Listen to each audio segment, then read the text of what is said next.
Hello, this is Louise Hay. Before I begin, there are a few suggestions I'd like to make. I have set up my book to take you through a session, just as I would if you came to me as a private client or attended one of my workshops. This will work just as well for you as a listener.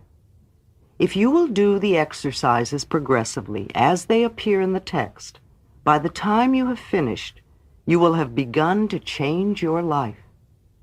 I suggest you listen through the tape once, then listen again, only this time do each exercise in depth. Give yourself time to work with each one. Each chapter opens with an affirmation. Each one of these is good to use when you are working on that area of your life. Take 2 or 3 days to study and work with each chapter. Keep saying and writing the affirmation that opens the chapter. The chapters close with a treatment.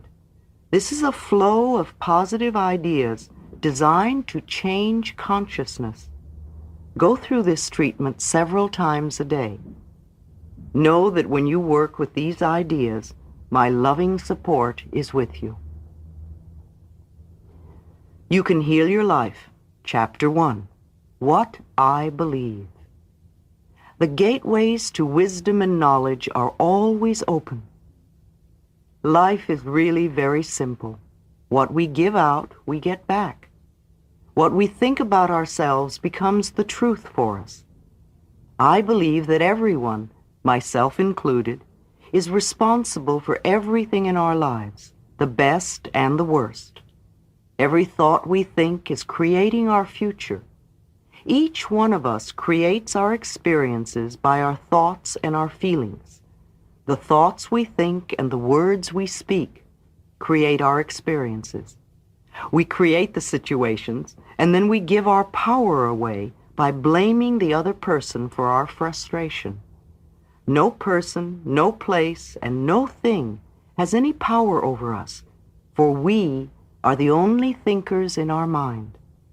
When we create peace and harmony and balance in our minds, we will find it in our lives.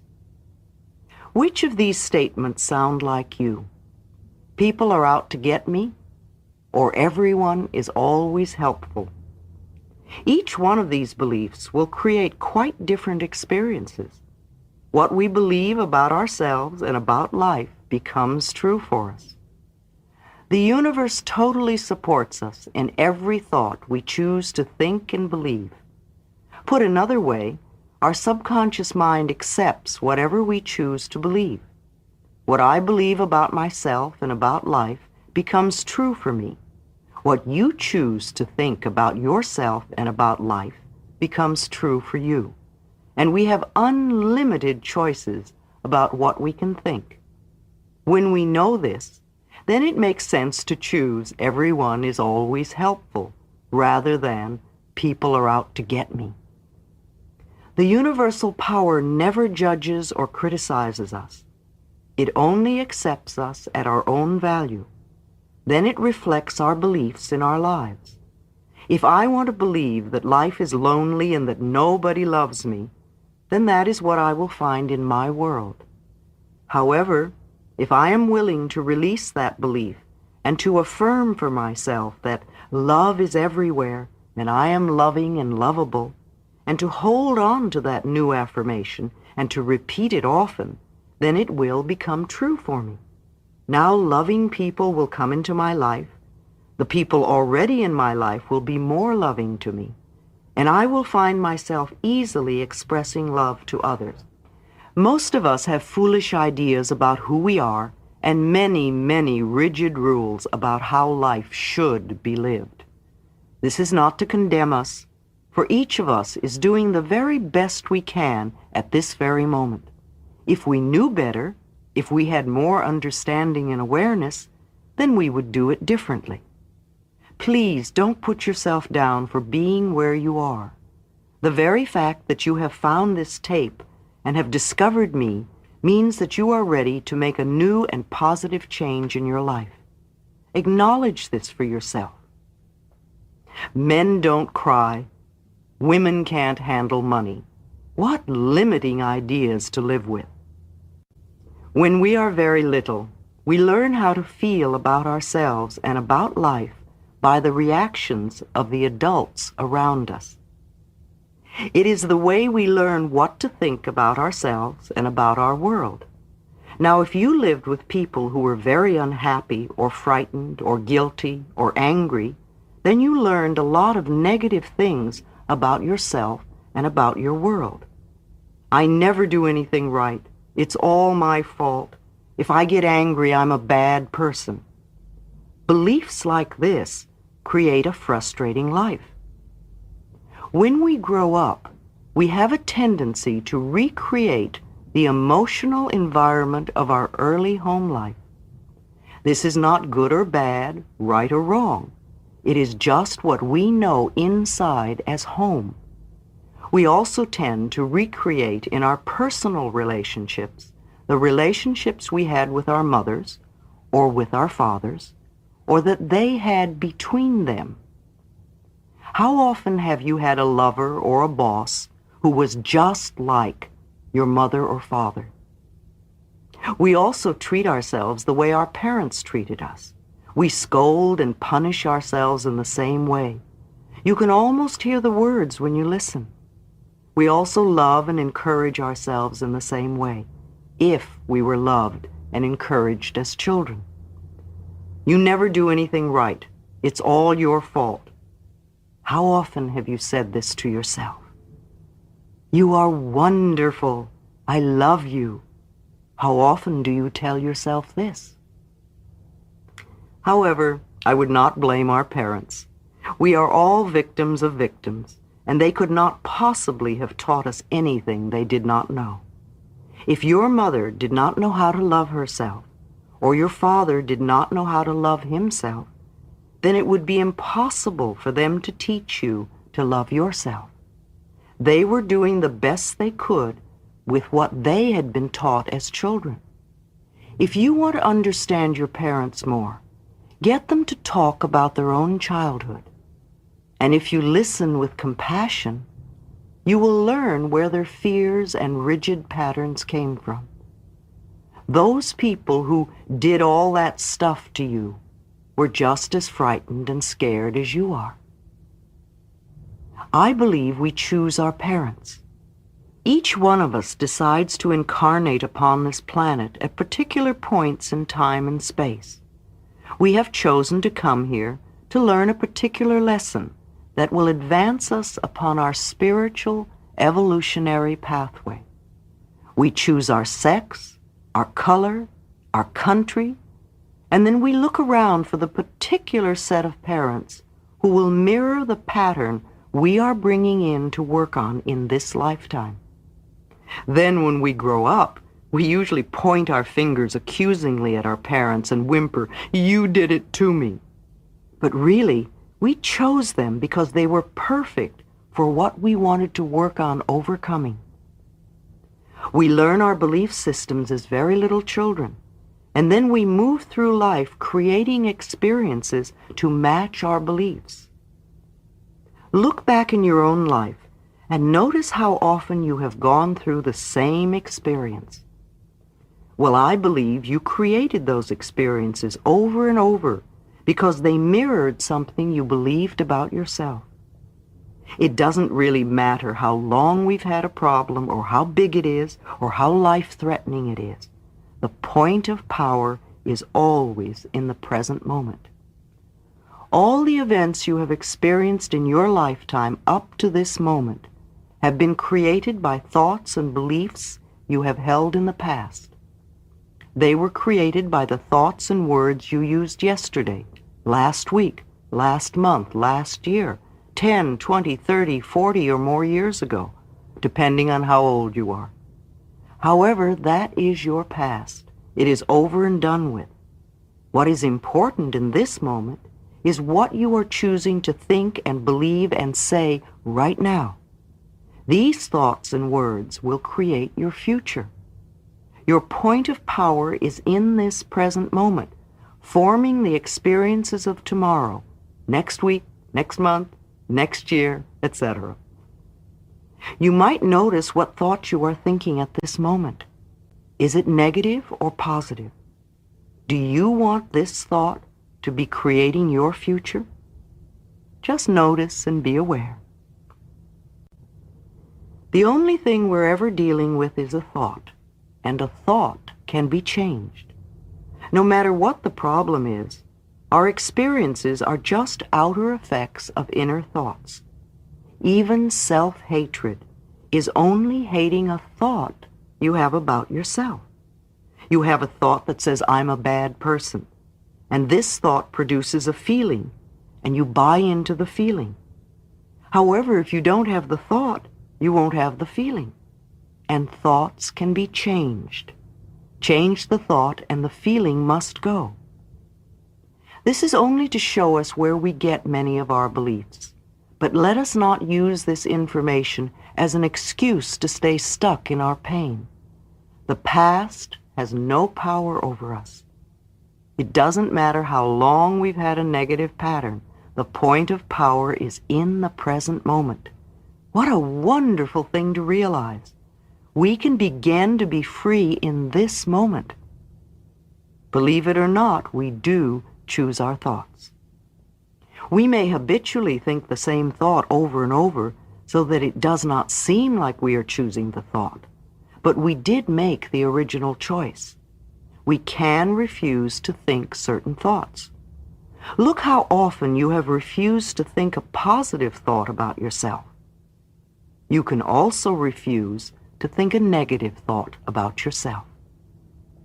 It seems to me that everyone on this planet who I know or have worked with is suffering from self-hatred and guilt to one degree or another. The more self-hatred and guilt we have, the less our life works. And the less self-hatred and guilt we have, the better our lives work on all levels. The innermost belief for everyone I have worked with is always, I'm not good enough. And we often add to that, and I don't do enough, or I don't deserve. Does this sound like you, often saying or implying or feeling that you are not good enough? But for whom, and according to whose standards? If this belief is very strong in you, then how can you possibly have created a loving, joyous, prosperous, healthy life? Somehow your main subconscious belief would always be contradicting it. Somehow you would never quite get it together, for something would always be going wrong somewhere. I find that resentment, criticism, guilt, and fear cause more problems than anything else. These four things cause the major problems in our bodies and in our lives. These feelings come from blaming others and not taking responsibility for our own experiences.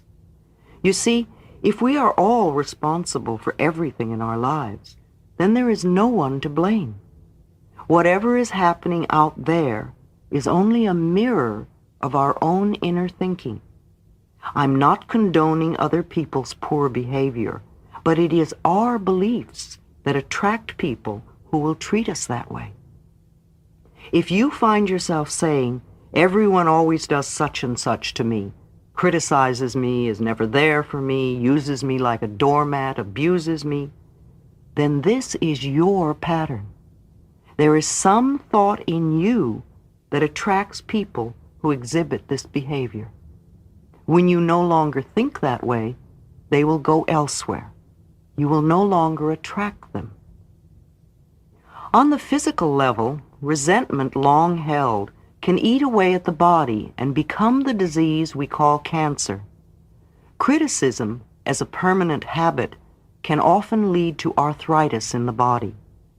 Guilt always looks for punishment, and punishment creates pain. Fear and the tension it produces can create things like baldness, ulcers, and even sore feet. I have found that forgiving and releasing resentment will dissolve even cancer. While this may sound simplistic, I have seen and experienced it working.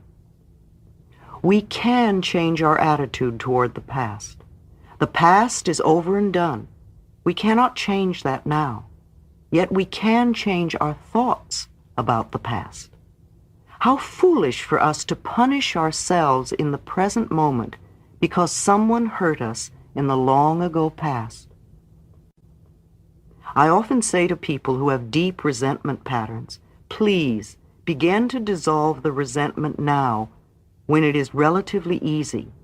Don't wait until you're under the threat of a surgeon's knife or on your deathbed when you may have to deal with panic too. When we are in a state of panic, it is very difficult to focus our minds on the healing work. We have to take time out to dissolve the fears first. If we choose to believe we are helpless victims, then the universe will support us in that belief, and we will just go down the drain. It is vital that we release these foolish, outmoded, negative ideas and beliefs that do not support us and nourish us. Even our concept of God needs to be one that is for us, not against us. To release the past, we must be willing to forgive.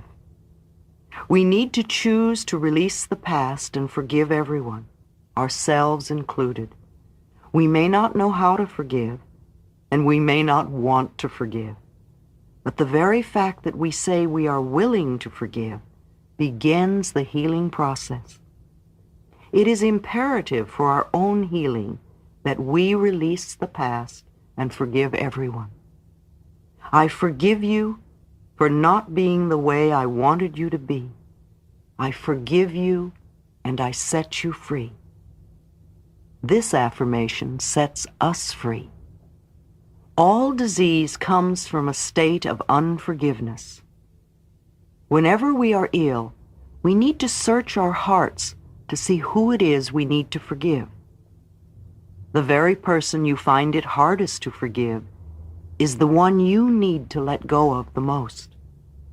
Forgiveness means giving up, letting go. It has nothing to do with condoning poor behavior. It's just letting the whole thing go. We do not have to know how to forgive. All we need to do is to be willing to forgive. The universe will take care of the hows.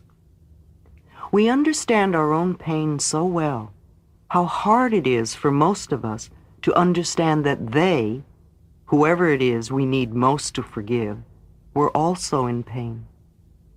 We need to understand that they were doing the best they could with the understanding, awareness, and knowledge that they had at that time.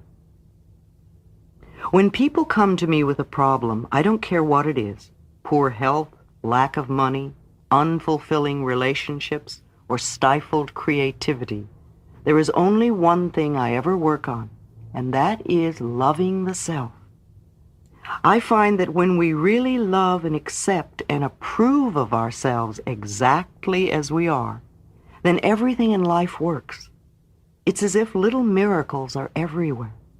Our health improves, we attract more money, our relationships become more fulfilling, and we begin to express ourselves in creatively fulfilling ways. All this seems to happen without our even trying. Loving and approving of yourself, creating a space of safety, trusting and deserving and accepting, will create organization in your mind, create more loving relationships in your life, attract a new job and a new and better place to live, and even enable your body weight to normalize. People who love themselves and their bodies neither abuse themselves nor others. Self-approval and self-acceptance in the now are the main keys to positive changes in every area of our life. Loving the self, to me, begins with never, ever criticizing ourselves for anything. Criticism locks us into the very pattern we are trying to change. Understanding and being gentle with ourselves helps us to move out of it. Remember, you have been criticizing yourself for years, and it hasn't worked. Approve of yourself and see what happens. In the infinity of life where I am, all is perfect, whole, and complete. I believe in a power far greater than I am, that flows through me every moment of every day. I open myself to the wisdom within, knowing that there is only one intelligence in this universe. Out of this one intelligence comes all the answers, all the solutions, all the healings, all the new creations. I trust this power and intelligence, knowing that whatever I need to know is revealed to me, and that whatever I need comes to me in the perfect time, space, and sequence. All is well in my world. Chapter 2. What is the problem? It is safe to look within. My body doesn't work. It hurts, bleeds, aches, oozes, twists, blows up, limps, burns, ages, can't see, can't hear, rots away. Plus whatever else you may have created. I think I've heard them all. My relationships don't work. They are smothering, absent, demanding, don't support me, always criticizing me, unloving, never leave me alone, pick on me all the time, don't want to be bothered with me, walk all over me, never listen to me. Plus whatever else you may have created. Yes, I've heard them all too. My finances don't work. They are non-existent, seldom there, never enough, just out of reach, go out faster than they come in, won't cover the bills, slip through my fingers. Plus whatever else you may have created. Of course, I've heard them all. My life doesn't work. I never get to do what I want to do. I can't please anyone. I don't know what I want to do. There's never any time for me. My needs and desires are always left out. I'm only doing this to please them. I'm just a doormat. Nobody cares what I want to do. I have no talent. I can't do anything right. All I do is procrastinate. Nothing ever works for me. Plus whatever else you have created for yourself. All these I have heard and more. Whenever I ask a new client what is going on in their life, I usually get several of those answers. I know these complaints are only outer effects of inner thought patterns. Beneath inner thought patterns is another deeper, more fundamental pattern that is the basis of all the outer effects. I listen to the words they use as I ask some basic questions. What is happening in your life? How is your health? What do you do for a living? Do you like your work? How are your finances? How is your love life? How did the last relationship end? And the relationship before that, how did it end? Tell me about your childhood briefly. I watch body postures and facial movements. Mostly, I really listen to the words they say. Thoughts and words create our future experiences. As I listen, I understand why clients have particular problems. The words we speak are indicative of our inner thought patterns. Sometimes the words they use do not match the experiences they describe. Then I know either they are not in touch with what is really going on, or they are lying to me. Either one is a starting point and gives us a basis from which to begin. Exercise. I should. The next thing I do is to give them a pad and pen and ask them to write on the top of the page, I should. I ask them to list several ways to finish the sentence. Some people find it difficult to begin, and some have so many things to write. Then I ask them to read the list to me, one at a time, beginning each sentence with, I should. As they read each one, I ask, why? The answers that come out are interesting and revealing, such as, my mother said I should, because I'm afraid not to, because I have to be perfect. Well, everybody has to do that. Because I'm too lazy, too short, too tall, too fat, too thin, too dumb, too ugly, too worthless. These answers show where they're stuck in their beliefs and limitations. You see, I believe that should is one of the most damaging words in our language. Every time we use should, we are in effect saying wrong. Either we are wrong, or we were wrong, or we're going to be wrong. I don't think we need more wrongs in our life. We need to have more freedom of choice. I would like to take the word should and remove it from the vocabulary forever. I replace it with the word could. Could gives us choice, and we are never wrong.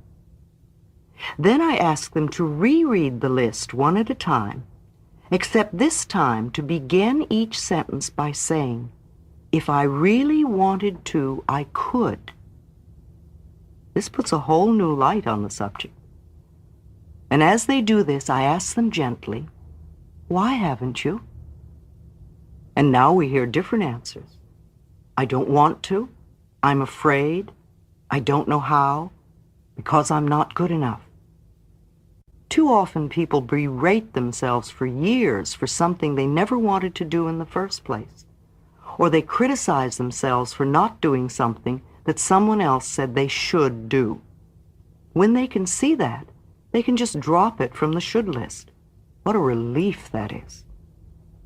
Look at all the people who force themselves for years into a career they don't like only because their parents said they should become a dentist or a teacher. How often have we felt inferior because we were told we should be smarter or richer or more creative? What is there on your should list that could be dropped with a sense of relief? We notice that many of the things we thought we should do are things we never wanted to do, and that we were only trying to please others. So many times it is because we are afraid or feel that we're not good enough. We start a process of releasing the feeling of being wrong because we are not fitting someone else's standards. Next, I explain to my clients my philosophy of life. Remember, I believe life is really very simple. What we give out, we get back. The universe supports every thought we choose to think and to believe. When we are little, we learn how to feel about ourselves by the reactions of the adults around us. These beliefs will be recreated as experiences as we grow up. With thought patterns, the point of power is always in the present moment. Changes can begin in this moment. In sessions with clients, I explain that no matter what their problem seems to be, there is only one thing I ever work on with anyone. This is loving the self. Love is the miracle cure. Loving ourselves works miracles. I'm not talking about vanity or arrogance or being stuck up, for that is not love. That is only fear. I am talking about having a great respect for ourselves and a gratitude for the miracle of our body and of our mind. Love to me is appreciation to such a degree that it fills my heart to overflowing. Love goes in any direction. I can feel love for the very process of life itself, the joy of being alive, the beauty I see, another person, knowledge, the process of the mind, our bodies and the way they work, animals, birds, fishes, vegetation in all its forms, the universe and the way it works. What can you add to this list? Let's look at some of the ways we don't love ourselves. We scold and criticize ourselves endlessly. We mistreat our bodies with food or alcohol or drugs.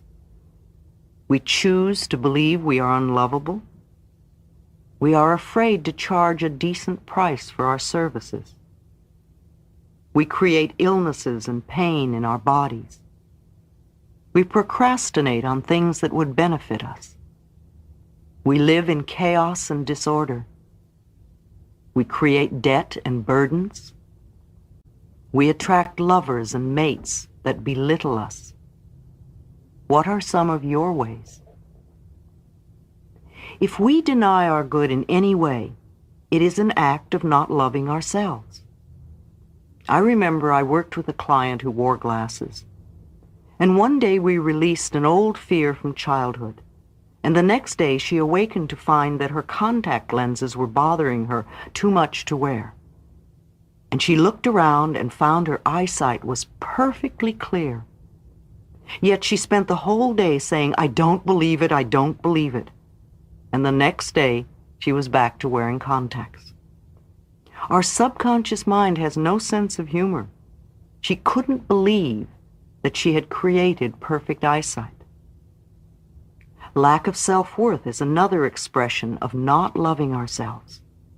Tom was a very good artist, and he had several wealthy clients who loved to have him decorate a wall or two in their homes. Yet somehow he was always behind in his own bill paying. His original quote was never enough to cover the time involved to complete the work. Anyone who gives a service or creates a one-of-a-kind product can charge any price. People with wealth love to pay for what they get. It gives the item more value. More examples of lack of self-worth. Our partner is tired and grouchy, and we wonder what we have done wrong to cause it. He takes us out once or twice and never calls again. We think something is wrong with us. Our marriage ends, and we are sure we're a failure. We're afraid to ask for a raise. Our bodies do not match those in Gentleman's Quarterly or Vogue magazine, and we feel inferior. We don't make the sale or get the part, and we're sure we're not good enough. We're afraid of intimacy and allowing anyone to get too close, so we have anonymous sex.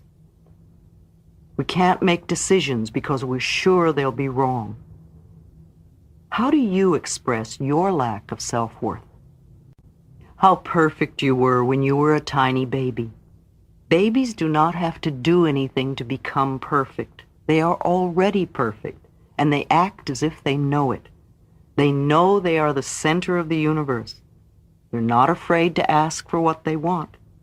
They freely express their emotions. You know when a baby is angry. In fact, the whole neighborhood knows.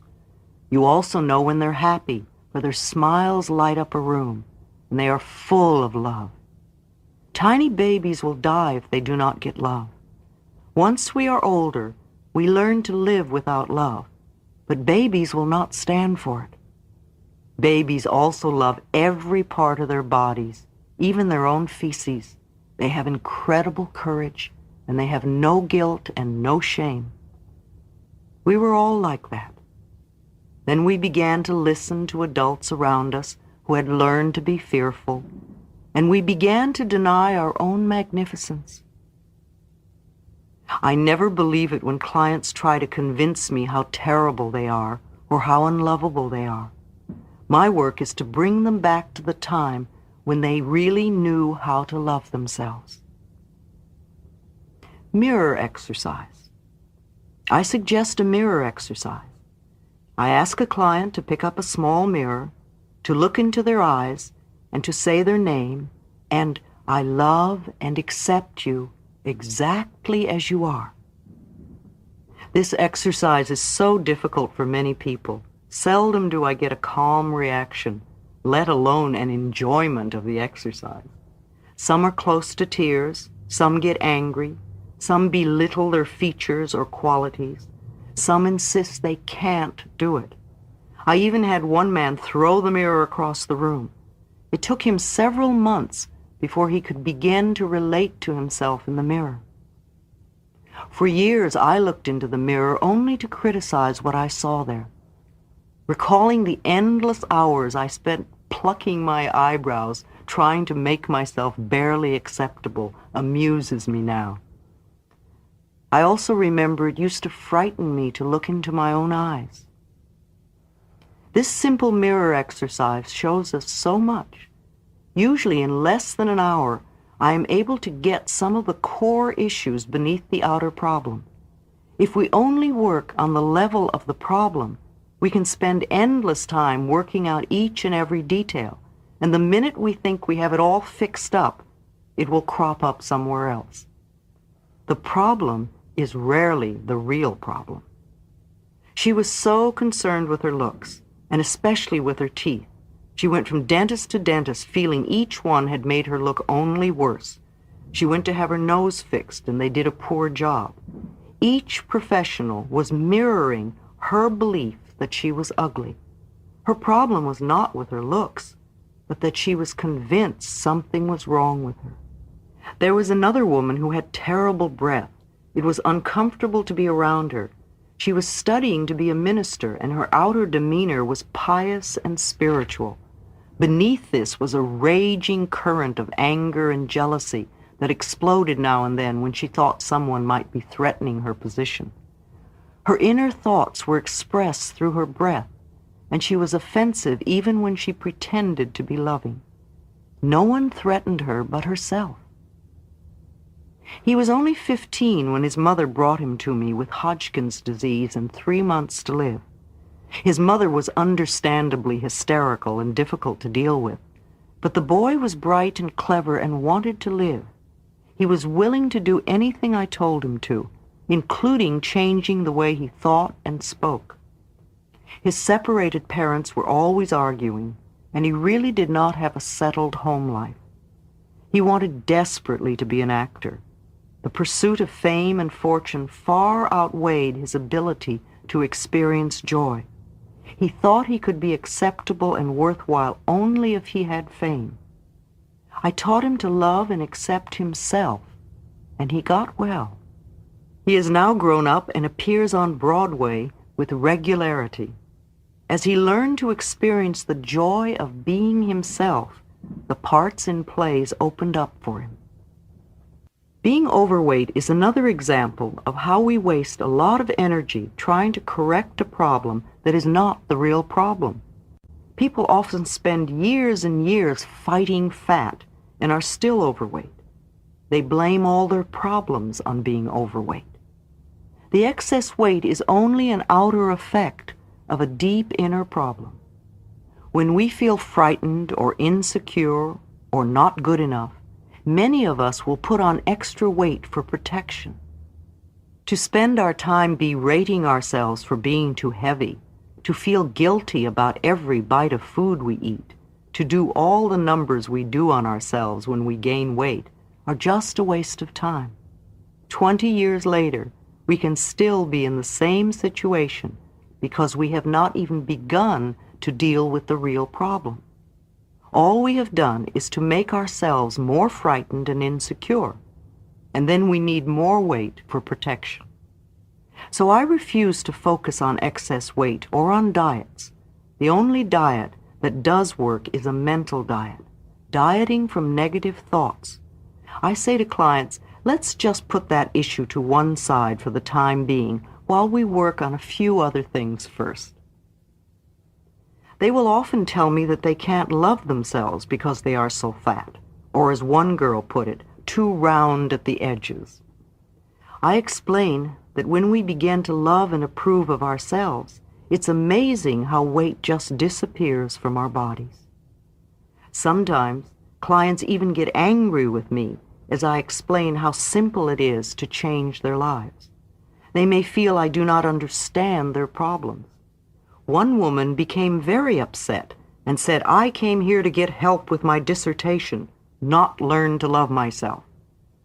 To me, it was so obvious that her main problem was a lot of self-hatred, and that this permeated every part of her life, including writing her dissertation. She could not succeed at anything as long as she felt so worthless. She couldn't hear me and left in tears, coming back 1 year later with the same problem, plus a lot of other problems. Some people are not ready, and there is no judgment. We all begin to make our changes in the right time-space sequence for us. The real problem. So here is a client who has just looked into the harmless little mirror, and they are all upset. I smile with delight and say, "Good, now we are looking at the real problem. Now we can begin to clear out what is really standing in your way." I talk more about loving the self, about how, for me, loving the self begins with never ever criticizing ourselves for anything. I watch their faces as I ask them if they criticize themselves, and their reactions tell me so much. Well, of course I do. All the time. Not as much as I used to. Well, how am I going to change if I don't criticize myself? Doesn't everyone? To the latter I answer, we are not talking about everyone. We are talking about you. Why do you criticize yourself? What is wrong with you? And as they talk, I make a list. What they often say coincides with their should list. They may feel they are too tall, too short, too fat, too thin, too dumb, too old, too young, too ugly, or that they're too late, too early, too lazy, and on and on and on. It's almost always too something. Finally, we get down to the bottom line, and they say, "I am not good enough." Hurrah, hurrah, we finally found the central issue. They criticize themselves because they have learned to believe they are not good enough. Clients are always amazed at how fast we've gotten to this point.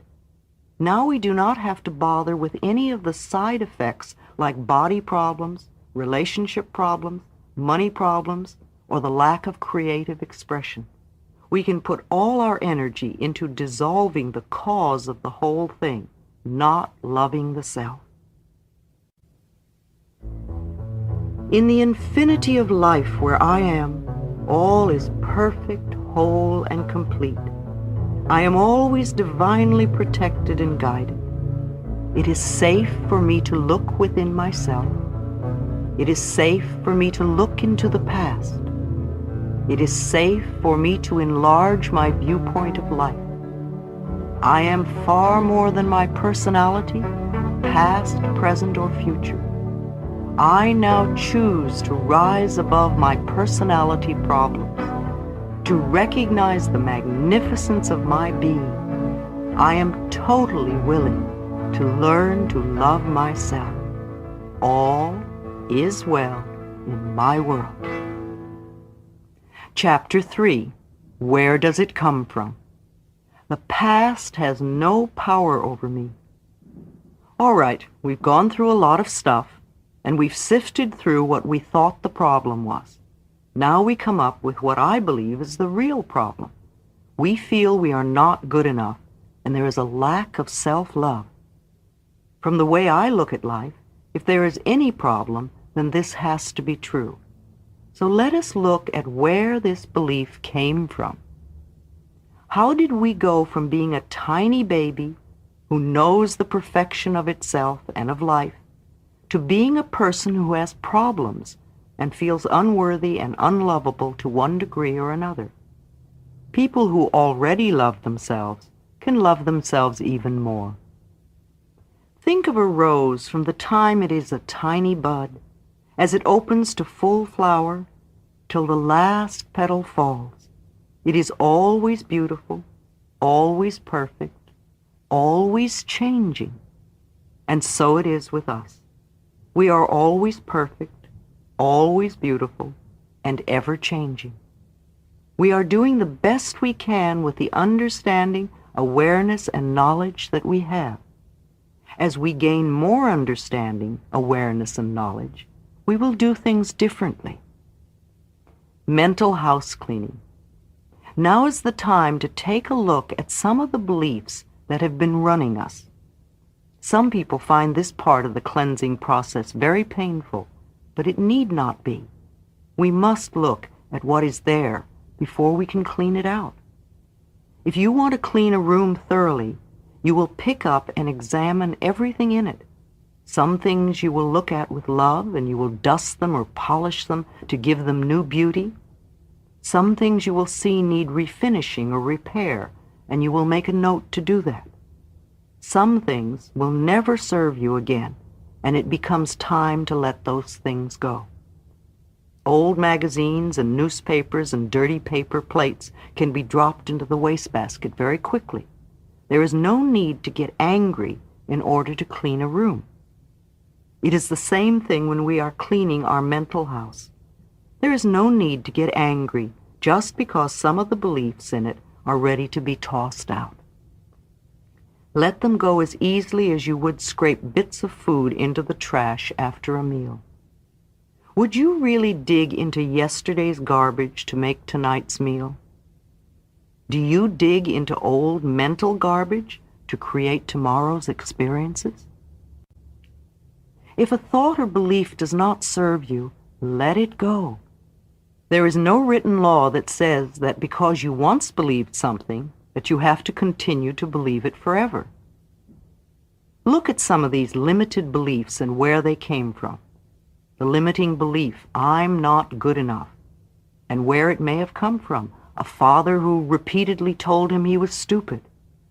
He said he wanted to be a success so his daddy could be proud of him, but he was riddled with guilt, which created resentment, and all he could produce was one failure after another. Daddy kept financing businesses for him, one after another. They failed. He used failure to get even. He made his daddy pay and pay and pay. And of course, he was the biggest loser. Limiting belief, lack of self-love, where it came from, trying to win Daddy's approval. The last thing she wanted was to be like her father. They couldn't agree on anything and were always arguing. She only wanted his approval, but instead all she got was criticism. Her body was full of pains. Her father had exactly the same kind of pains. She did not realize her anger was creating her pains, just as her father's anger was creating pain for him. Limiting belief, life is dangerous, where it came from, a frightened father. Another client saw life as grim and harsh. It was difficult for her to laugh, and when she did, she would become frightened that something bad would happen. She had been reared with the admonition, don't laugh or they might get you. Limiting belief, I'm not good enough, where it came from, being abandoned and ignored. It was difficult for him to talk. Silence had become a way of life for him. He had just come off drugs and alcohol and was convinced he was terrible. I discovered his mother had died when he was very young, and he had been reared by an aunt. The aunt seldom spoke except to give an order, and he was brought up in silence. He even ate alone in silence and stayed quietly in his room day after day. He had a lover who was also a silent man, and they spent most of their time alone in silence. The lover died, and once again he was alone. Exercise. The next exercise is to make a list of all the things your parents said were wrong with you. What were the negative messages you heard?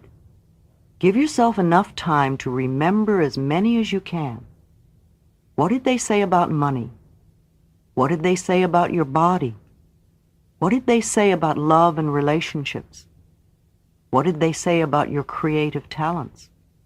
What were the limiting or negative things they said to you? If you can, just look objectively at these items and say to yourself, so that's where that belief came from. Now let's dig a little deeper. What other negative messages did you hear as a child? From relatives? From teachers? From friends? From authority figures? From your church? Write them all down. Take your time and be aware of what feelings are going on in your body. What you have are the thoughts that need to be removed from your consciousness. These are the very beliefs you have that are making you feel not good enough. Seeing yourself as a child. If we were to take a 3-year-old child and put it in the middle of the room, and you and I were to start yelling at the child, telling it how stupid it was, how it could never do anything right, how it should do this and shouldn't do that, and look at the mess it made, and maybe we hit it a few times. We will end up with a frightened little child who sits in the corner, or one who tears up the place. The child will go one of these two ways, but we will never know the potential of that child. If we take the same little child and tell it how much we love it, how much we care, that we love the way it looks, and love how bright and clever it is, that we love the way it does things, and that it's okay for it to make mistakes as it learns, and that we will always be there for it no matter what, then the potential that comes out of that child will blow your mind. Each one of us has a 3-year-old child within us, and we often spend most of our time yelling at that kid in ourselves. Then we wonder why our lives don't work. If you had a friend who was always criticizing you, would you want to be around that person? Perhaps you were treated this way as a child, and that is sad.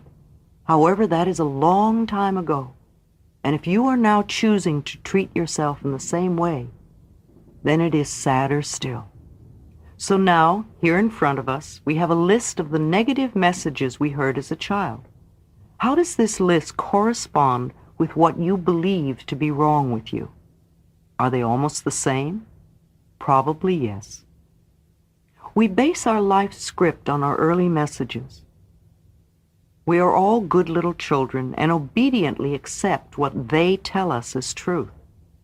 It would be very easy just to blame our parents and be victims for the rest of our lives. But that wouldn't be very much fun, and it certainly wouldn't get us out of our stuck position.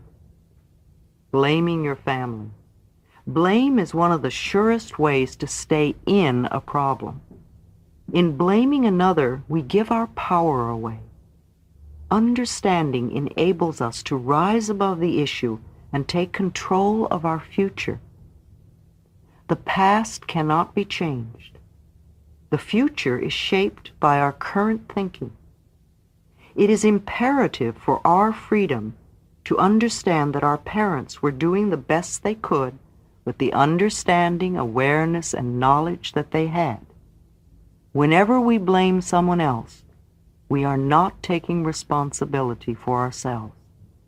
Those people who did all those terrible things to you were just as frightened as you are. They felt just the same helplessness as you. The only things they could possibly teach you are what they had been taught. How much do you know about your parents' childhood, especially before the age of 10? If it is still possible for you to find out, ask them. If you're able to find out about your parents' childhoods, you will more easily understand why they did what they did. Understanding will bring you compassion. If you can't find out, try to imagine what it must have been like for them. What kind of childhood would create an adult like that? You need this knowledge for your own freedom. You can't free yourself until you free them. You can't forgive yourself until you forgive them. If you demand perfection from them, you will demand perfection from yourself, and you will be miserable all your life. Choosing our parents. I agree with the theory that we choose our parents. The lessons we learn seem perfectly matched to the weaknesses of the parents we have. I believe that we are all on an endless journey through eternity. We come to this planet to learn particular lessons that are necessary for our spiritual evolution. We choose our sex, our color, our country, and then we look around for the perfect set of parents who will mirror our patterns. Our visits to this planet are like going to school. If you want to become a beautician, you go to beauty school. If you want to become a mechanic, you go to mechanic school. If you want to become a lawyer, you go to law school. The parents you pick this time around are the perfect couple who are experts in what you have chosen to learn. When we grow up, we have a tendency to point our fingers accusingly at our parents and say, "You did it to me." But I believe we chose them. Listening to others. Our older brothers and sisters are like gods to us when we are little. If they were unhappy, they probably took it out on us physically or verbally. They might have said things like, "I'll tell on you for," instilling guilt. "You're just a baby, you can't do that. You're too stupid to play with us." Teachers at school often influence us greatly. In the 5th grade, a teacher told me emphatically that I was too tall to be a dancer. I believed her and put away my dancing ambitions till I was too old to make dancing a career. Did you understand that tests and grades were only to see how much knowledge you had at a given time? Or were you a child who allowed tests and grades to measure your self-worth? Our early friends share their own misinformation about life with us. The other kids at school can tease us and leave lasting hurts.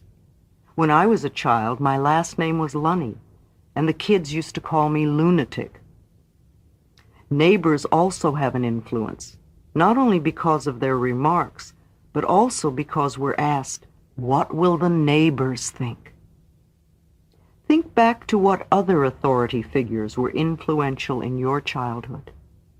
And, of course, there are the strong and very persuasive statements made by advertisements in periodicals and on television. All too many products are sold by making us feel we are unworthy or wrong if we don't use them. We are all here to transcend our early limitations, whatever they were. We are here to recognize our own magnificence and divinity no matter what they told us. You have your negative beliefs to overcome, and I have my negative beliefs to overcome. In the infinity of life where I am, all is perfect, whole, and complete. The past has no power over me, because I am willing to learn and to change. I see the past as necessary to bring me where I am today. I am willing to begin where I am right now to clean the rooms of my mental house. I know it does not matter where I start, so I now begin with the smallest and the easiest rooms, and in that way I will see results quickly. I am thrilled to be in the middle of this adventure, for I know that I will never go through this particular experience again. I am willing to set myself free, and all is well in my world. Chapter 4. Is it true? Truth is the unchangeable part of me. The question, is it true or real, has two answers, yes and no. It is true if you believe it to be true. It is not true if you believe it isn't true. The glass is both half full and half empty, depending on how you look at it. There are literally billions of thoughts we can choose. Most of us choose to think the same kinds of thoughts our parents used to think. But we don't have to continue to do this. There is no law written that says we can only think in one way. Whatever you choose to believe becomes true for you. Examine your thoughts. Whatever we believe becomes true for us. If you have a sudden financial disaster, then on some level you may believe you are unworthy of being comfortable with money, or you believe in burdens and debt, or you believe that nothing good ever lasts. Do you believe that life is out to get you? Or, as I hear so often, I just can't win? If you seem unable to attract a relationship, you may believe nobody loves me, or I am unlovable. Perhaps you fear being dominated as your mother was, or maybe you think people are just out to hurt me. If you have poor health, you may believe illness runs in our family, or that you are a victim of the weather. Or perhaps it's I was born to suffer, or it's just one thing after another. Or you may have a different belief. Perhaps you're not even aware of your belief. Most people really aren't. They just see the outer circumstances as being the way the cookie crumbles. Until someone can show you the connection between the outer experience and the inner thought, you remain a victim of life. The problem could be a financial disaster, and the belief may be, I'm not worthy of having money. Or the problem could be no friends, with the belief nobody loves me. Or problems with work could come from a belief that I'm not good enough. Or always pleasing others could be the problem that comes from the belief I never get my way. The problem comes from a thought pattern, and thought patterns can be changed. It may feel true, it may seem true, all these problems we're wrestling with and juggling in our lives. However, no matter how difficult an issue we are dealing with, it is only an outer result or the effect of an inner thought pattern. If you don't know what thoughts are creating your problems, look at the problems in your life. Ask yourself, what kinds of thoughts am I having that are creating this? If you allow yourself to sit quietly, your inner intelligence will show you the answer. It's only a belief you learned as a child. Some of the things we believe are positive and nourishing. These thoughts serve us well all of our lives, such as look both ways before you cross the street. Other thoughts are very useful at the beginning, but as we grow older, they are no longer appropriate. Don't trust strangers may be good advice for a small child, but for an adult to continue this belief will only create isolation and loneliness. We so seldom sit down and ask ourselves, is this really true? For instance, why do I believe things like, it's difficult for me to learn? Is that true for me now? Where did that belief come from? Do I still believe it because a first-grade teacher told me that over and over? Would I be better off if I dropped that belief? Beliefs that boys don't cry and girls don't climb trees create men who hide their feelings and women who are afraid to be physical. If we were taught as a child that the world is a frightening place, then everything we hear that fits that belief we will accept as true for us. The same is true for don't trust strangers, don't go out at night, or people cheat you. On the other hand, if we could be taught early in life that the world is a safe place, then we would hold other beliefs. We could easily accept that love is everywhere, and people are so friendly, and I always have whatever I need. If you were taught as a child that it's all my fault, then you will walk through your life feeling guilty no matter what happens. Your belief will turn you into someone who's constantly saying, I'm sorry, I'm sorry.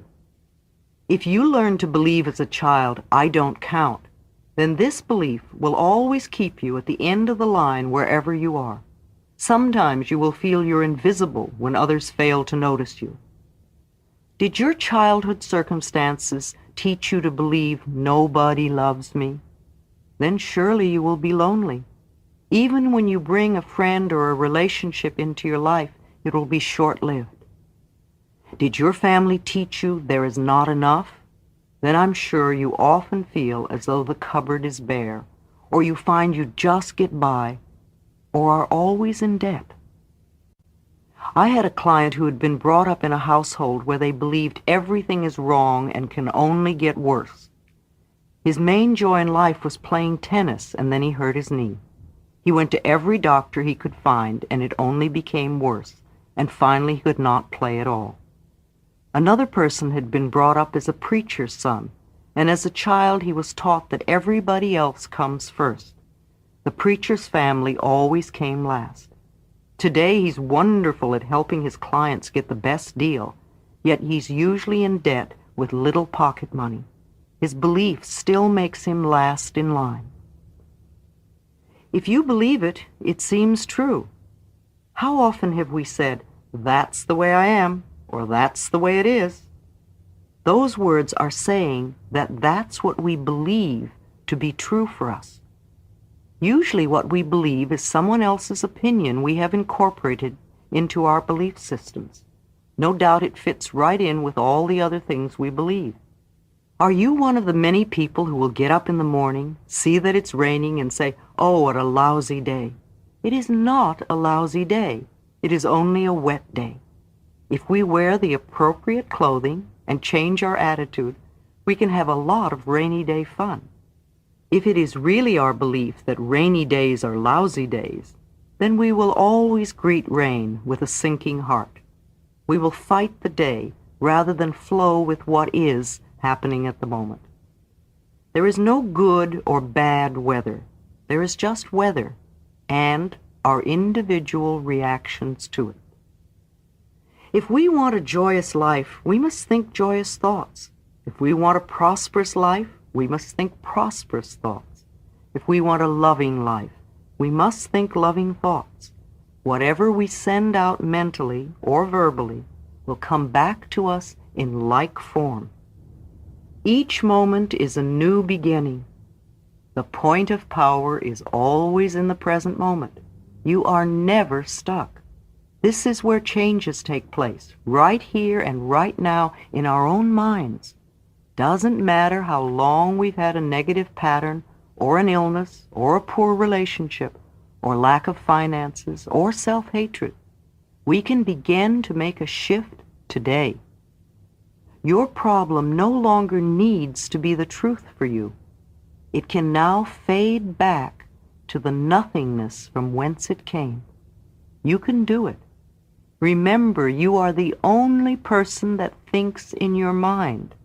You are the power and authority in your world. Your thoughts and beliefs of the past have created this moment, and all the moments up to this moment. What you are now choosing to believe and think and say will create the next moment, and the next day, and the next month, and the next year. Yes, you, darling. I could give you marvelous advice coming from my years of experience, yet you can continue to choose to think the same old thoughts. You can refuse to change and keep all your problems. You are the power in your world. You get to have whatever you choose to think. This moment begins the new process. A new beginning for you is right here and right now. Isn't that great to know? This moment, the point of power, is where the change begins. Stop for a moment and catch your thought. What are you thinking right now? If it is true that your thoughts shape your life, would you want what you were just thinking right now to become true for you? If it's a thought of worry or anger or hurt or revenge or fear, how do you think this thought will come back to you? It is not always easy to catch our thoughts because they move so swiftly. However, we can begin right now to watch and listen to what we say. If you hear yourself expressing negative words of any sort, stop in mid-sentence. Either rephrase the sentence or just drop it. You could even say to it, "Out." Imagine yourself in line at a cafeteria, or perhaps at a buffet table in a luxurious hotel. Instead of dishes of food, there are dishes of thoughts. You get to choose any and all thoughts you wish. These thoughts create your future experiences. Now, if you choose thoughts that will create problems and pain, that's rather foolish. It's like choosing food that always makes you ill. We may do this once or twice, but soon we learn which foods upset our bodies. We stay away from them. Let us stay away from thoughts that create problems and pain. One of my early teachers, Dr. Raymond Charles Barker, would repeatedly say, "When there is a problem, there is not something to do, there is something to know." Our minds create our future. When we have something in our present that is undesirable, then we must use our minds to change the situation. and we can begin to change it this very second. It is my deep desire that the topic, how your thoughts work, be the very first subject taught in school. I have never understood the importance of having children memorize battle dates. It seems such a waste of mental energy. Instead, we could teach them important subjects such as how the mind works, how to handle finances, how to invest money for financial security, how to be a parent, how to create good relationships, and how to create and maintain self-esteem and self-worth. Imagine what a whole generation of adults would be like if they had been taught these subjects along with a regular curriculum. Think how these truths would manifest. We would have happy people who feel good about themselves. We would have people who are comfortable financially and who enrich the economy by investing their money wisely. They would have good relationships. They would be comfortable in parenthood and create another generation of children who feel good about themselves. Within all this, each person would remain an individual expressing their own creativity. There's no time to waste. Let's continue with our work. In the infinity of life where I am, all is perfect, whole, and complete. I no longer choose to believe in old limitations and lacks. I now choose to begin to see myself as the universe sees me, perfect, whole, and complete. I am now perfect, whole, and complete. I will always be perfect, whole, and complete. I now choose to live my life from this understanding. I am in the right place at the right time, doing the right thing. All is well in my world. Chapter 5. What do we do now? I see my patterns and I choose to make changes. We decide to change. Throwing up our hands in horror at what we may call the mess of our lives and just giving up are the ways many people react. Others get angry at themselves or at life and also give up. By giving up, I mean deciding it's all hopeless and impossible to make any changes, so why try? The rest of it goes, just stay the way you are. At least you know how to handle that pain. You don't like it, but it's familiar, and you hope it won't get any worse. To me, habitual anger is like sitting in a corner with a dunce hat on. Does this sound familiar? Something happens and you get angry. Something else happens and you get angry again. Something else happens and once again you get angry. But you never go beyond getting angry. What good does that do? It seems foolish to waste your time getting angry. It's also a refusal to see life in a new and different way. It would be helpful to ask yourself how you are creating so many situations to become angry at. What are you believing that causes all these frustrations? What are you giving out that attracts in others the need to irritate you? Why do you believe that to get your way, you need to get angry? Whatever you give out comes back to you.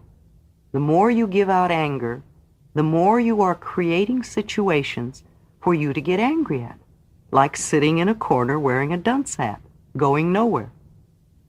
Do these statements bring up feelings of anger? Good. It must be hitting home. This is something you could be willing to change. Make a decision to be willing to change.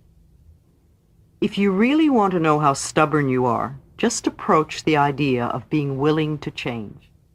We all want to change, to have situations become better and easier. However, we do not want to change. We would rather they change. In order to have this happen, we must change inside. We must change our way of thinking, change our way of speaking, change our way of expressing ourselves.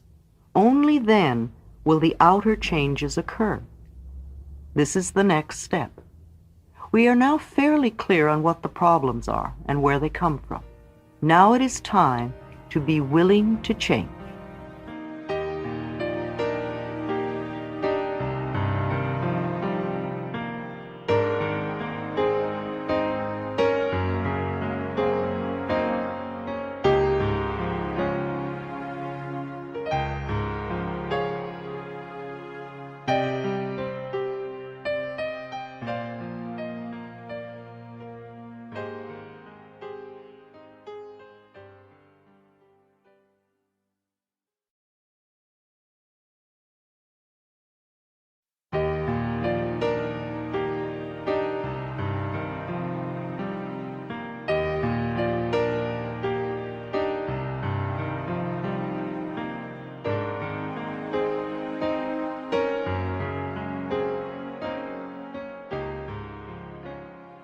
Exercise, creating new changes.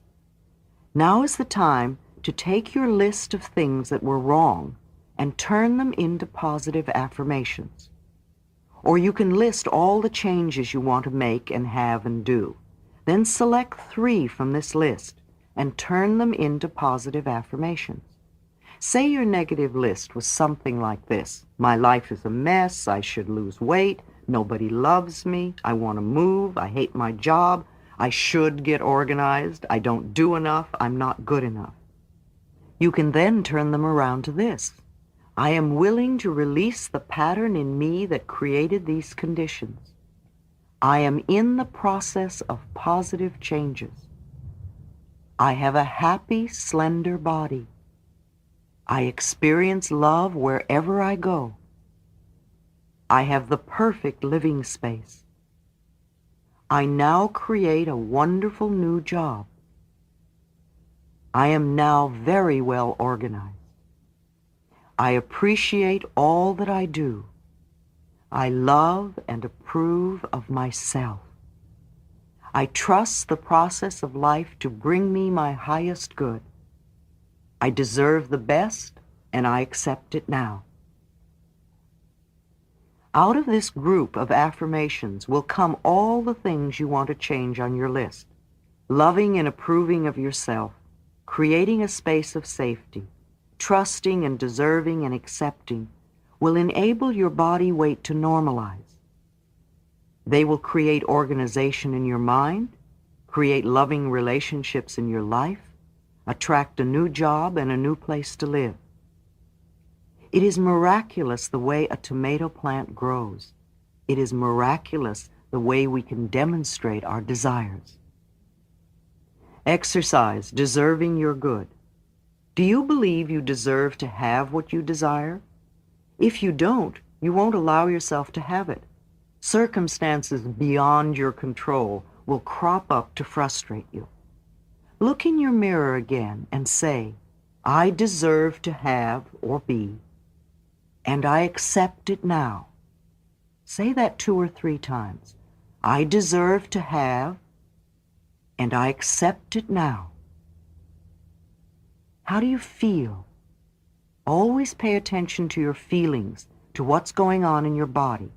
Does it feel true, or do you still feel unworthy? If you have any negative feelings in your body, then go back to affirming, I release the pattern in my consciousness that is creating resistance to my good. I deserve. Repeat this until you get the acceptance feelings, even if you have to do it several days in a row. In our approach to building the new, we want to use a holistic approach.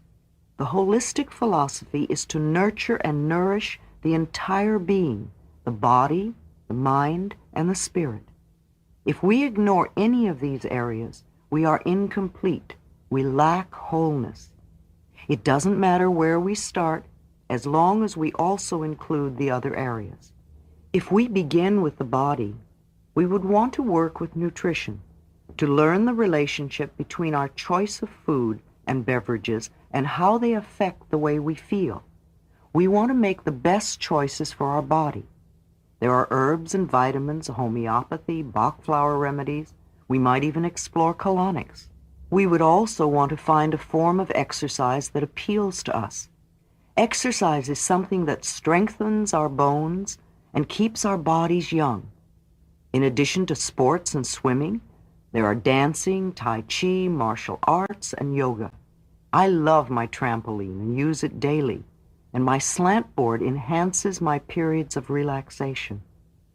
We might want to explore some form of body work, such as Rolfing or Heller work or Traeger.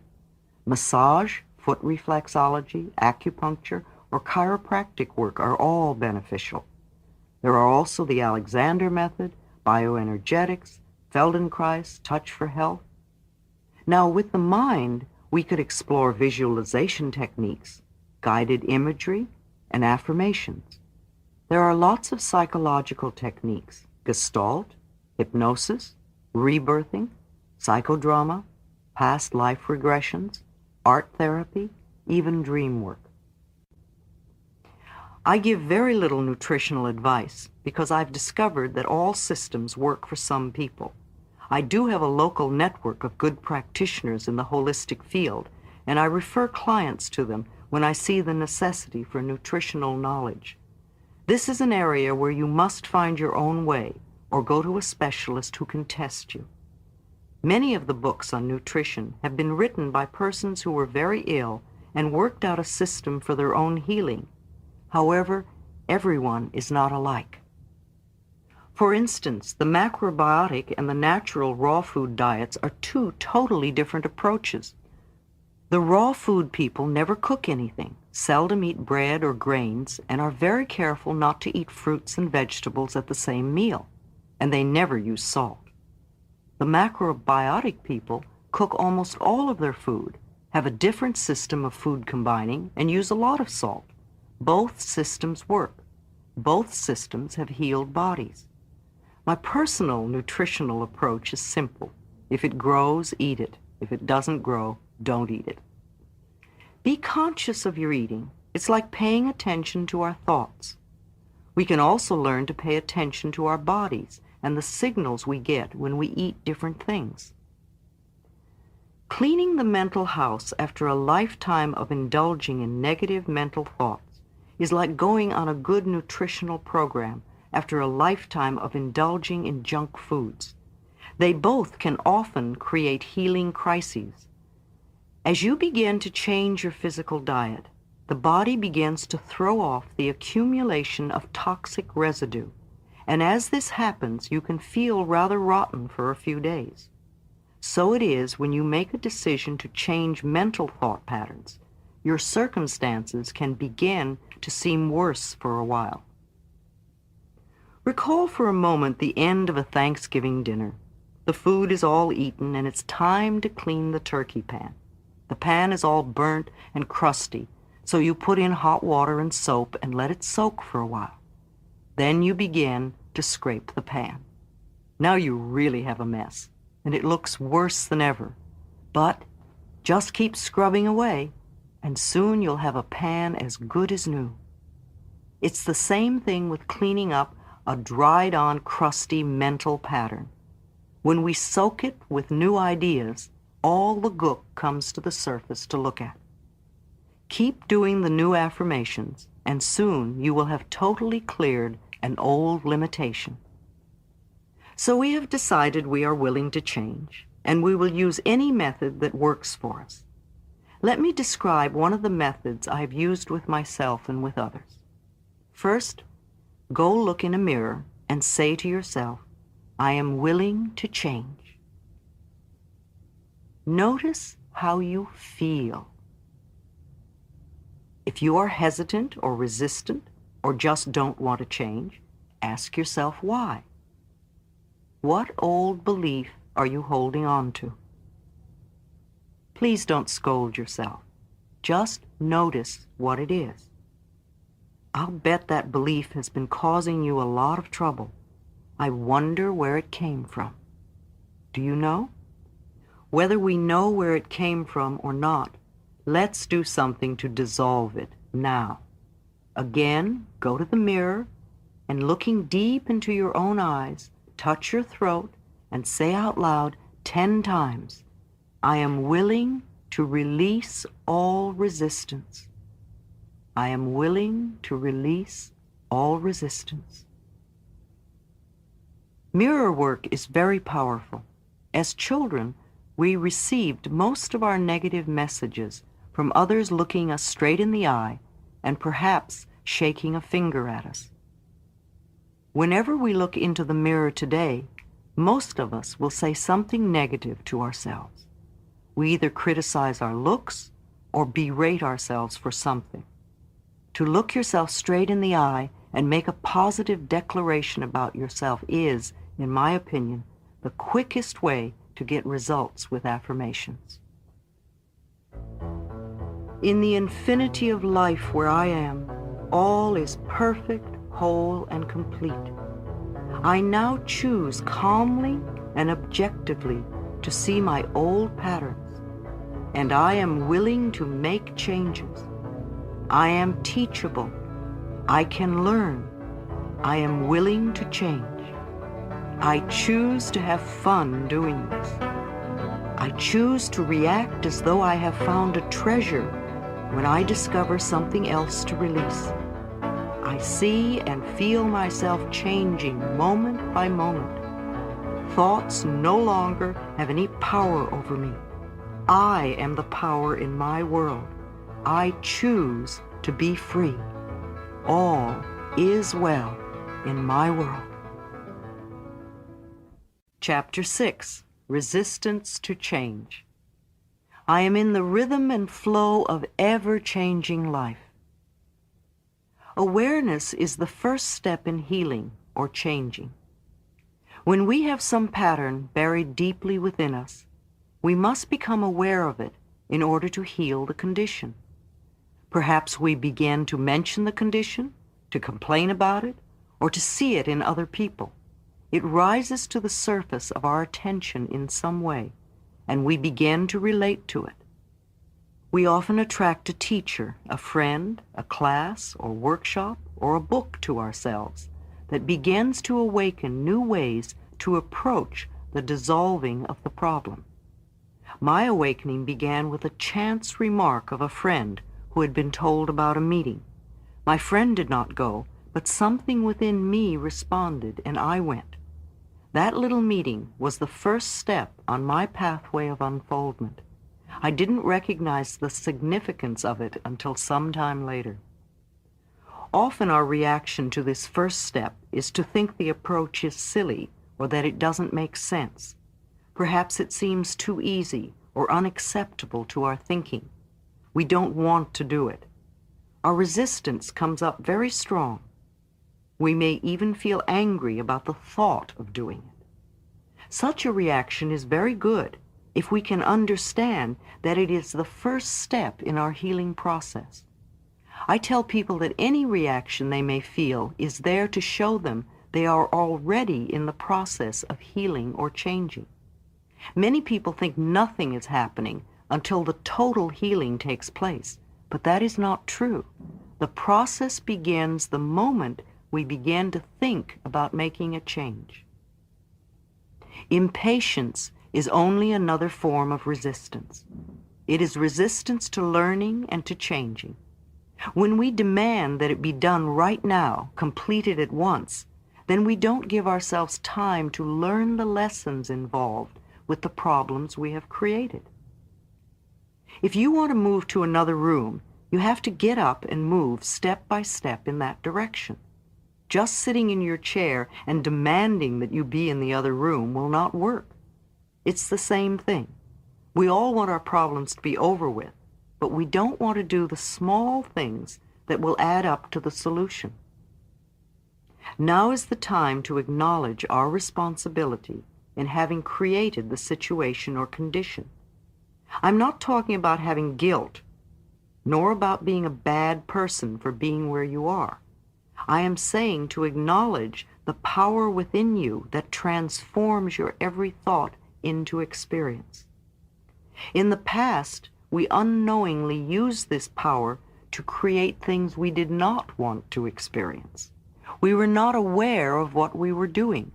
Now, by acknowledging our responsibility, We become aware and learn to use this power consciously in positive ways for our benefit.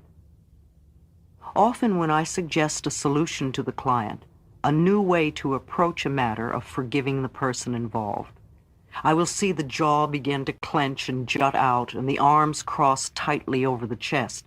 Maybe even fists will form. Resistance is coming to the fore, and I know we have hit upon exactly what needs to be done. We all have lessons to learn. The things that are so difficult for us are only the lessons we have chosen for ourselves. If things are easy for us, then they are not lessons, but are things we already know. Lessons can be learned through awareness. If you think of the hardest thing for you to do and how much you resist it, then you're looking at your greatest lesson at the moment. Surrendering, giving up the resistance, and allowing yourself to learn what you need to learn will make the next step even easier. Don't let your resistance stop you from making the changes. We can work on two levels, looking at the resistance and still making the mental changes. Observe yourself. Watch how you resist, and then go ahead anyway. Our actions often show our resistance. For instance, changing the subject, leaving the room, going to the bathroom, being late, getting sick, procrastinating by doing something else, doing busy work, wasting time, looking away or out the window, flipping through a magazine, refusing to pay attention, eating, drinking, or smoking, creating or ending a relationship, creating breakdowns, cars, appliances, plumbing, etc. We often assume things about others to justify our resistance. We make statements like, "It wouldn't do any good anyway. My husband, wife won't understand. I would have to change my whole perspective. Only crazy people go to therapists. They couldn't help me with my problem. They couldn't handle my anger. My case is different. I don't want to bother them. It'll work itself out. Nobody else does it." We grow up with beliefs that become our resistance to changing. Some of our limiting ideas are, "It's not done. It's just not right. It's not right for me to do that." That wouldn't be spiritual. Spiritual people don't get angry. Men, women just don't do that. My family never did that. Love is not for me. That's just silly. It's too far to drive. It's too much work. It's too expensive. It'll take too long. I don't believe in it. I'm not that kind of person. We give our power to others and use that excuse as our resistance to changing. We have ideas like, "God doesn't approve. I'm waiting for the stars to say it's okay. This isn't the right environment. They won't let me change. I don't have the right teacher, book, class, tools. My doctor doesn't want me to. I can't get time off from work. I don't want to be under their spell. It's all their fault. They have to change first. As soon as I get, then I'll do it. They don't understand. I don't want to hurt them. It's against my upbringing, religion, philosophy." We have ideas about ourselves that we use as limitations or resistance to changing.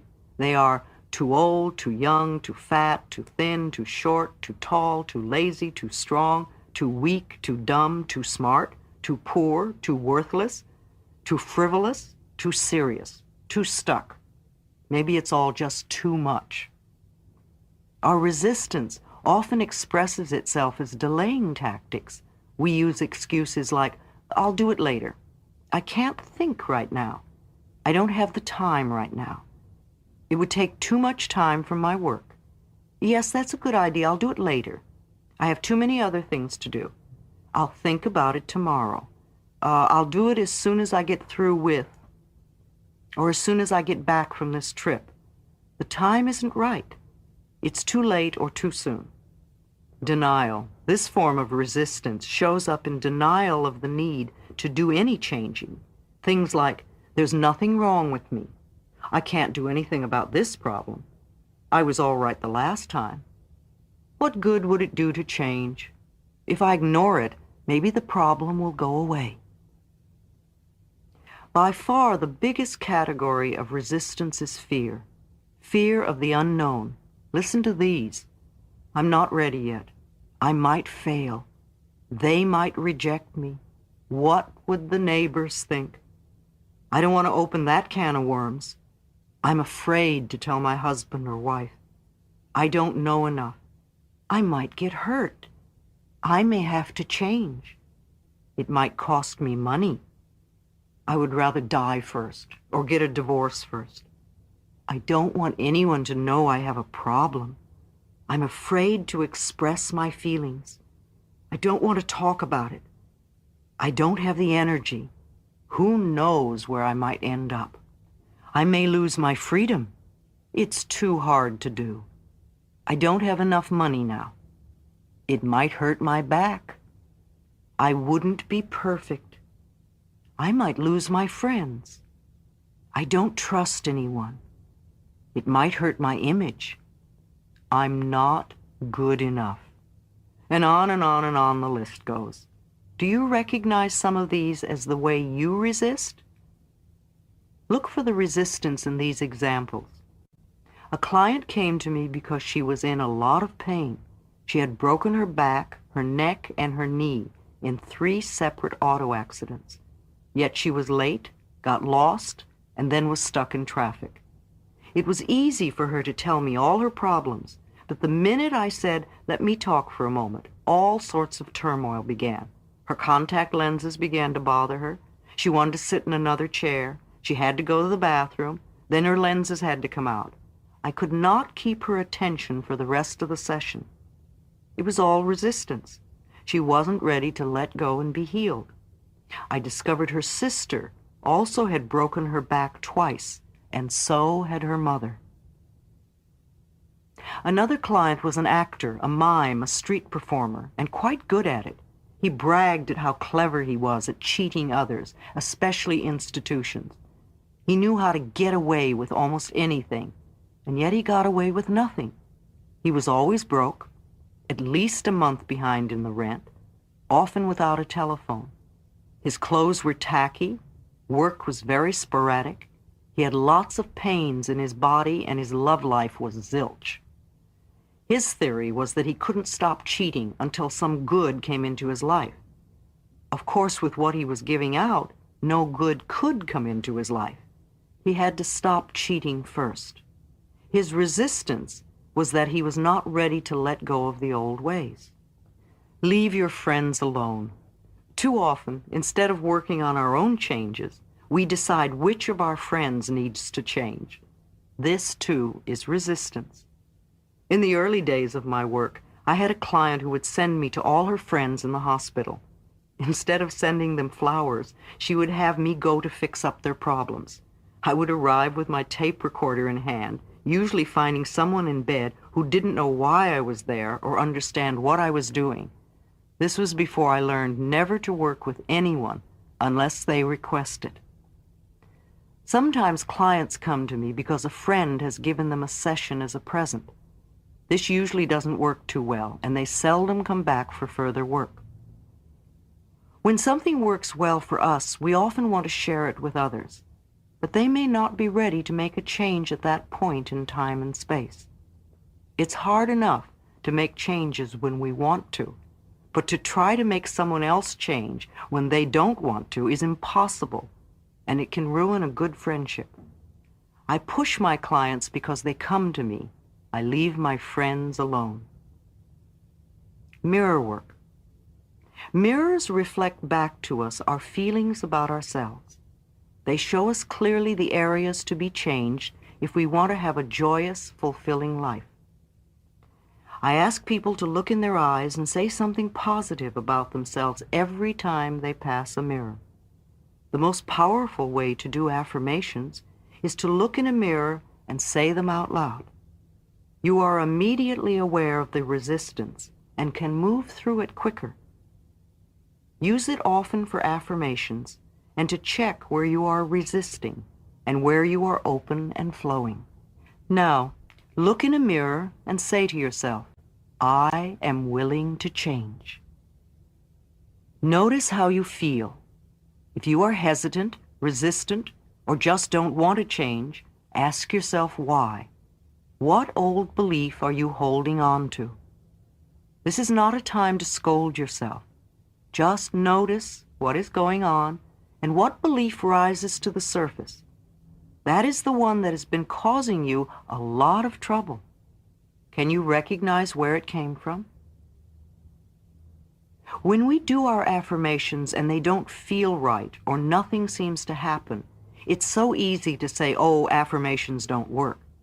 It's not that the affirmations don't work. It's that we need to do another step before we begin the affirmations.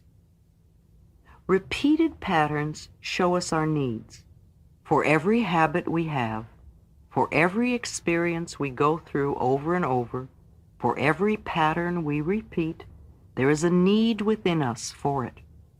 The need corresponds to some belief we have. If there were not a need, then we wouldn't have it, do it, or be it. There is something within us that needs the fat, the poor relationships, the failures, the cigarettes, the anger, the poverty, or abuse, or whatever it is that's a problem for us. How many times have we said, I won't ever do that again? And then before the day is up, we have the piece of cake, smoke the cigarette, say the hateful things to the ones we love, etc. Then we compound the whole problem by angrily saying to ourselves, oh, you have no willpower, no discipline, you're just weak. This only adds to the load of guilt we already carry. It has nothing to do with willpower or discipline. Whatever we are trying to release in our lives is just a symptom, an outer effect. Trying to eliminate the symptom without working on dissolving the cause is useless. The moment we release our willpower or discipline, the symptom crops up again. I say to clients, there must be a need in you for this condition or you wouldn't have it. Let's go back a step and work on the willingness to release the need. When the need is gone, you will have no desire for the cigarette or the overeating or the negative pattern. One of the first affirmations to use is, I am willing to release the need for the resistance or the headache or the constipation or the excess weight or the lack of money or whatever. Say, I am willing to release the need for. If you are resisting at this point, then your other affirmations cannot work. The webs we create around ourselves need to be unwound. If you have ever untangled a ball of string, you know that yanking and pulling only makes it worse. Be gentle and patient with yourself as you untangle your own mental knots. Get help if you need it. Above all, love yourself in the process. The willingness to let go of the old is the key. When I say needing the problem, I mean that according to our particular set of thought patterns, we need to have certain outer effects or experiences. Every outer effect is the natural expression of an inner thought pattern. And to battle only the outer effect or symptom is wasted energy and often increases the problem. I am unworthy creates procrastination. If one of my inner belief systems or thought patterns is, I am unworthy, then one of my outer effects will probably be procrastination. After all, procrastination is one way to keep us from getting where we say we want to go. Most people who procrastinate will spend a lot of time and energy berating themselves for procrastinating. They will call themselves lazy and generally will make themselves out to feel they are bad persons. Resentment of another's good. I had a client who loved attention and usually came to class late so he could create a stir. He had been the baby of 18 children, and he came last on the list of getting. As a child, he watched everyone else have, while he just longed for his own. Even now, when someone had good fortune, he would not rejoice with them. Instead, he would say, "Oh, I wish I had that," or "Why don't I ever get that?" His resentment of their good was a barrier to his own growth and change. Self-worth opens many doors. A client who was 79 came to me. She taught singing, and several of her students were making television commercials. She wanted to do this, but was afraid. I supported her totally and explained, "There is nobody like you. Just be yourself." I said, "Do it for the fun of it. There are people out there looking for exactly what you have to offer. Let them know you exist." She called several agents and casting directors and said, "I'm a senior citizen and I want to do commercials." And in a short time, she had a commercial. And since then, she's never stopped working. I often see her on TV and in the magazines. New careers can start at any age, especially if you do it for the fun of it. Self-criticizing is totally missing the mark. It will only intensify procrastination and laziness. The place to put the mental energy is into releasing the old and creating a new thought pattern. Say, "I am willing to release the need to be unworthy. I am worthy of the very best in life, and I now lovingly allow myself to accept it." As I spend a few days doing this affirmation over and over, my outer effect pattern of procrastination will automatically begin to fade. As I internally create a pattern of self-worth, then I no longer need to delay my own good. Do you see how this could apply to some of the negative patterns or outer effects in your own life? Let's stop wasting time and energy putting ourselves down for something we can't help doing if we have certain inner beliefs. Change the beliefs. No matter how you approach it or what subject matter we are talking about, we are only dealing with thoughts, and thoughts can be changed. When we want to change a condition, we need to say so. I am willing to release the pattern within me that is creating this condition. You can say this to yourself over and over every time you think of your illness or your problem. The minute you say it, you are stepping out of the victim class. You are no longer helpless. You are acknowledging your own power. You are saying, "I am beginning to understand that I created this. I now take my own power back. I am going to release this old idea and let it go." Self-criticism. I have a client who will eat a pound of butter and everything else she can get a hold of when she cannot bear to be with her own negative thoughts. The next day she'll be angry at her body for being heavy. When she was a little girl, she would walk around the family dinner table, finishing off everyone's leftovers and eating a whole stick of butter. The family would laugh and think it was cute. It was almost the only approval she got from her family. When you scold yourself, when you berate yourself, when you beat yourself up, who do you think you're treating this way? Almost all of our programming, both negative and positive, was accepted by us by the time we were 3 years old. Our experiences since then are based on what we accepted and believed about ourselves and about life at that time. The way we were treated when we were very little is usually the way we treat ourselves now. The person you are scolding is a 3-year-old child within you. If you are a person who gets angry at yourself for being afraid and fearful, think of yourself as being 3 years old. If you had a little 3-year-old child in front of you who was afraid, what would you do? Would you be angry at it? Or would you reach out your arms and comfort the child until it felt safe and at ease? The adults around you when you were a child may not have known how to comfort you at that time. Now you are the adult in your life, and if you're not comforting that child within you, then that is very sad indeed. What was done in the past is done, and it is over now.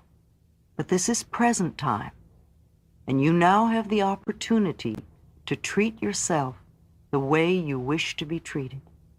Scolding yourself only makes you more frightened, and there's nowhere to turn.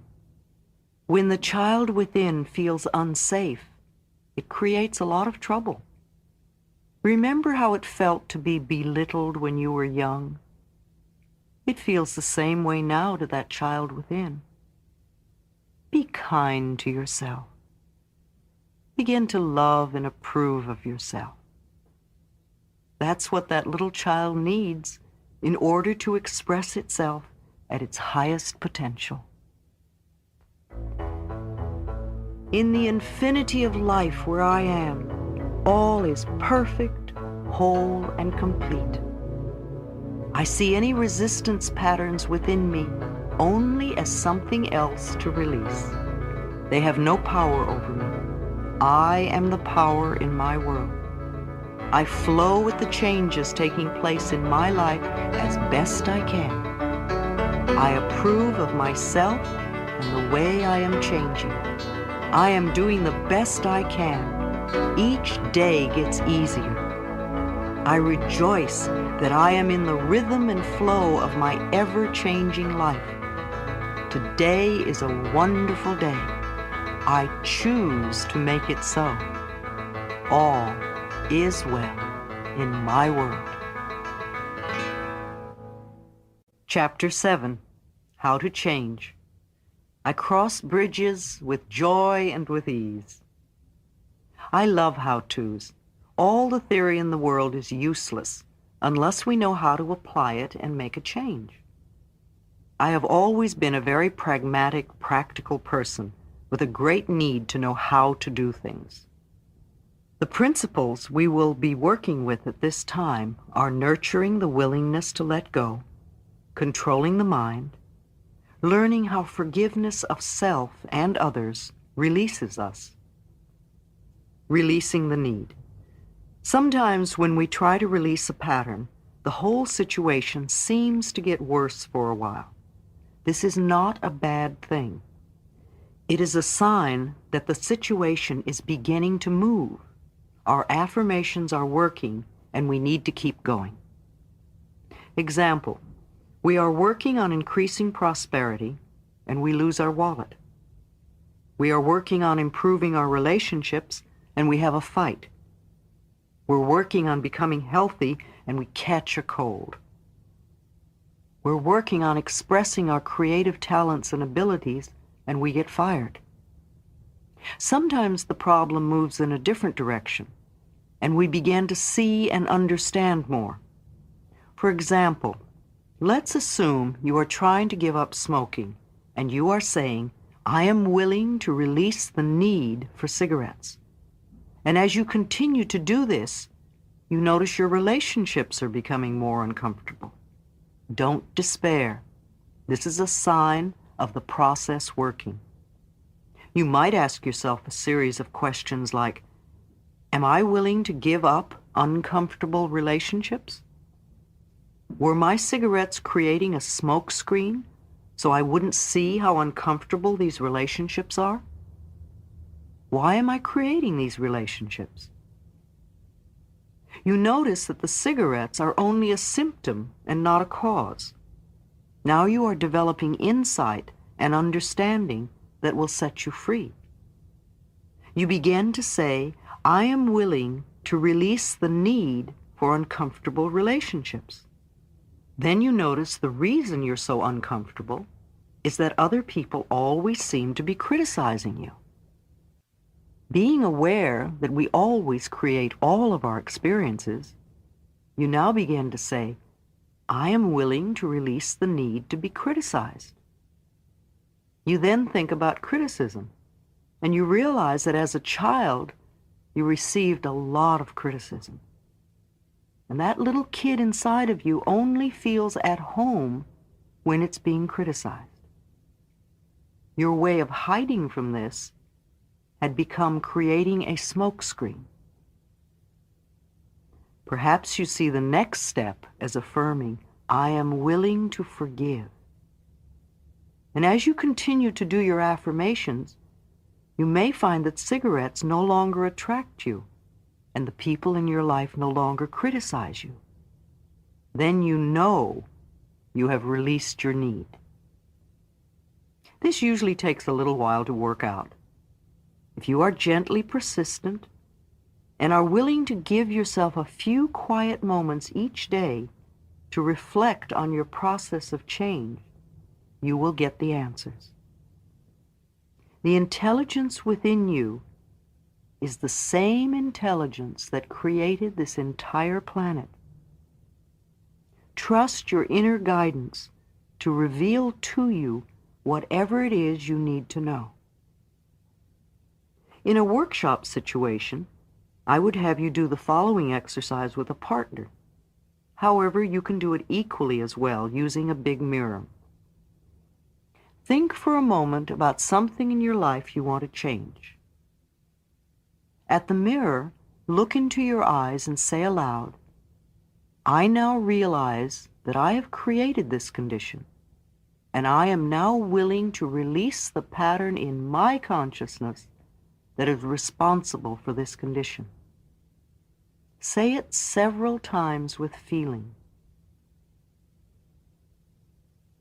If you were with a partner, I would have your partner tell you if they really thought you meant it. I would want you to convince your partner. Ask yourself if you really mean it. Convince yourself in the mirror that this time you are ready to step out of the bondage of the past. At this point, many people get scared because they don't know how to do this releasing. They're afraid to commit themselves until they know all the answers. That's only more resistance. Just pass through it. One of the great things is that we do not have to know how. All we need is willingness. The universal intelligence, or your subconscious mind, will figure out the hows. Every thought you think and every word you speak is being responded to, and the point of power is in this moment. The thoughts you are thinking and the words you are declaring at this moment are creating your future. Your mind is a tool. You are much more than your mind. You may think your mind runs the show, but that is only because you have trained your mind to think in this way. You can also untrain and retrain this tool of yours. Your mind is a tool for you to use in any way you wish. The way you now use your mind is only a habit, and any habit can be changed if we want to do so. Quiet the chatter of your mind for a moment and really think about this concept. Your mind is a tool you can choose to use any way you wish. The thoughts you choose to think create the experiences you have. If you believe that it is hard or difficult to change a habit or a thought, then your choice of this thought will make it true for you. If you would choose to think, it's becoming easier for me to make changes, then your choice of this thought will make that true for you. There is an incredible power and intelligence within you, constantly responding to your thoughts and your words. As you learn to control your mind by the conscious choice of thoughts, you align yourself with this power. Do not think your mind is in control. You are in control of your mind. You use your mind. You can stop thinking those old thoughts. When your old thinking tries to come back, saying it's so hard to change, take mental control. Tell your mind, I now choose to believe it is becoming easier for me to make changes. You may have this conversation with your mind several times before it will acknowledge that you are in control. and that what you say goes. The only thing you ever have any control of is your current thought. Your old thoughts are gone. There's nothing you can do about them except live out the experiences they caused. Your future thoughts have not been formed, and you do not know what they will be. Your current thought, the one you're thinking right now, is totally under your control. You know, if you have a little child who has been allowed to stay up as late as it wishes for a long time, and then you make a decision that you now want this child to go to bed at 8 every night, what do you think the first night will be like? The child will rebel against this new rule and may kick and scream and do its best to stay out of bed. If you relent at this time, the child wins and will try to control you forever. However, if you calmly stick to your decision and firmly insist that this is the new bedtime, the rebelling will get less and less. In a few nights, the new routine will be established. It is the same with your mind. Of course it'll rebel at first. It does not want to be retrained. But you are in control, and if you stay focused and firm, in a very short time the new way of thinking is established. And you will realize that you are not a helpless victim of your thoughts, but rather a master of your own mind. Let's do an exercise, letting go. Close your eyes. Take a deep breath. As you exhale, allow all the tension to leave your body. Let your scalp and your forehead and your face relax. Let your tongue and your throat and your shoulders relax. Let your back and your abdomen and your pelvis relax. Let your breathing be at peace as you relax your legs and feet. Is there a big change in your body? Notice how much you hold on. If you are doing it with your body, you're doing it with your mind. In this relaxed, comfortable position, say with me, I am willing to let go. I release all tension. I release all fear. I release all anger. I release all guilt. I release all sadness. I let go of all old limitations. I let go, and I am at peace. I am at peace with myself. I am at peace with the process of life. I am safe. Repeat this exercise several times. Feel the ease of letting go. Repeat it whenever you feel thoughts of difficulty coming up. It takes practice for the routine to become a part of you.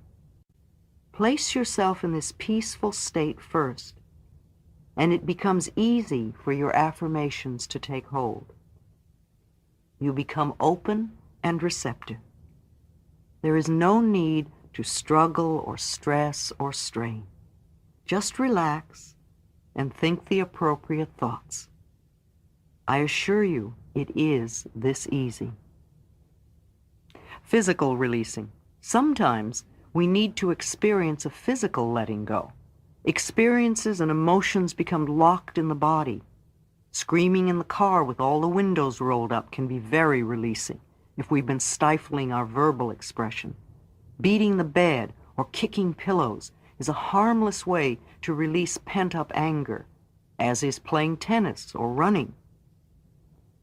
A while ago I had a pain in my shoulder for a day or two, and I tried to ignore it, but it wouldn't go away. Finally I sat down and I asked myself, what's happening here? What am I feeling? It feels like burning, burning, burning. That means anger. What are you angry about? I couldn't think what I was angry about. So I said, well, let's see if we can find out. And I put 2 large pillows on the bed, and I began to hit them with a lot of energy. And after about 12 hits, I realized exactly what I was angry about. It was so clear. So I beat the pillows even harder and made some noise and released the emotions from my body. And when I got through, I felt much better. And the next day, my shoulder was fine. Letting the past hold you back. Some people tell me they cannot enjoy today because of something that happened in the past. Because they did not do something or do it in a certain way, they cannot live a full life today. Because they no longer have something they had in the past, they cannot enjoy today. Because they were hurt in the past, they will not accept love now. Because something unpleasant happened when they did something once, they are sure it will happen again today. Because they once did something that they're sorry for, they are sure they are bad people forever. Because once someone did something to them, it is now all the other person's fault that their life is not where they want it to be. Because they became angry over a situation in the past, they will hold on to that self-righteousness. Because of some very old experience where they were treated badly, they will never forgive and forget. Because I did not get invited to the high school prom, I cannot enjoy life today. Because I did poorly at my first audition, I will be terrified of auditions forever. Because I am no longer married, I cannot live a full life today. Because my first relationship ended, I can no longer be open to love. Because I was hurt by a remark once, I will never trust anyone again. Because I stole something once, I must punish myself forever. Because I was poor as a child, I will never get anywhere. What we often refuse to realize is that holding on to the past, no matter what it was or how awful it was, is only hurting us. They really don't care. Usually they are not even aware. We are only hurting ourselves by refusing to live this moment to the fullest. The past is over and done and cannot be changed. Even when we grunge about the past, we experience our memory of it in this moment, and we lose the real experience of this moment in the process. Exercise, releasing. Let us now clean up the past in our minds. Release the emotional attachment to it. Allow the memories to be just memories. If you think back to what you used to wear in the 3rd grade, usually there is no emotional attachment. It's just a memory. And it can be the same for all the past events in our lives. As we let go, we become free to use all of our mental power to enjoy this moment and to create a grand future. Make a list of all the things you are willing to let go. How willing are you to do this? Notice your reactions. What will you have to do to let these things go? How willing are you to do so? What is your resistance level? All right, let's move to forgiveness. Forgiveness of ourselves and of others releases us from the past. The Course in Miracles says over and over that forgiveness is the answer to almost everything. I know that when we are stuck, it usually means there is some more forgiving to be done. When we do not flow freely with life in the present moment, it usually means we are holding on to a past moment. It can be regret, sadness, hurt, fear, or guilt, blame, anger, resentment, and sometimes even the desire for revenge. Each one of these states comes from a space of non-forgiveness, a refusal to let go and come into the present moment. Love is always the answer to healing of any sort, and the pathway to love is forgiveness. Forgiveness dissolves resentment. There is an old Emmett Fox exercise for dissolving resentment that always works. He recommends that you sit quietly, close your eyes, and allow your mind and body to relax. Then imagine yourself sitting in a darkened theater, and in front of you is a small stage. And on that stage, place the person you resent the most. It could be past or present, living or dead. When you see this person clearly, visualize good things happening to this person, things that would be meaningful to them. See them smiling and happy. Hold this image for a few minutes and then let it fade away. And I like to add another step. As they leave the stage, put yourself up there and see good things happening to you, and see yourself smiling and happy. And be aware that the abundance of the universe is available for all of us. This exercise dissolves the dark clouds of resentment most of us carry. For some, it will be very difficult to do. Each time you do it, you may get a different person. Do it once a day for a month, and notice how much lighter you feel. Here's an exercise for revenge. Those on the spiritual pathway know the importance of forgiveness. For some of us, there is a step that is necessary before we can totally forgive. Sometimes the little kid in us needs to have revenge before it is free to forgive. For that, this exercise is very helpful. Close your eyes, sit quietly and peacefully, and think of the person who is hardest to forgive. And what would you really like to do to them? What do they need to do to get your forgiveness? And imagine that happening now. And really get into the details. How long do you want them to suffer or do penance? And when you feel complete, condense time and let it be over forever.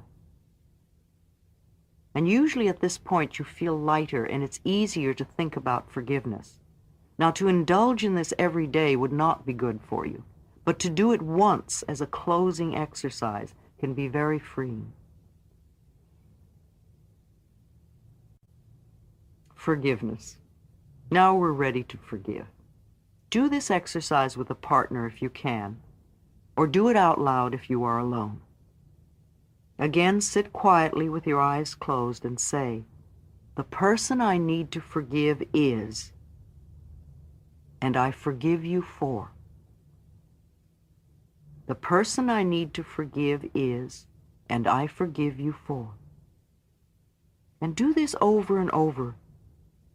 You will have many things to forgive some for, and only one or two to forgive others for. If you have a partner, let them say to you, "Thank you, and I set you free now." If you do not, then imagine the person you are forgiving saying it to you. Do this for at least 5 or 10 minutes. Search your heart for the injustices you still carry, and then let them go. When you have cleared as much as you can for now, turn your attention to yourself and say out loud to yourself, "I forgive myself for." And do this for another 5 minutes or so. These are powerful exercises and good to do at least once a week to clear out any remaining rubbish. Some experiences are easy to let go, and some we have to chip away at until suddenly one day they just let go and dissolve. Here's another good exercise. Begin to visualize yourself as a little child of 5 or 6, and look deeply into this little child's eyes. See the longing that is there, and realize that there is only one thing this little child wants from you, and that is love. So reach out your arms and embrace this child. Hold it with love and tenderness. Tell it how much you love it. how much you care. Admire everything about this child and say that it's okay to make mistakes while learning. And promise that you'll always be there no matter what. And then let this little child get very small until it's just the size to fit into your heart. And put it there so whenever you look down, you can see this little face looking up at you, and you can give it lots of love. Now visualize your mother as a little girl of 4 or 5, frightened and looking for love and not knowing where to find it. Reach out your arms and hold this little girl and let her know how much you love her, how much you care. Let her know she can rely on you to always be there, no matter what. And when she quiets down and begins to feel safe, let her get very small, just the size to fit into your heart. Put her there with your own little child and let them give each other lots of love. Now imagine your father as a little boy of 3 or 4, frightened and crying and looking for love. See the tears rolling down his little face as he doesn't know where to turn. You have become good at comforting frightened little children. So reach out your arms and hold his trembling little body. Comfort him. Croon to him. Let him feel how much you love him. Let him feel that you will always be there for him. And when his tears are dry, and you feel the love and peace in his little body, let him get very small, just the size to fit into your heart. Put him there, so those 3 little children can give each other lots of love, and you can love them all. There is so much love in your heart that you could heal the entire planet. But just for now, let us use this love to heal you. Feel a warmth beginning to glow in your heart center, a softness, a gentleness. And let this feeling begin to change the way you think and talk about yourself. In the infinity of life where I am, all is perfect, whole, and complete. Change is the natural law of my life. I welcome change. I am willing to change. I choose to change my thinking. I choose to change the words I use. I move from the old to the new with ease and with joy. It is easier for me to forgive than I thought. Forgiving makes me feel free and light. It is with joy that I learn to love myself more and more. The more resentment I release, the more love I have to express. Changing my thoughts makes me feel good. I am learning to choose to make today a pleasure to experience. All is well in my way. Chapter 8, Building the New. The answers within me come to my awareness with ease. I don't want to be fat. I don't want to be broke. I don't want to be old. I don't want to live here. I don't want to have this relationship. I don't want to be like my mother or father. I don't want to be stuck in this job. I don't want to have this hair, this nose, this body. I don't want to be lonely. I don't want to be unhappy. I don't want to be sick. What you put your attention on grows. These statements show how we are culturally taught to fight the negative mentally, thinking that if we do so, the positive will automatically come to us. It doesn't work that way. How often have you lamented about what you didn't want? Did it ever bring you what you really wanted? Fighting the negative is a total waste of time if you really want to make changes in your life. The more you dwell on what you don't want, the more of it you create. The things about yourself or your life that you've always disliked are probably still with you. What you put your attention on grows and becomes permanent in your life. Move away from the negative and put your attention on what it is you really do want to have or be. Let's turn those negative affirmations into positive affirmations. I am slender. I am prosperous. I am eternally young. I now move to a better place. I have a wonderful new relationship. I am my own person. I am filled with love and affection. I am joyous and happy and free. I am totally healthy. Learn to think in positive affirmations. Affirmations are any statements you make. Too often we think in negative affirmations.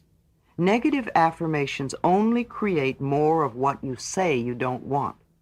Saying, I hate my job, will get you nowhere. Declaring, I now accept a wonderful new job, will open the channels in your consciousness to create that. Continuously make positive statements about how you want your life to be. However, there is one point that is very important. Always make your statements in present tense, such as I am or I have.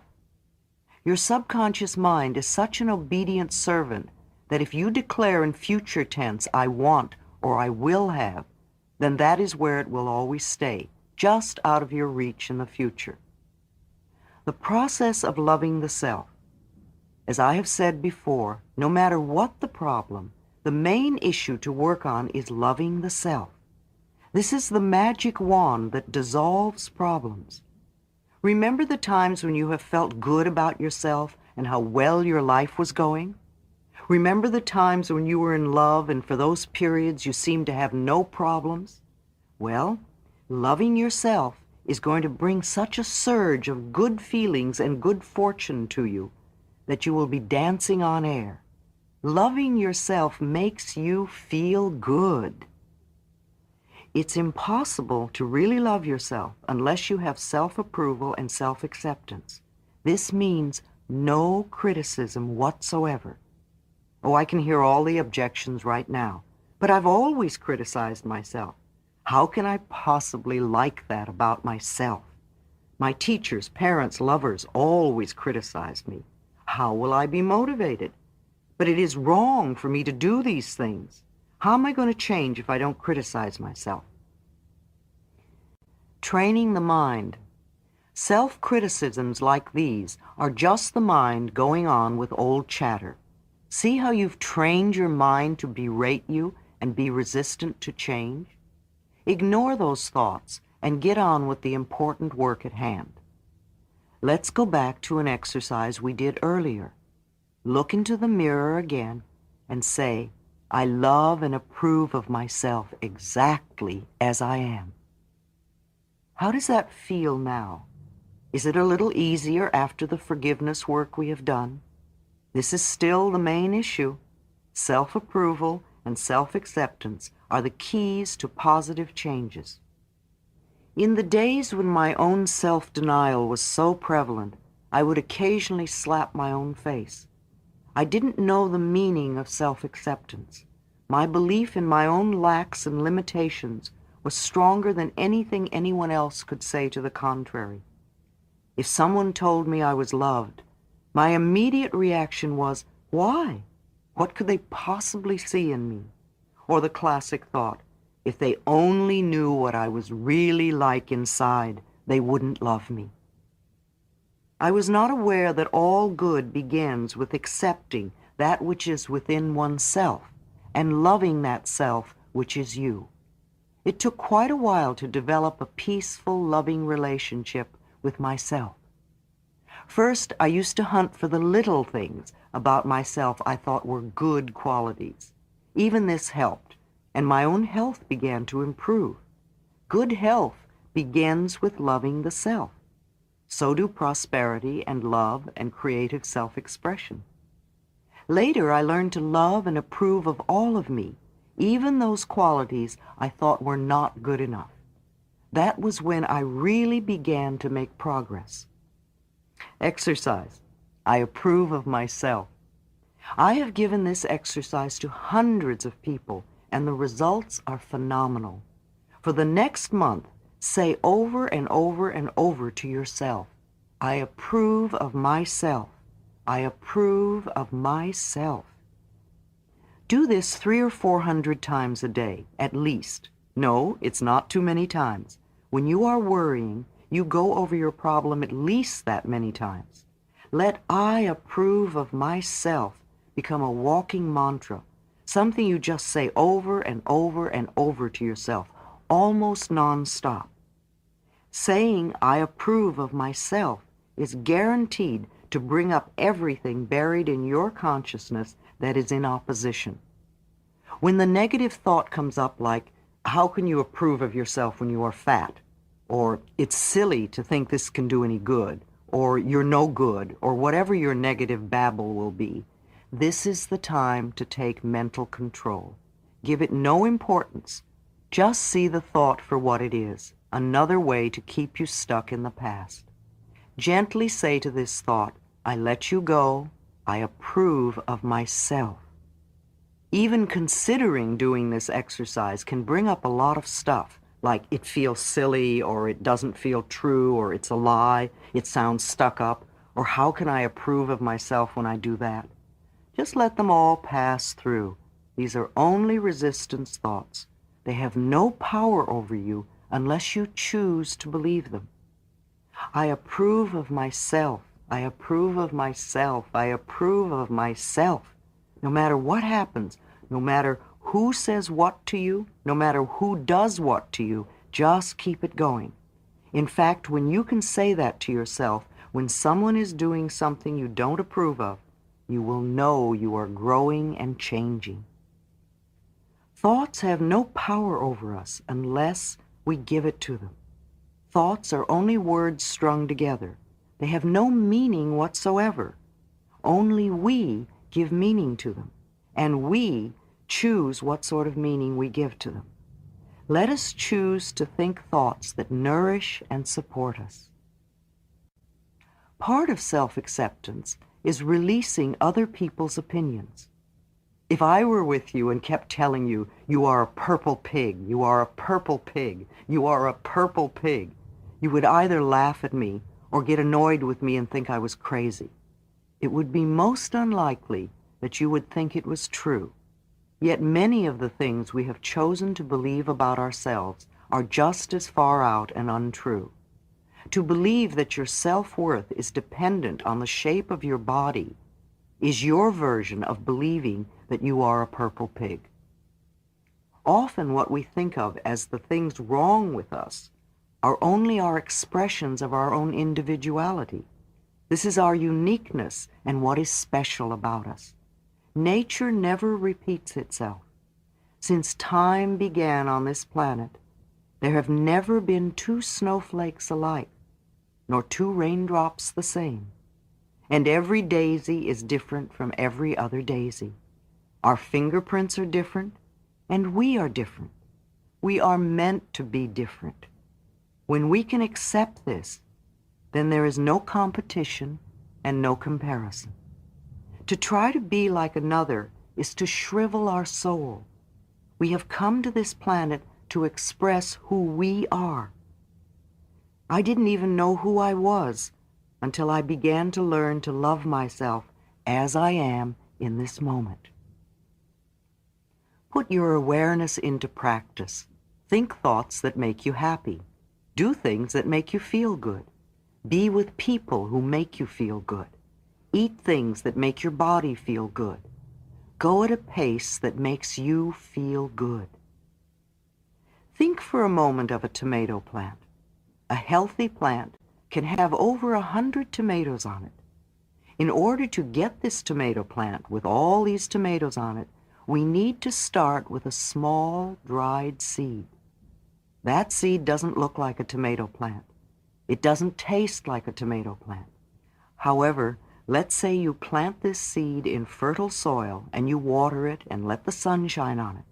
And when the first tiny little shoot comes up, you don't stomp on it and say, "That's not a tomato plant."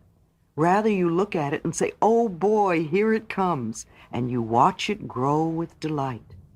In time, if you continue to water it and give it lots of sunshine and pull away any weeds, you might have a tomato plant with more than 100 tomatoes on it.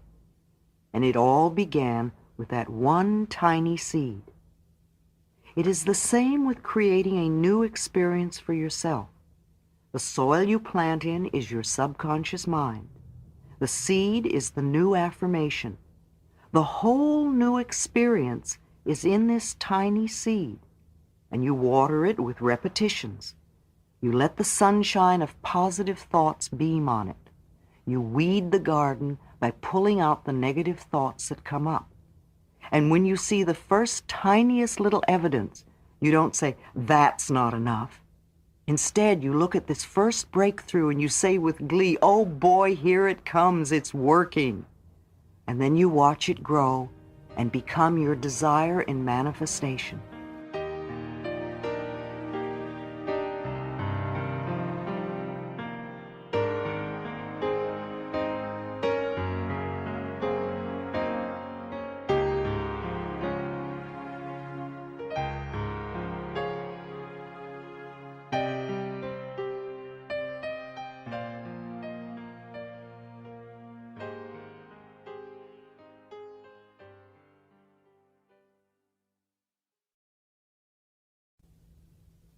Meditation in any of its forms is a wonderful way to quiet the mind and allow your own knowingness to come to the surface. I usually sit with my eyes closed and say, "What is it I need to know?" And then wait quietly for an answer. If the answer comes, fine. If it doesn't, fine. It will come another day. There are groups that do workshops for all different tastes, such as insight training, loving relationships training, EST, advocate experience, the Ken Keyes group, actualizations, and many more. Many of these groups do weekend workshops. These weekends give you a chance to see a whole new viewpoint about life, just as my own weekend workshops do. No one workshop will totally clear up all your problems forever. However, they can assist you in changing your life in the here and now. In the spiritual realm, there is prayer, there is meditation, and becoming connected with your higher source. Practicing forgiveness and unconditional love, to me, are spiritual practices. There are many spiritual groups. In addition to the Christian churches, there are metaphysical churches like Religious Science and Unity. There are the Self-Realization Fellowships, the Movement of Inner Spiritual Awareness, Transcendental Meditation, the Siddha Foundation, and many more. There are many avenues you can explore. If one way doesn't work for you, try another. All these suggestions have proved to be beneficial. I cannot say which one is right for you. That is something you will have to discover for yourself. No one method or one person or one group has all the answers for everyone. I don't have all the answers for everyone. I'm just one more stepping stone on the pathway to holistic health. In the infinity of life where I am, all is perfect, whole, and complete. My life is ever new. Each moment of my life is new and fresh and vital. I use my affirmative thinking to create exactly what I want. This is a new day. I am a new me. I think differently. I speak differently. I act differently. Others treat me differently. My new world is a reflection of my new thinking. It is a joy and a delight to plant new seeds, for I know these seeds will become my new experiences. All is well in my world. Chapter 9, Daily Work. I enjoy practicing my new mental skills. If a child gave up at the first fall, it would never learn to walk. Like any other new thing you are learning, it takes practice to make it part of your life. First, there is a lot of concentration, and some of us choose to make this hard work. I don't like to think of it as hard work, but rather as something new to learn. The process of learning is always the same no matter what the subject, whether you're learning to drive a car, or type, or play tennis, or think in a positive manner. First, we fumble and bumble as our subconscious mind learns by trial. And yet, every time we come back to our practicing, it gets easier, and we do it a little better. Of course, you won't be perfect the first day. You will be doing whatever you can do. That's good enough for a start. Say to yourself often, I'm doing the best I can. Always support yourself. I well remember my first lecture. When I came down from the podium, I immediately said to myself, Louise, you were wonderful. You were absolutely fantastic for the first time. And when you've done it 5 or 6 times, you will be a pro. Then a couple of hours later, I said to myself, I think we could change a few things. Let's adjust this and let's adjust that. But I refused to criticize myself in any way. If I had come off the podium and started berating myself with, oh, you were so awful, you made this mistake and you made that mistake, then I would have dreaded my second lecture. As it was, the second one was better than the first, and by the 6th one, I was feeling like a pro. Just before I began writing You Can Heal Your Life, I bought myself a word processor computer. I called her my magic lady. It was something new I chose to learn. I discovered that learning the computer was very much like learning the spiritual laws. When I learned the computer's laws, then she did indeed perform magic for me. When I did not follow her laws to the letter, then either nothing would happen or it would not work the way I wanted it to work. She would not give an inch. I could get as frustrated as I wanted while she patiently waited for me to learn her laws, and then she gave me magic. It took practice. It's the same with the work you're learning to do now. You must learn the spiritual laws and follow them to the letter. You cannot bend them to your old way of thinking.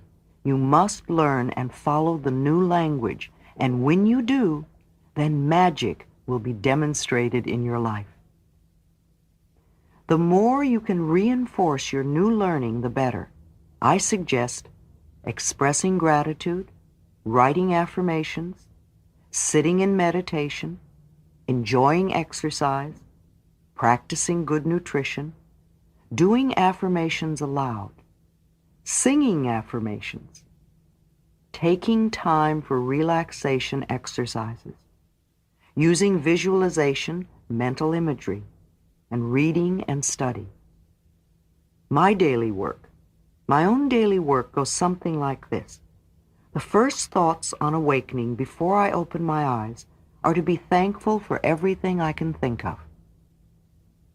After a shower, I take a half hour or so to meditate and to do my affirmations and prayers. Then about 15 minutes of exercise, usually on the trampoline. Sometimes I join the 6 a.m. exercise program now on television.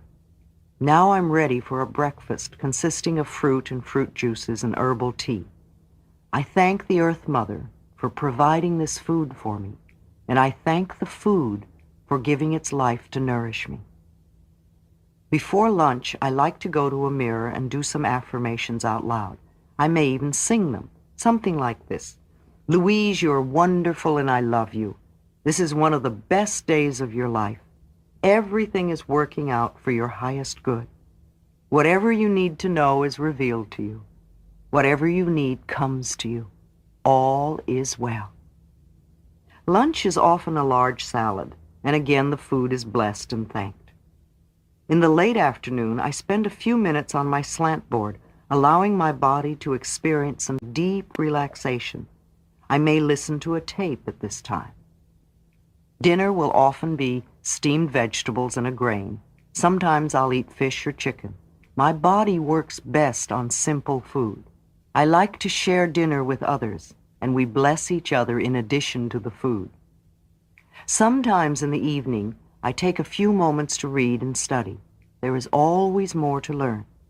At this time, I may also write out my current affirmation 10 or 20 times. As I go to bed, I collect my thoughts. I go over the day, and I bless each activity.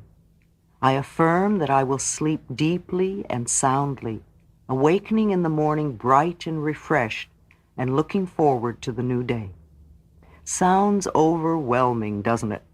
To begin with, it seems like a lot to cope with, but after a short period of time, your new way of thinking will become as much a part of your life as bathing or brushing your teeth.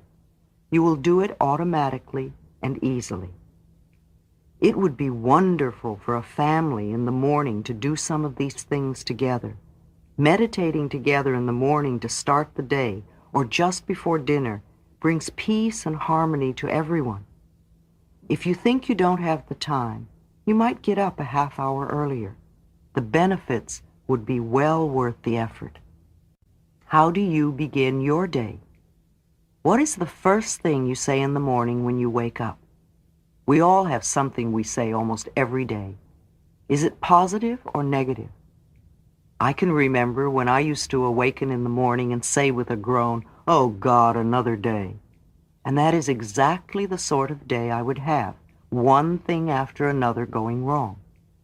Now when I awaken, and before I even open my eyes, I thank the bed for a good night's sleep. After all, we've spent the whole night together in comfort. Then with my eyes still closed, I spend about 10 minutes just being thankful for all the good in my life. I program my day a bit, affirming that everything will go well and that I will enjoy it all. This is before I get up and do my morning meditation or prayers. Meditation. Give yourself a few minutes every day to sit in quiet meditation. If you're new at meditation, begin with 5 minutes. Sit quietly, observing your breathing, and allow the thoughts to pass gently through your mind. Give them no importance, and they will pass on. It is the nature of the mind to think, so don't try to get rid of thoughts. There are many classes and books you can explore to find new ways to meditate. No matter how or where you begin, you will eventually create the method that is best for you. I usually just sit quietly and ask, what is it I need to know? And I allow the answer to come if it wants to. If not, I know it will come later. There is no right or wrong way to meditate. Another form of meditation is to sit quietly and observe the breath as it goes in and out of your body. As you inhale, count 1. As you exhale, count 2. Continue counting until you get to 10, and then begin again at 1. If you find your mind doing the laundry list, begin again at 1. If you notice your counting takes you to 25 or so, just go back to 1. There was one client who seemed to me to be so bright and intelligent. Her mind was unusually clever and quick, and she had a great sense of humor. Yet she could not get her act together. She was overweight, broke, frustrated in her career, and without a romance for many years. She could accept all the metaphysical concepts quickly. They made a lot of sense to her, yet she was too clever, too quick. She found it difficult to slow herself down enough to practice over a meaningful period of time. the ideas she could grasp so quickly on a moment-by-moment basis. Daily meditation helped her enormously. We began with only 5 minutes a day and very gradually worked up to 15 or 20 minutes. Exercise, daily affirmations. Take 1 or 2 affirmations and write them 10 or 20 times a day. Read them aloud with enthusiasm. Make a song out of your affirmations and sing them with joy. Let your mind go over these affirmations all day long. Consistently used affirmations become beliefs and will always produce results, sometimes in ways we cannot even imagine. One of my beliefs is that I always have good relationships with my landlord. My last landlord in New York City was a man known to be extremely difficult, and all the tenants complained. In the 5 years I lived there, I saw him only 3 times. When I decided to move to California, I wanted to sell all my possessions and start fresh and unencumbered with the past. And I began to do affirmations like these. All my possessions are sold easily and quickly. The move is very simple to do. Everything is working in divine order, and all is well. I did not think about how difficult it would be to sell things or where I would sleep the last few nights or any other negative ideas. I just kept doing my affirmations. Well, my clients and students quickly bought all the little stuff and most of the books. I informed my landlord in a letter that I would not be renewing my lease, and to my surprise, I received a phone call from him expressing his dismay at my leaving. He offered to write a letter of recommendation to my new landlord in California and asked if he could please buy my furniture, as he had decided to rent the apartment furnished. My higher consciousness had put the 2 beliefs together in a way I could not have conceived of. I always have good relationships with my landlord, and everything will sell easily and quickly. To the other tenants' amazement, I was able to sleep in my own bed in a comfortably furnished apartment until the last moment, and be paid for it. I walked out with a few clothes, my juicer, my blender, my hairdryer, and my typewriter, plus a large check, and I leisurely took the train to Los Angeles. Do not believe in limitations. On arriving in California, it was necessary for me to buy a car. Not having owned a car before, or having made a major purchase before, I did not have any established credit. The banks would not give me credit. Being a woman and self-employed did not help my case any. I did not want to spend all my savings to buy a new car. Establishing credit became a catch-22. I refused to have any negative thoughts about the situation or about the banks. I rented a car and kept affirming that I have a beautiful new car and it comes to me easily. I also told everybody I met that I wanted to buy a new car and that I had not been able to establish credit so far. In about 3 months' time, I met a businesswoman who instantly liked me. When I told her my story about the car, she said, "Oh, well, I'll take care of that." And she called a friend at the bank who owed her a favor and told her that I was an old friend and gave me the highest references. And within 3 days, I drove off a car dealer's lot with a beautiful new car.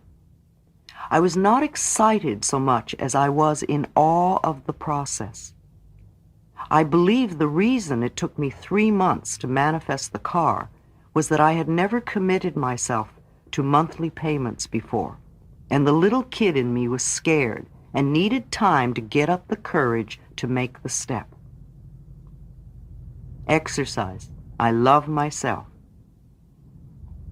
I assume you are already saying, "I approve of myself," almost nonstop. This is a powerful basis. Keep it up for at least a month.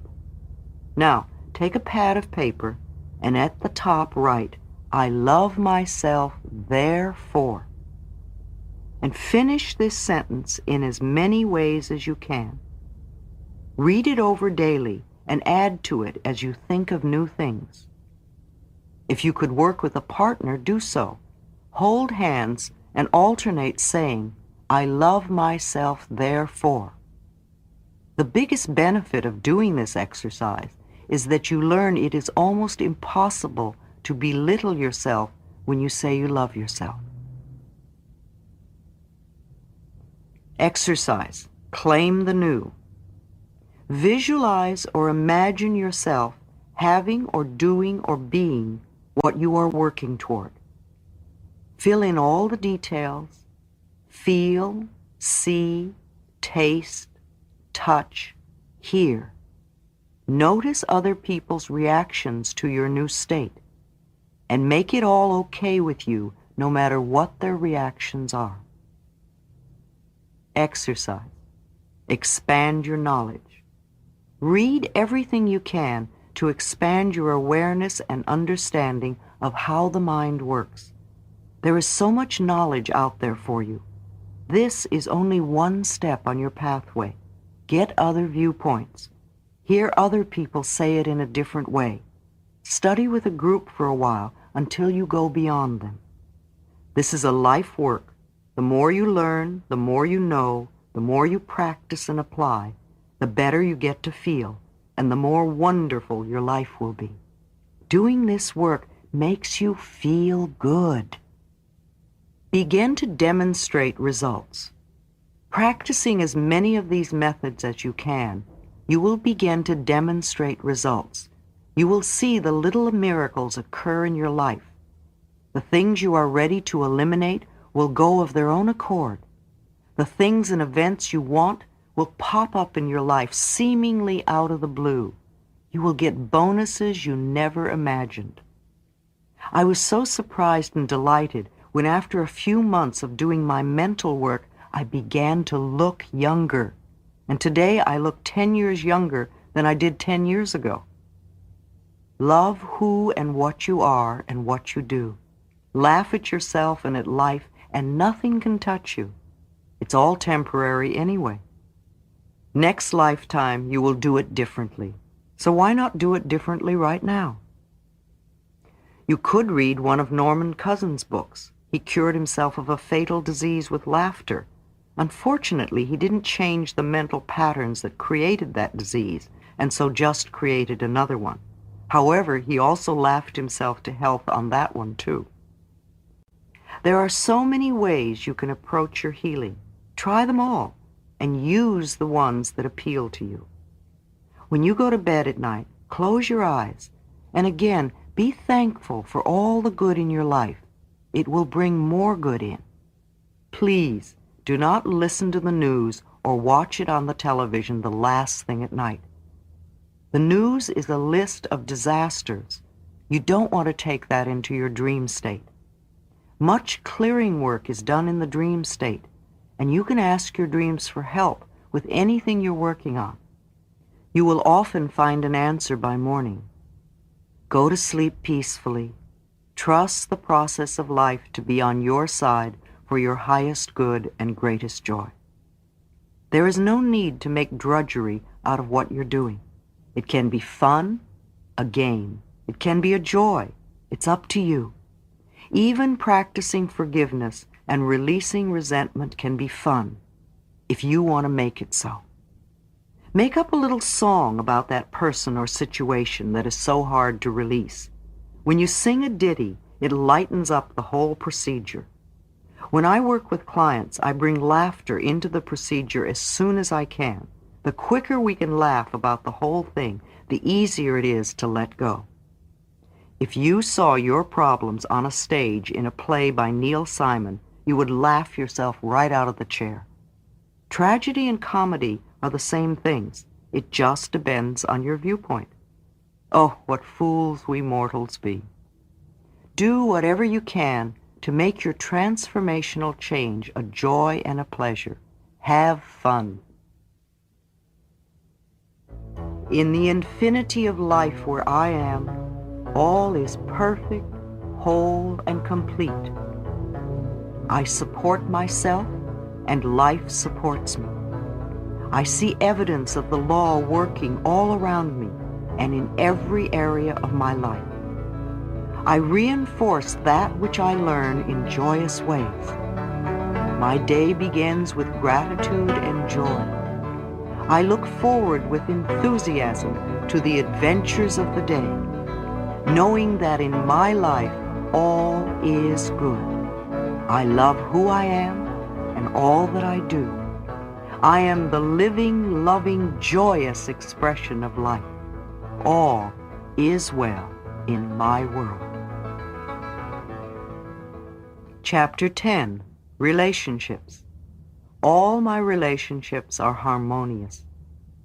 All of life is relationships. We have relationships with everything. You are even having a relationship now with me and my concepts. The relationships you have with objects and food and weather and transportation and with people all reflect the relationship you have with yourself. The relationship you have with yourself is highly influenced by the relationships you had with the adults around you as a child. The way the adults reacted to us then is often the way we react towards ourselves now, both positively and negatively. Think for a moment of the words you use when you are scolding yourself. Aren't they the same words your parents used when they were scolding you? What words did they use when they praised you? I'm sure you use the same words to praise yourself. Perhaps they never praised you. So then you have no idea how to praise yourself and probably think you have nothing to praise. I'm not blaming our parents because we're all victims of victims and they couldn't teach you anything they did not know. Sandra Ray, the great rebirther, who has done so much work with relationships, claims that every major relationship we have is a reflection of the relationship we had with one of our parents. She claims that until we clean up that first one, we will never be free to create exactly what we want in relationships. Relationships are mirrors of ourselves. What we attract always mirrors either the qualities we have or beliefs we have about relationships. This is true whether it is a boss, a coworker, an employee, a friend, a lover, or a spouse, or a child. The things you don't like about these people are either what you yourself do, or would like to do, or what you believe. You could not attract them or have them in your life if the way they are didn't somehow complement your life. Exercise, us versus them. Look for a moment at someone in your life who bothers you, and describe 3 things about this person that you don't like, things that you want them to change. Now look deeply inside of you and ask yourself, where am I like that? And when do I do the same things? Close your eyes and give yourself the time to do this. Then ask yourself if you are willing to change. When you remove those patterns, habits, and beliefs from your thinking and behavior, either these people will change or leave your life. If you have a boss who is critical and impossible to please, look within. Either you do that on some level, or you have a belief that bosses are always critical and impossible to please. If you have an employee who won't obey or who doesn't follow through, look to see where you do that and clean it up. Firing someone is too easy. It doesn't clear your pattern. If there is a coworker who won't cooperate and be part of the team, look to see how you could have attracted this. Where are you being non-cooperative? If you have a friend that is undependable and lets you down, turn within. Where in your life are you undependable, and when do you let others down? Is that your belief? If you have a lover who is cold and seems unloving, look to see if there is a belief within you that came from watching your parents in your childhood that says love is cold and undemonstrative. If you have a spouse who is nagging and non-supportive, Again, look to your childhood beliefs. Did you have a parent who was nagging and non-supportive? Are you that way? If you have a child who has habits that irritate you, I will guarantee that they are your habits. Children learn only by imitating the adults around them. Clear it within you, and you'll find that they change automatically. This is the only way to change others. Change ourselves first. Change your patterns, and you will find they are different too. Blame is useless. Blaming only gives away our power. Keep your power. Without power, we cannot make changes. Attracting love. Love comes when we least expect it, when we're not looking for it. Hunting for love never brings the right partner. It only creates longing and unhappiness. Love is never outside ourselves. Love is within us. Don't insist that love come immediately. Perhaps you're not ready for it, or you're not developed enough to attract the love you really want. Don't settle for anybody just to have someone. Set your standards. What kind of love do you want to attract? List the qualities you really want in the relationship. Develop those qualities in yourself, and you will attract a person who has them. You might examine what may be keeping love away. Could it be criticism, feelings of unworthiness, unreasonable standards, movie star images, fear of intimacy, a belief that you are unlovable? Be ready for love. Prepare the field and be ready to nourish love. Be loving and you will be lovable. Be receptive to love. In the infinity of life where I am, all is perfect, whole, and complete. I live in harmony and balance with everyone I know. Deep at the center of my being, there is an infinite well of love.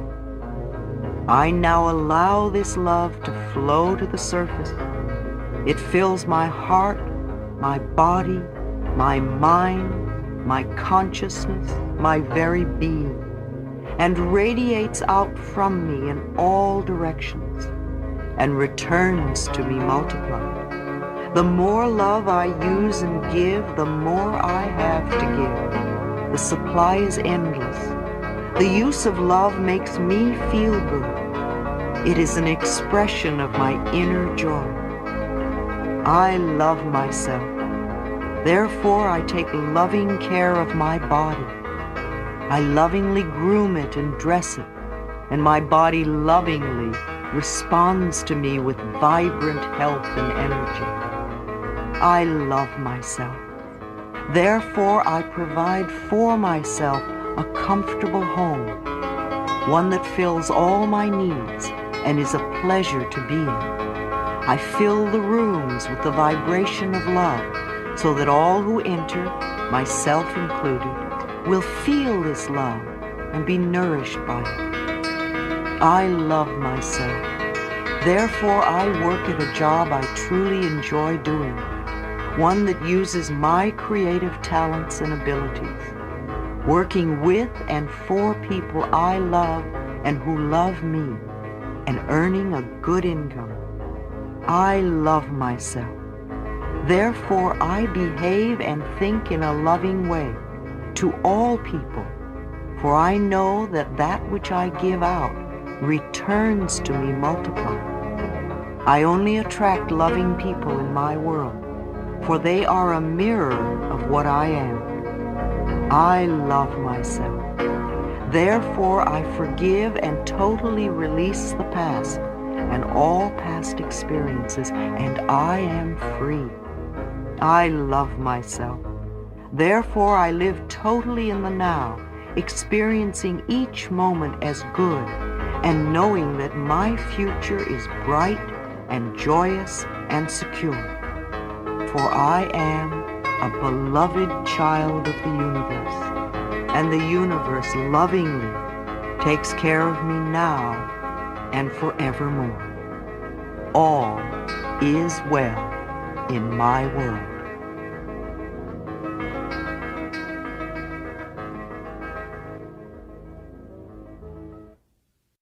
Chapter 11, Work. I am deeply fulfilled by all that I do. Wouldn't you love to have this affirmation be true for you? Perhaps you've been limiting yourself by thinking some of these thoughts. I can't stand this job. I hate my boss. I don't earn enough money. They don't appreciate me at work.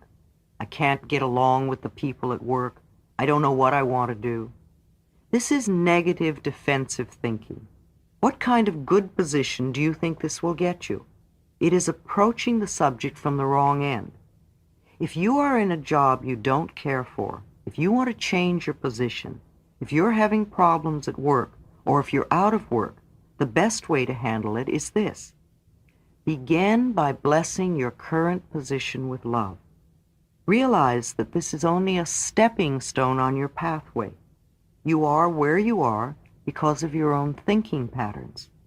If they are not treating you the way you would like to be treated, then there is a pattern in your consciousness that is attracting such behavior.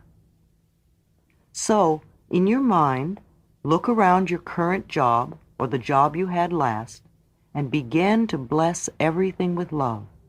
The building, the elevators or stairs, the rooms, the furniture and equipment, the people you work for and the people you work with, and each and every customer. Begin to affirm for yourself that I always work for the most wonderful bosses, that my boss always treats me with respect and courtesy.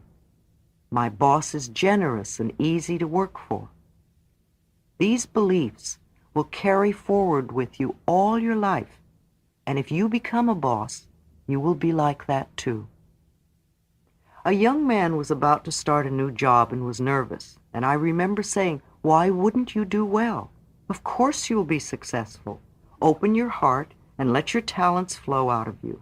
Bless the establishment, the people you work with and the people you work for, and each and every customer with love, and all will go well." He did just that and had a great success. If you want to leave your job, then begin to affirm that you release your current job with love to the next person who will be delighted to have it. Know that there are people out there looking for exactly what you have to offer, and that you are being brought together on the checkerboard of life even now. A good affirmation for work.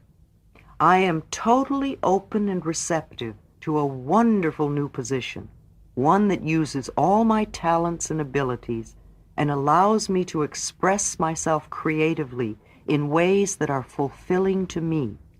I work with and for people who I love and who love and respect me, in a wonderful location and earning good money. If there is someone at work who bothers you, again, bless them with love every time you think of them. In each and every one of us is every single quality. While we may not choose to do so, we are all capable of being a Hitler or a Mother Teresa. If this person is critical, begin to affirm that he or she is loving and full of praise. If they are grouchy, affirm that they are cheerful and fun to be around. If they are cruel, affirm that they are gentle and compassionate. If you see only the good qualities in this person, then that is what they will show you, no matter how they behave towards others. Example. His new job was to play a piano in a club where the boss was known for being unkind and mean. The employees used to call the boss Mr. Death behind his back. I was asked how to handle this situation, and I replied, inside each and every person are all the good qualities. No matter how other people react to him, it has nothing to do with you. Every time you think of this boss, bless him with love. Keep affirming for yourself, I always work for wonderful bosses. He took my advice and did exactly that. My client began to receive warm greetings, and the boss soon began to slip him bonuses and hired him to play in several other clubs. The other employees who were sending out negative thoughts to the boss were still being mistreated. If you like your job but feel you're not getting paid enough, then begin to bless your current salary with love. Expressing gratitude for what we already have enables it to grow.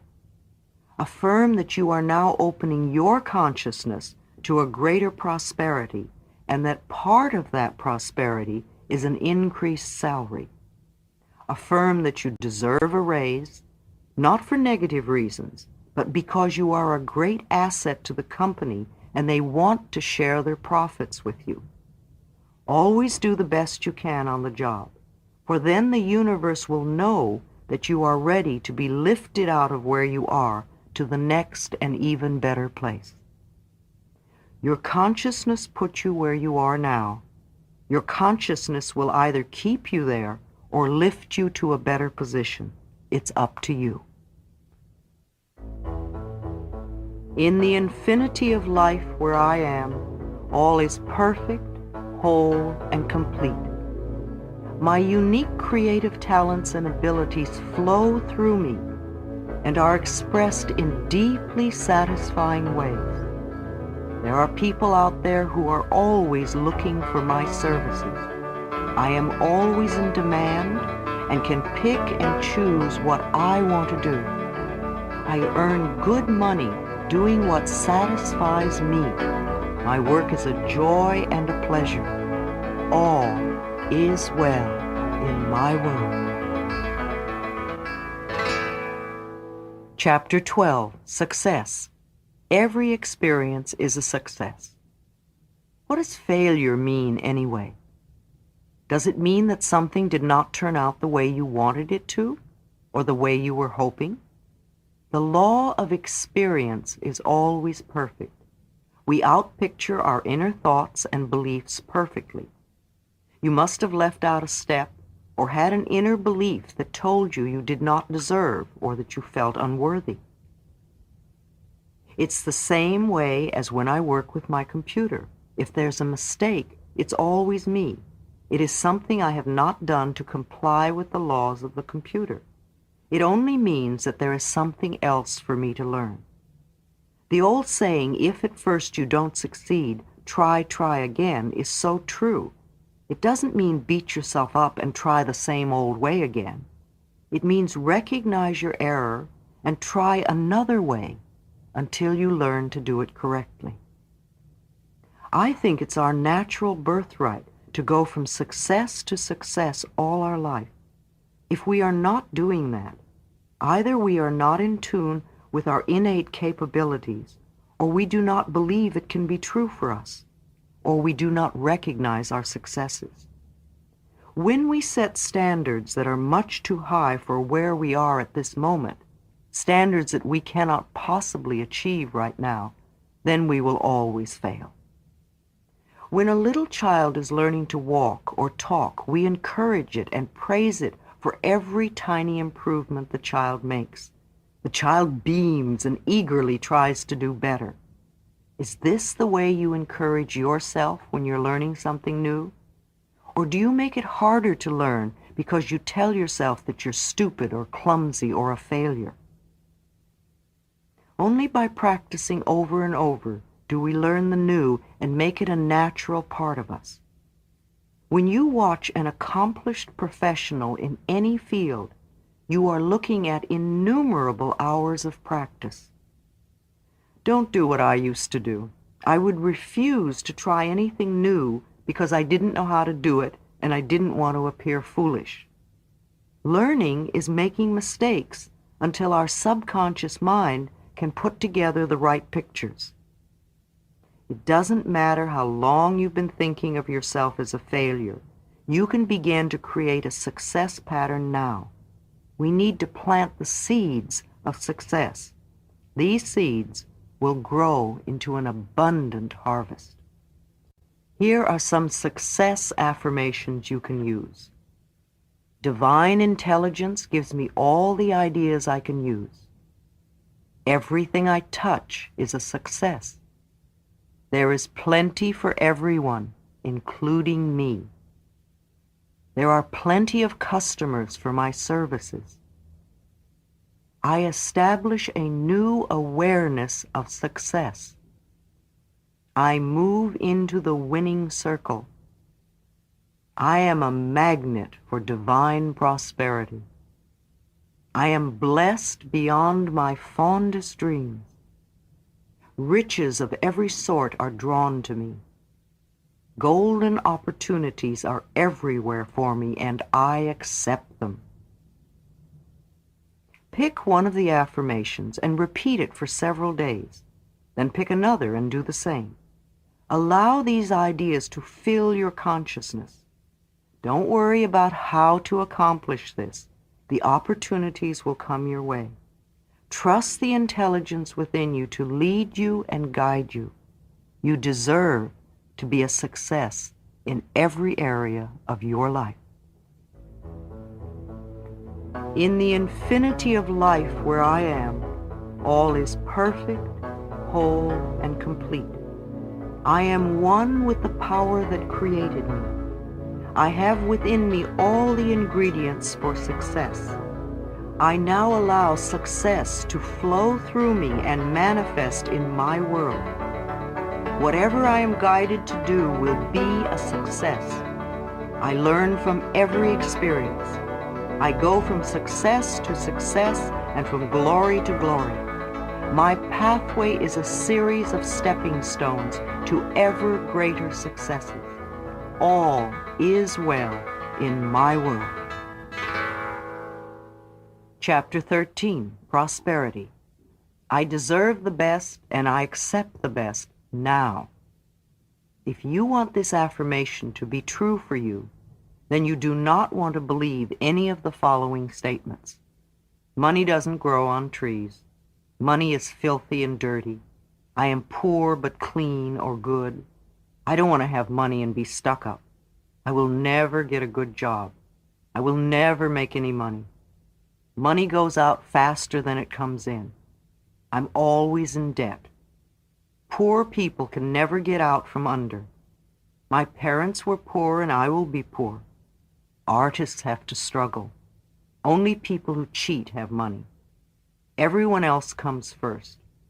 Oh, I couldn't charge that much. I don't deserve. I'm not good enough to make money.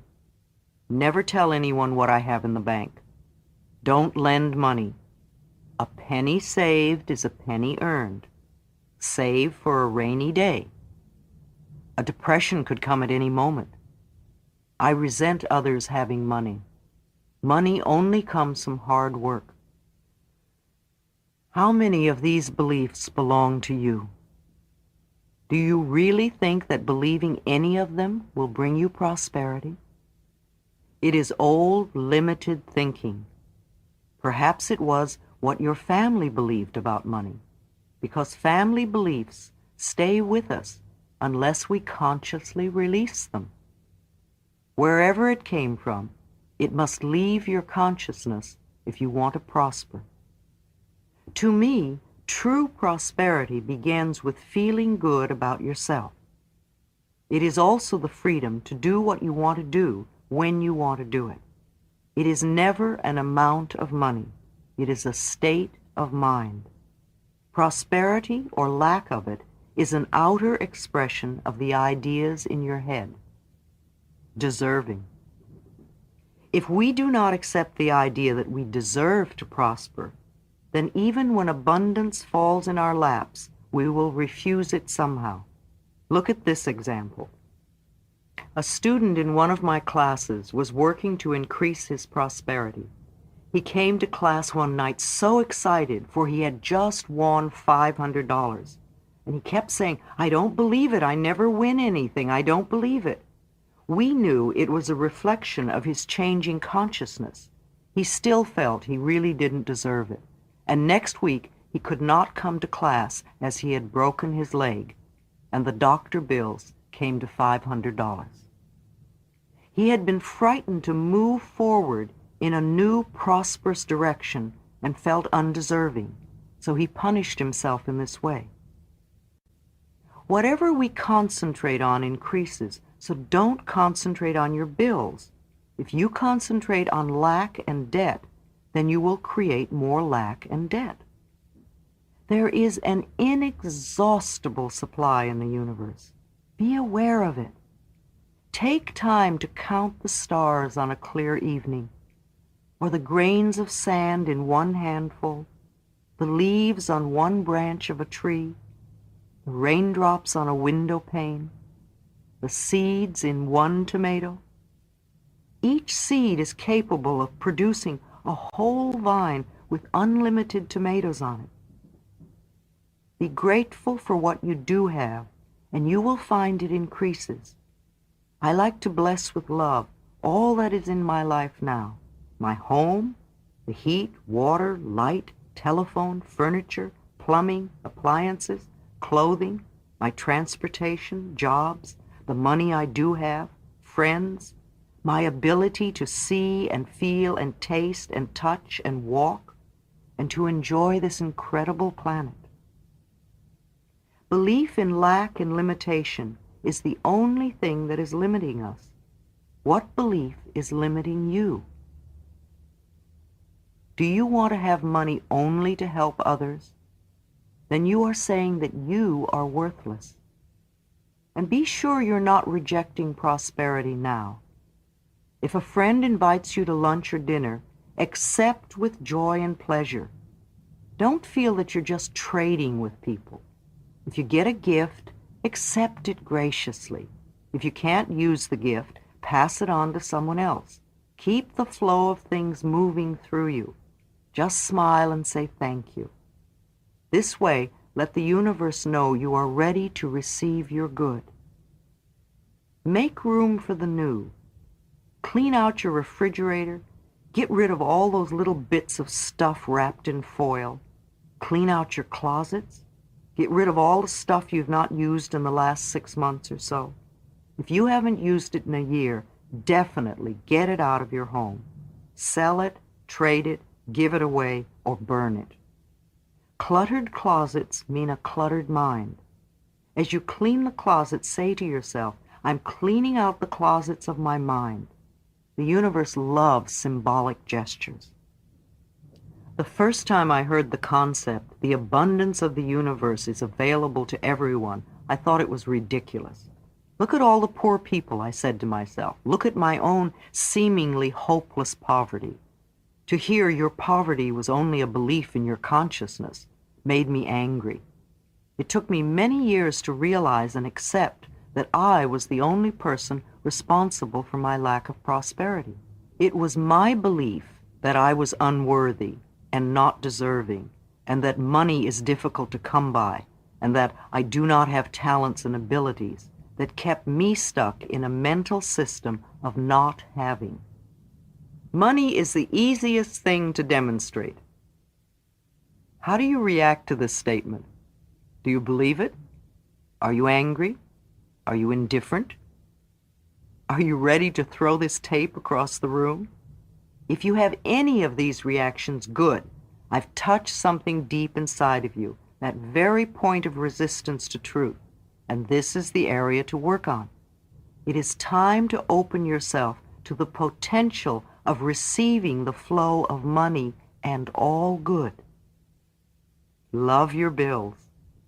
It is essential that we stop worrying about money and stop resenting our bills. Many people treat bills as punishments to be avoided if possible.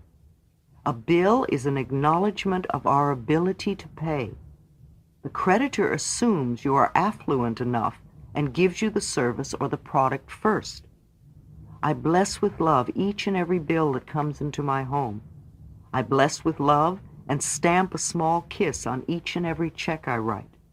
If you pay with resentment, money has a hard time coming back to you. If you pay with love and joy, you open the free-flowing channel of abundance. Treat your money as a friend, not as something you wad up and crush into your pocket. Your security is not your job or your bank account or your investments, nor your spouse or parents. Your security is your ability to connect with the cosmic power that creates all things. I like to think that the power within me that breathes my body is the same power that provides all that I need, and just as easily and simply. The universe is lavish and abundant, and it is our birthright to be supplied with everything we need, unless we choose to believe to the contrary. I bless my telephone with love each time I use it, and I affirm often that it brings me only prosperity and expressions of love. I do the same with my mailbox, and each day it is filled to overflowing with money and love letters of all kinds from friends and clients and far-off readers of my book. The bills that come in I rejoice over, thanking the companies for trusting me to pay. I bless my doorbell and the front door, knowing that only good comes into my home. I expect my life to be good and joyous, and it is. These ideas are for everyone. He was a hooker and wanted to increase his business, so he came to me for a prosperity session. He felt he was good at his profession and wanted to make $100,000 a year. I gave him the same ideas I'm giving you, and soon he had money to put into Chinese porcelains. He spent so much time at home, he wanted to enjoy the beauty of his ever-increasing investments.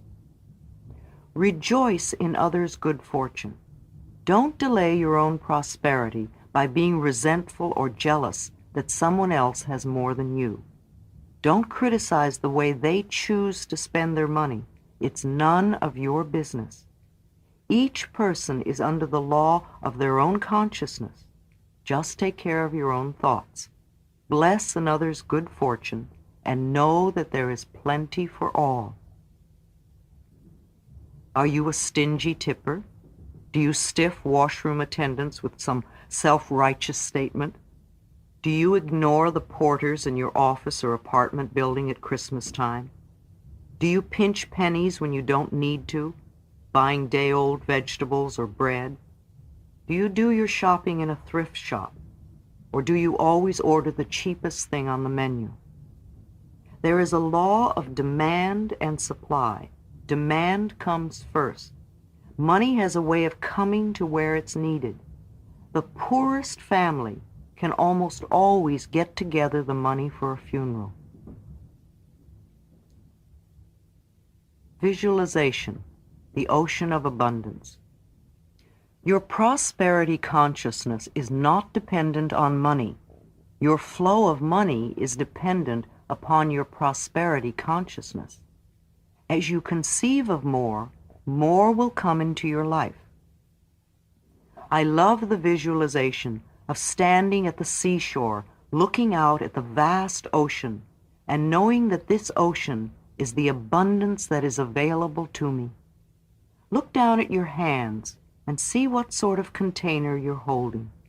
Is it a teaspoon, a thimble with a hole in it, a paper cup, a glass, a tumbler, a pitcher, a bucket, a wash tub? Or perhaps you have a pipeline connected to this ocean of abundance. Look around you and notice that no matter how many people are there, and no matter what kind of container they have, there is plenty for everyone. You cannot rob another, and they cannot rob you. And in no way can you drain the ocean dry. Your container is your consciousness, and it can always be exchanged for a larger container. Do this little exercise often to get the feeling of expansion and unlimited supply. Open your arms. I sit at least once a day with my arms stretched out to the side and say, I am open and receptive to all the good and abundance in the universe. It gives me a feeling of expansion. The universe can only distribute to me what I have in my consciousness, and I can always create more in my consciousness. It's like a cosmic bank. I make mental deposits by increasing my awareness of my own abilities to create. Meditation, treatments, and affirmations are mental deposits. Let's make a habit of making daily deposits. Just having more money is not enough. We want to enjoy the money. Do you allow yourself to have pleasure with money? If not, why not? A portion of everything you take in can go to pure pleasure. Did you have any fun with your money last week? Why not? What old belief is stopping you? Let it go. Money does not have to be a serious subject in your life. Put it into perspective. Money is a means of exchange, and that's all it is. What would you do and what would you have if you didn't need money? Jerry Gillis, who has written Money Love, one of the best books I know on money, suggests that we create a poverty penalty for ourselves. Every time we think or say a negative about our money situation, we fine ourselves a certain amount and put it in a container. At the end of the week, we have to spend this money on pleasure. We need to shake up our money concepts. I have found it easier to teach a seminar on sexuality than one on money. People get very angry when their money beliefs are being challenged. Even people who come to a seminar wanting desperately to create more money in their lives will go crazy when I try to change their limiting beliefs. I am willing to change. I am willing to release old negative beliefs. Sometimes we have to work with these two affirmations a lot in order to open the space to begin creating prosperity. Let's release the fixed income mentality. Do not limit the universe by insisting that you have only a certain salary or income. That salary or income is a channel. It is not your source. Your supply comes from one source, the very universe itself.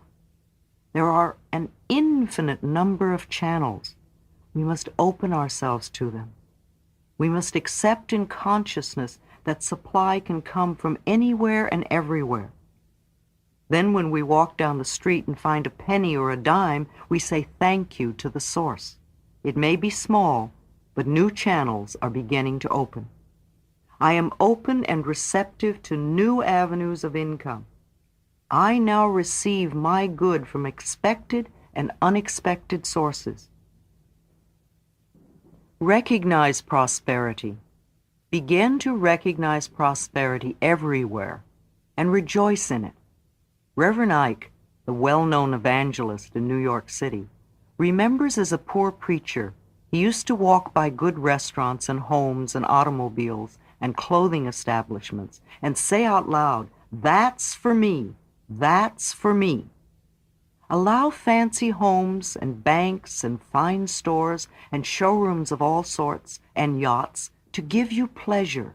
Recognize that all this is part of your abundance, and you are increasing your consciousness to partake of these things if you desire. If you see a well-dressed person, think, isn't it wonderful that they have so much abundance? There is plenty for all of us. We don't want to have someone else's good. We want to have our own good. And yet, we do not own anything. We only use possessions for a period of time until they pass on to someone else. Sometimes a possession may stay in a family for a few generations, but eventually it will pass on. There is a natural rhythm and flow of life. Things come and things go. And I believe that when something goes, it is only to make room for something new and better. Accept compliments. So many people want to be rich, and yet they won't accept a compliment. I have many a budding actor and actress who want to be a star, and yet they cringe at a compliment.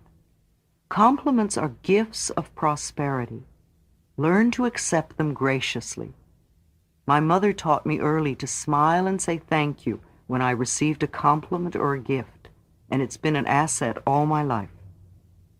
It's even better to accept the compliment and return it so that the giver feels as though they have received a gift. It is a way of keeping the flow of good going.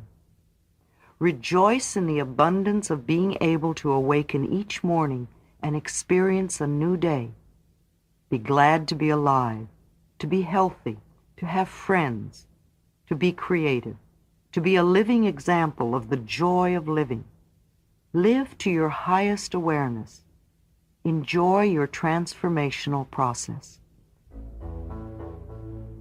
In the infinity of life where I am, all is perfect, whole, and complete. I am one with the power that created me. All my needs and desires are met before I even ask. I am divinely guided and protected, and I make choices that are beneficial for me. I rejoice in others' successes, knowing there is plenty for us all. I am constantly increasing my conscious awareness of abundance, and this reflects in a constantly increasing income.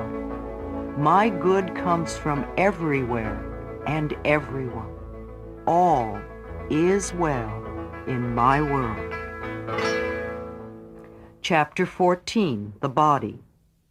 I listen with love to my body's messages.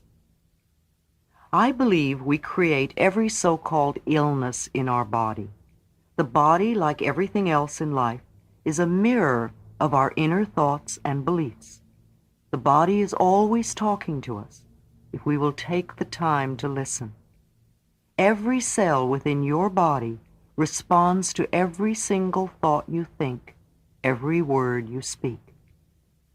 Continuous modes of thinking and speaking produce body behaviors and postures and eases or dis-eases.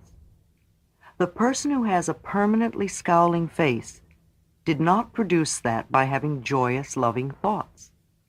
Older people's faces and bodies show so clearly a lifetime of thinking patterns. How will you look when you are elderly? Now let's explore a few of the more common conditions of just how we create these problems. Not every mental equivalent is 100% true for everyone. However, it does give us a point of reference to begin our search for the cause of the dis-ease. Many people working in the alternative healing therapies use Heal Your Body, my first book, with their clients and find the mental causes run 90 to 95% true. Now the head represents us. This is what we show the world. It is how we are recognized. When something is wrong in the head area, it usually means we feel something is very wrong with us. The hair represents strength. When we are tense and afraid, we often create those bands of steel that originate in the shoulder muscles and come up over the top of the head and sometimes even down around the eyes. The hair shaft grows up through the hair follicle. When there is tension in the scalp, the hair shaft can be squeezed so tightly that the hair can no longer breathe. It dies and falls out. If this tension is continued and the scalp is not relaxed, then the follicle remains so tight that the new hair cannot grow through. The result is baldness. Female baldness has been on the increase ever since women have begun entering the business world with all its tensions and frustrations. We are not so aware of baldness in women because women's wigs appear natural and attractive. Unfortunately, most men's toupees are still discernible. Tension is not being strong. Tension is weakness. Being relaxed and centered and peaceful is really being strong and secure. It would be good for us to relax our bodies more, and many of us need to relax our scalps too. Try it now. Tell your scalp to relax and feel if there is a difference. If you notice that your scalp relaxes, then I would suggest you do this little exercise often.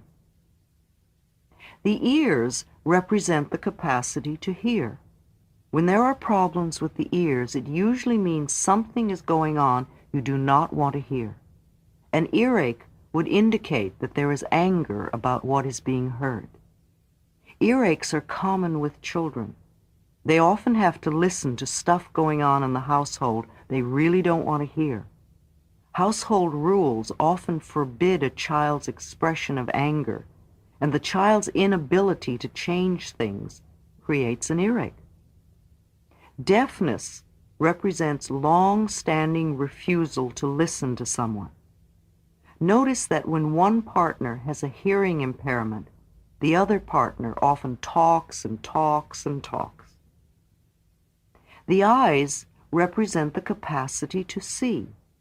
When there are problems with the eyes, it usually means there is something we do not want to see, either about ourselves or about life, past, present, or future.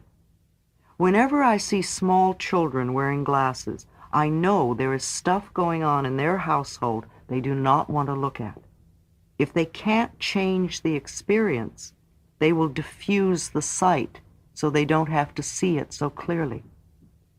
Many people have had dramatic healing experiences when they have been willing to go back into the past and clean up what it was they did not want to look at a year or two before they began wearing glasses. Are you negating what's happening right now? What don't you want to face? Are you afraid to see the present or the future? If you could see clearly, what would you see that you don't see now? Can you see what you're doing to yourself? Headaches come from invalidating the self. The next time you get a headache, stop and ask yourself where and how you have just made yourself wrong. Forgive yourself, let it go, and the headache will dissolve back to the nothingness from whence it came. Migraine headaches are created by people who want to be perfect and who create a lot of pressure on themselves. A lot of suppressed anger is involved. Interestingly, migraine headaches can almost always be alleviated by masturbation if you do it as soon as you feel a migraine coming on. The sexual release dissolves the tension and the pain. You may not feel like masturbating then, but it's certainly worth a try.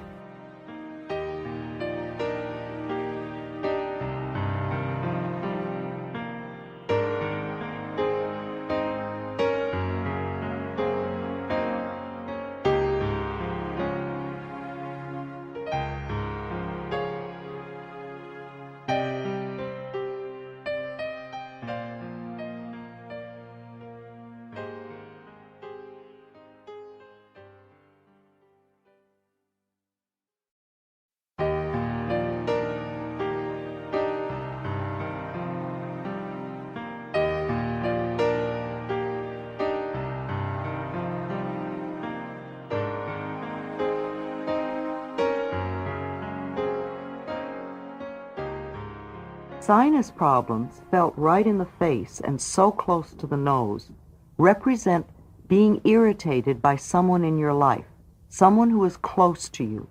You might even feel they are bearing down on you. We forget that we create the situations.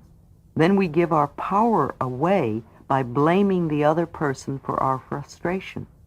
No person, no place, and no thing has any power over us, for we are the only thinkers in our mind. We create our experiences, our reality, and everyone in it. When we create peace and harmony and balance in our mind, we will find it in our lives. The neck and throat are fascinating because so much stuff goes on there. The neck represents the ability to be flexible in our thinking, to see the other side of a question, and to see another person's viewpoint. When there are problems with the neck, it usually means we are being stubborn about our own concept of a situation.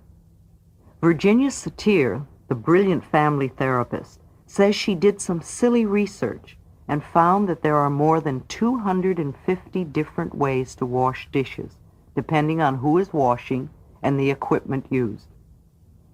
If we are stuck in believing there is only one way or one viewpoint, then we are shutting out most of life. The throat represents our ability to speak up for ourselves, to ask for what we want, to say I am, etc. When we have throat problems, it usually means we do not feel we have the right to do these things. We feel inadequate to stand up for ourselves. Sore throats are always anger. If a cold is involved, then there is mental confusion too.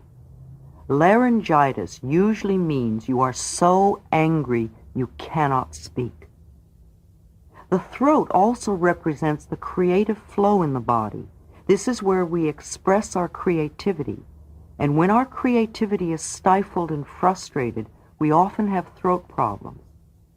We all know many people who live their whole lives for others.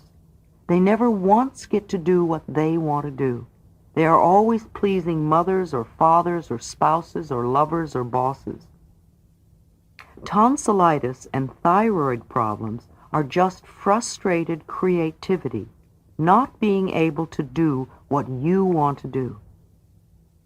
The energy center in the throat, the fifth chakra, is the place in the body where change takes place. When we are resisting change, or are in the middle of change, or are trying to change, we often have a lot of activity in our throats. Notice when you cough or when someone else coughs. What has just been said? What are we reacting to? Is it resistance and stubbornness? Or is it the process of change taking place? In a workshop, I use coughs as a tool for self-discovery. Every time someone coughs, I have that person touch their throat and say out loud, I am willing to change, or I am changing. The arms represent our ability and capacity to embrace the experiences of life. The upper arms have to do with our capacity, and the lower arms with our abilities.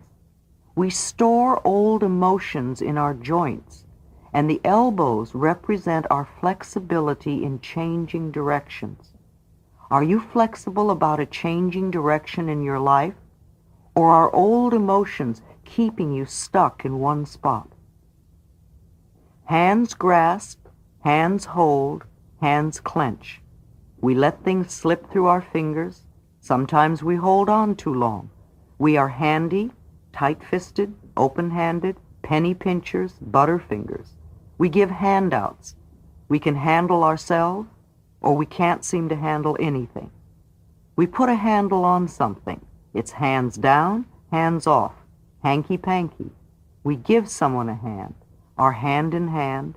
It's on hand or out of hand, underhanded or overhanded. We have helping hands. Hands can be gentle, or they can be hard with knotty knuckles from overthinking or arthritic criticism. Grasping hands come from fear. Fear of loss, fear of never having enough, fear that it won't stay if you hold lightly. Tightly grasping a relationship only has the partner run away in desperation. Tightly clenched hands cannot take in anything new. Shaking the hands freely from the wrists gives a feeling of looseness and openness. That which belongs to you cannot be taken from you, so relax. The fingers each have meaning. Problems in the fingers show where you need to relax and let go. If you cut your index finger, there is probably anger and fear that has to do with your ego in some current situation. The thumb is mental and represents worry. The index finger is the ego and fear. The middle finger has to do with sex and with anger. When angry, hold your middle finger and watch the anger dissolve. Hold the right finger if your anger is at a man, and the left finger if it is at a woman. The ring finger is both unions and grief. The little finger has to do with the family and pretending. The back represents our support system. Problems with the back often mean we feel we are not being supported. Too often we think we are only supported by our job or by our family or spouses. In reality, we are totally supported by the universe, by life itself. The upper back has to do with feeling the lack of emotional support. My husband, wife, lover, friend, boss doesn't understand me or support me. The middle back has to do with guilt. All that stuff that is in back of us. Are you afraid to see what is back there? Or are you hiding what is back there? Do you feel stabbed in the back? Do you really feel burnt out? Are your finances in a mess? Or do you worry about them excessively? Then your lower back may be bothering you. The lack of money or the fear of money will do it. The amount you have has nothing to do with it. So many of us feel that money is the most important thing in our lives and that we could not live without it. This is not true. There is something far more important and precious to us, without which we could not live. What is that? It is our breath. Our breath is the most precious substance in our lives, and yet we totally take for granted when we exhale that our next breath will be there. If we did not take another breath, we would not last 3 minutes. Now, if the power that created us has given us enough breath to last for as long as we shall live, can we not trust that everything else we need will be supplied? The lungs represent our capacity to take in and give out life. Problems with the lungs usually mean we are afraid to take in life, or perhaps we feel we do not have the right to live fully. Women have traditionally been very shallow breathers and have often thought of themselves as second-class citizens who did not have the right to take up space, and sometimes not even the right to live. Today this is changing. Women are taking their place as full members of society and breathing deeply and fully. It pleases me to see women in sports. Women have always worked in the fields, but this is the first time in history, as far as I know, that women have gone into sports, and it's wonderful to see the magnificent bodies that are emerging. Emphysema and heavy smoking are ways of denying life. It covers a deep feeling of being totally unworthy of existing. Scolding will not change the habit of smoking. It is the basic belief that must change first. The breasts represent the mothering principle. When there are problems with the breasts, it usually means we are over-mothering either a person, a place, or a thing, or even an experience. Part of the mothering process is to allow the child to grow up. We need to know when to take our hands off and when to turn over the reins and let them be. Being overprotective does not prepare the other person to handle their own experience. Sometimes our overbearing attitudes literally cut off nourishment in a situation. If cancer is involved, then there is also deep resentment.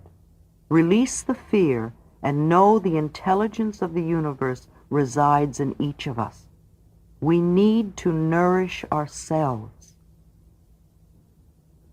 The heart, of course, represents love, while our blood represents joy. Our hearts lovingly pump joy throughout our bodies.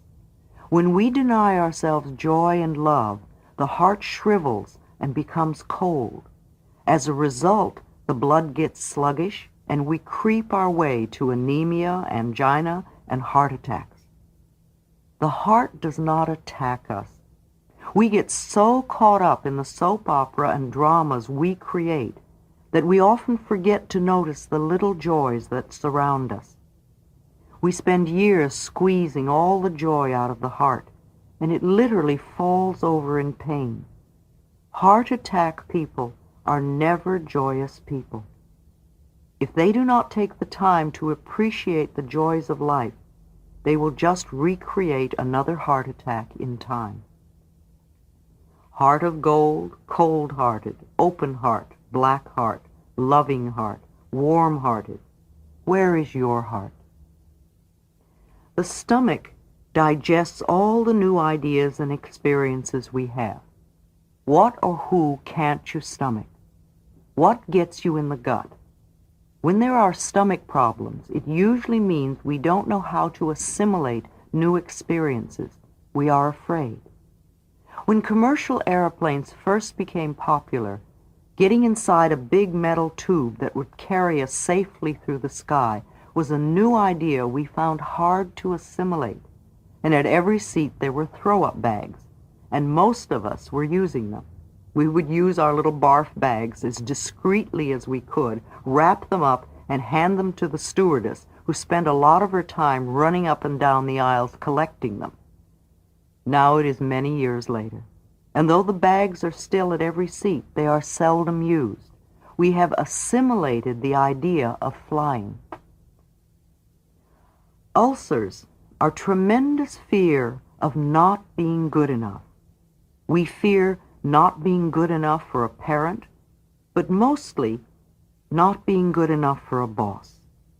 We can't stomach who we are. We rip our guts apart trying to please others. No matter how important our job is, our inner self-esteem is very low. We are afraid they will find out about us. Love is the answer here. People who love and approve of themselves never get ulcers. Be gentle and loving to the child within, and give it all the support and encouragement you wanted when you were little. The genitals represent the most feminine part of a woman, her femininity, or the most masculine part of a man, his masculinity. When we do not feel comfortable with either being a man or a woman, when we reject our sexuality, when we reject our bodies as dirty or sinful, then we often have problems in the genital area. I seldom come across a person who was reared in a household where the genitals and their functions were called by their right names. We all grew up with euphemisms of one sort or another. Remember the ones your own family used? It could have been as mild as down there to names that made you feel your genitals were dirty and disgusting. Yes, we all grew up believing that something was not quite right between our legs. I feel the sexual revolution that exploded a few years ago was in one way a good thing. We were moving away from Victorian hypocrisy. Many of us began to enjoy the pleasure and freedom of our bodies in a new and open way. However, few of us thought to deal with what Rosa Lamont, the founder of the Self-Communication Institute, calls Mama's God. Whatever your mother taught you about God when you were 3 years old is still there in your subconscious mind unless you have done some conscious work to release it. Was that God an angry, avenging God? What did that God feel about sex? If we are still carrying those early guilt feelings about our sexuality and our bodies, then we are surely going to create punishments for ourselves. Bladder problems, anal problems, vaginitis, and prostate and penis problems all come under the same area. They stem from distorted beliefs about our bodies and the correctness of their functions. Every organ in our body is a magnificent expression of life with its own special functions. We do not think of our livers or our eyes as dirty or sinful. Why do we choose to believe our genitals are? The anus is as beautiful as the ear. Without our anus, we would have no way to release what the body no longer needs, and we would die very quickly. Every part of our body and every function of our body is perfect and normal, natural and beautiful. I ask clients with sexual problems to begin to relate to their rectum, penis, or vagina with a sense of love and appreciation for their functions and their beauty. If you are beginning to cringe or get irate, ask yourself why. Who told you to deny any part of your body? Certainly not God. Our sexual organs were created as the most pleasurable part of our body. To deny this is to create pain and punishment. Sex is not only okay, it is glorious and wonderful. It is as normal for us to have sex as it is for us to breathe or to eat. Just for a moment, try to visualize the vastness of the universe. It is beyond our comprehension. Even our top scientists, with their latest equipment, cannot measure its size. And within this universe, there are many galaxies. And in one of these smaller galaxies, in a far-off corner, there is a minor sun. And around this sun revolves a few pinpoints, one of which is called planet Earth. I find it hard to believe that the vast, incredible intelligence that created this entire universe is only an old man sitting on a cloud above the planet Earth, watching my genitals. And yet so many of us were taught this concept as a child. It is vital that we release foolish, outmoded ideas that do not support us and nourish us. I feel strongly that even our concept of God needs to be one that is for us, not against us. There are so many different religions to choose from. If you have one now that tells you you are a sinner and a lowly worm, get another one. I am not suggesting that everybody runs around having free sex.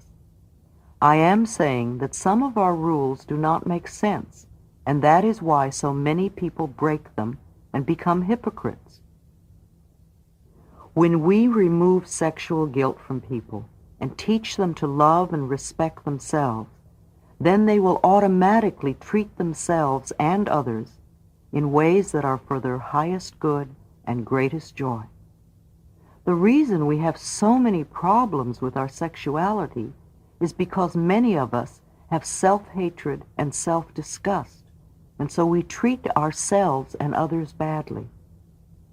It is not enough to teach children in school the mechanics of sexuality. We need on a very deep level to allow children to remember that their bodies, genitals, and sexuality are something to rejoice about. I truly believe that people who love themselves and their bodies will not abuse themselves or others. I find that most bladder problems come from being pissed off, usually at a partner. Something makes us angry that has to do with our femininity or our masculinity. Women have more bladder problems than men because they are more prone to hide their hurt. Vaginitis, again, usually involves feeling romantically hurt by a partner. Men's prostate problems have a lot to do with self-worth and also believing that as he gets older he becomes less of a man. Impotence adds fear and sometimes is even related to spite against a previous mate. Frigidity comes from fear or a belief that it is wrong to enjoy the body. It also comes from self-disgust, and it can be intensified by an insensitive partner. PMS, premenstrual syndrome, which has reached epidemic proportions, is concurrent with the increase of media advertising. These ads continuously hammer home the concept that the female body must be sprayed and powdered and douched and over-cleansed in numerous ways to make it even barely acceptable. At the same time, women are coming into their own as equal beings, while being bombarded negatively with the idea that the feminine processes are not quite acceptable. This, combined with the tremendous amounts of sugar being consumed today, creates a fertile breeding ground for PMS. The feminine processes, all of them, including menstruation and menopause, are normal, natural processes. We must accept them as that. Our bodies are beautiful, magnificent, and wondrous. It is my belief that venereal disease is almost always sexual guilt. It comes from a feeling, often subconscious, that it is not right to express ourselves sexually. A carrier with a venereal disease can have many partners, but only those whose mental and physical immune systems are weak will be susceptible to it. In addition to the old standard diseases, in recent years we have created an increase of herpes. This is a disease that comes back again and again to punish us for our belief that we are bad. Herpes has a tendency to flare up when we're emotionally upset, and that tells us a lot right there. Now, let's take that same theory over into the gay community, where they have all the same problems everybody else has, plus much of society pointing their fingers at them and saying bad. Usually their own mothers and fathers are also saying you're bad. This is a very heavy load to carry. So now we have a disease called AIDS, which is a much more frightening disease than herpes and can even be fatal. In the heterosexual society, many women dread growing old because of the belief system we have created around the glory of youth. It is not so difficult for the men because they become distinguished with a bit of gray hair. The older man often gets respect, and people may even look up to him. Not so for most gay men, for they have created a culture that places tremendous emphasis on youth and beauty. While everyone is young to start with, only a few fit the standard of beauty. So much emphasis has been placed on the physical appearance of the body that the feelings inside have been totally disregarded. If you are not young and beautiful, it's almost as though you don't count, only the body.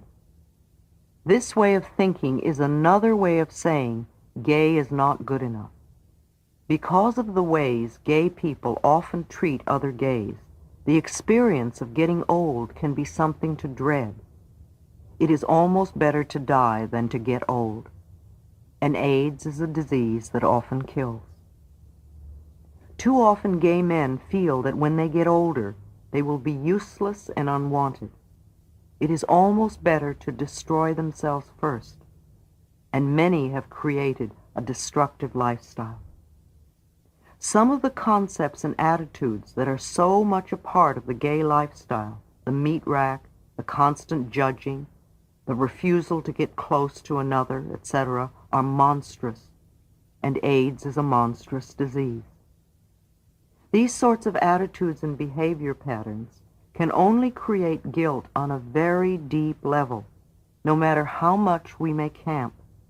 Camping, which can be such fun, can also be extremely destructive, both to the givers and the recipients.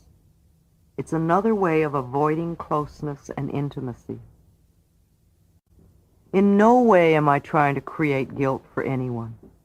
However, we need to look at the things that need to be changed in order for all of our lives to function with love and joy and respect. 50 years ago, almost all gay men were closeted, and now they have been able to create pockets in society where they can at least be relatively open. I feel it is unfortunate that much of what they have created gives so much pain to their gay brothers.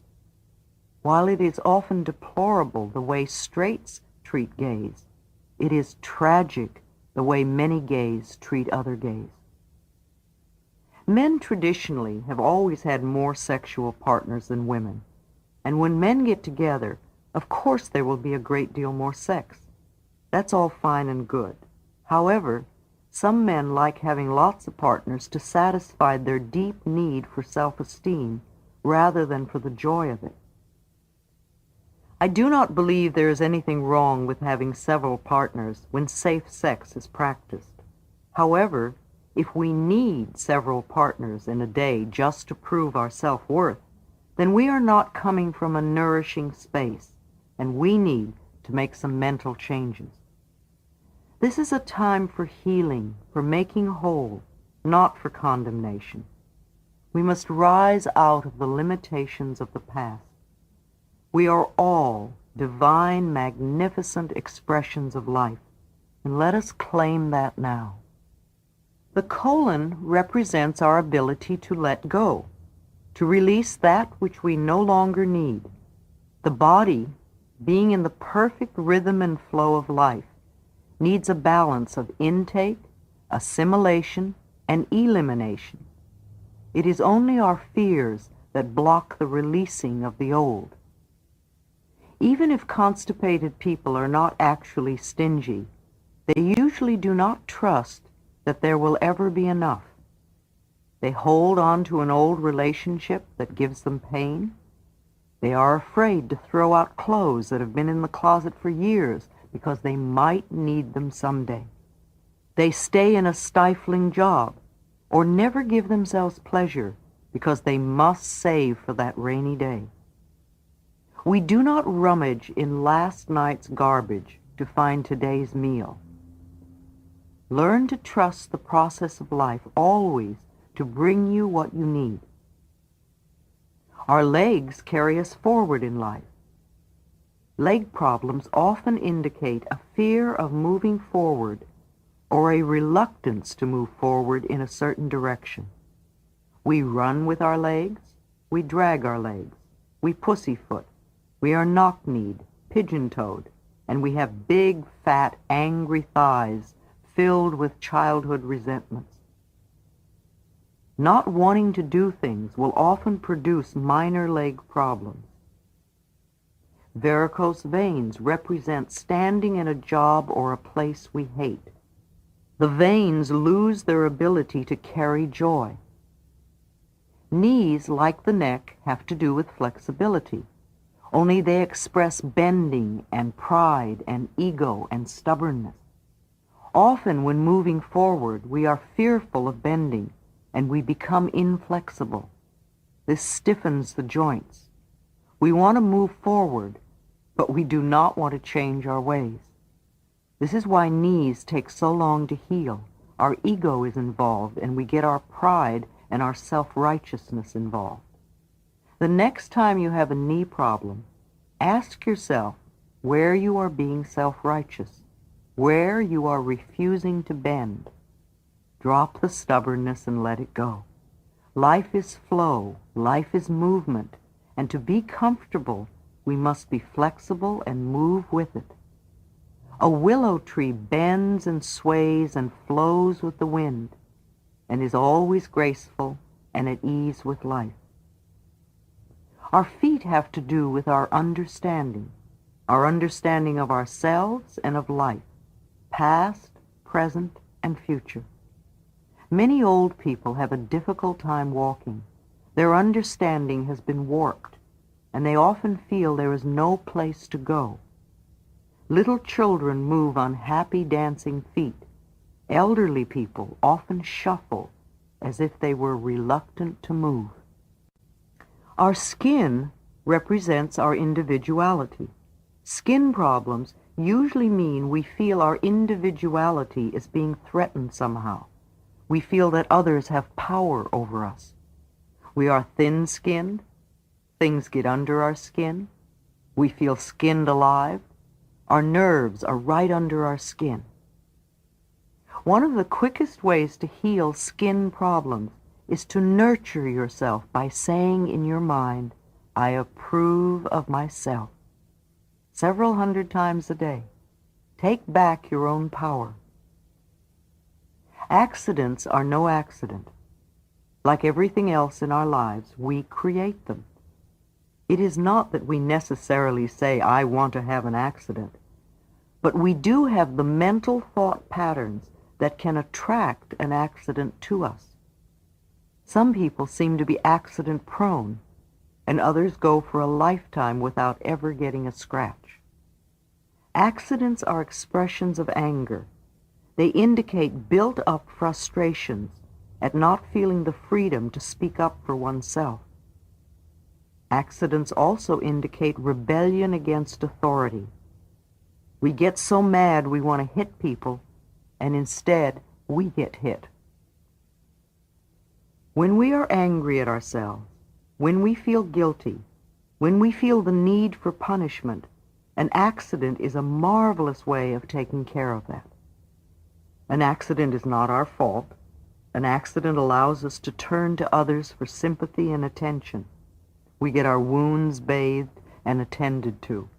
We often get bed rest, sometimes for an extended period of time. And we get pain. Where this pain occurs in the body gives us a clue to which area of life we feel guilty about. The degree of physical damage lets us know how severely we felt we needed to be punished and how long the sentence should be. Anorexia bulimia is denying the self-life, an extreme form of self-hatred. Food is nourishment on the most basic level. Why would you deny yourself nourishment? Why do you want to die? What is going on in your life that is so awful that you want to get out completely? Self-hatred is only hating a thought you have about yourself, and thoughts can be changed. What is so terrible about you? Were you reared in a critical family? Did you have critical teachers? Did your early religious training tell you you were not good enough as you are? So often we try to find reasons that make sense to us for why we are not loved and accepted just as we are. Because of the fashion industry's obsession with slenderness, many women who believe I'm not good enough, what's the use, will use their bodies as a focal point for self-hatred. On one level they are saying, if I were only thin enough, then they would love me. But it doesn't work. Nothing works from the outside. Self-approval and self-acceptance are the key. Arthritis is a disease that comes from a constant pattern of criticism. First of all, criticism of the self, and then criticism of other people. Arthritic people often attract a lot of criticism because it is their pattern to criticize. They are cursed with perfectionism, the need to be perfect at all times in every situation. Do you know of anyone on this planet who is perfect? I do not. Why do we set up standards that say we have to be super person in order to be barely acceptable? It's such a strong expression of not being good enough, and such a heavy burden to carry. Asthma we call smother love. There is a feeling that you do not have the right to breathe for yourself. Asthmatic children often have overdeveloped consciences. They take on guilt feelings for whatever seems wrong in their environment. They feel unworthy, therefore guilty, and in the need of self-punishment. Geographic cures sometimes work with asthma, especially if the family does not go along. Usually, asthmatic children will outgrow their disease. This really means they go away to school, get married, or leave home somehow, and the disease dissolves. Later in life, an experience may happen that pushes an old button within them, and they have another attack. When that happens, they are not really responding to the current circumstances, but rather to what used to go on in their childhood. Boils and burns, cuts, fevers, sores, itis, and inflammations, all are indications of anger expressing in the body. Anger will find its way to express, no matter how much we try to suppress it. Steam that is built up must be released. We fear our anger lest we destroy our world, yet anger can be released as simply as saying, I'm angry about this. True, we can't always say this to our bosses. We can, however, beat the bed or scream in the car or play tennis or run. These are harmless ways of physically releasing anger.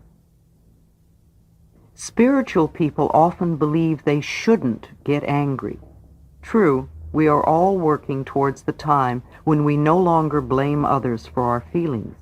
But until we arrive there, it is healthier to acknowledge what we do feel in the moment.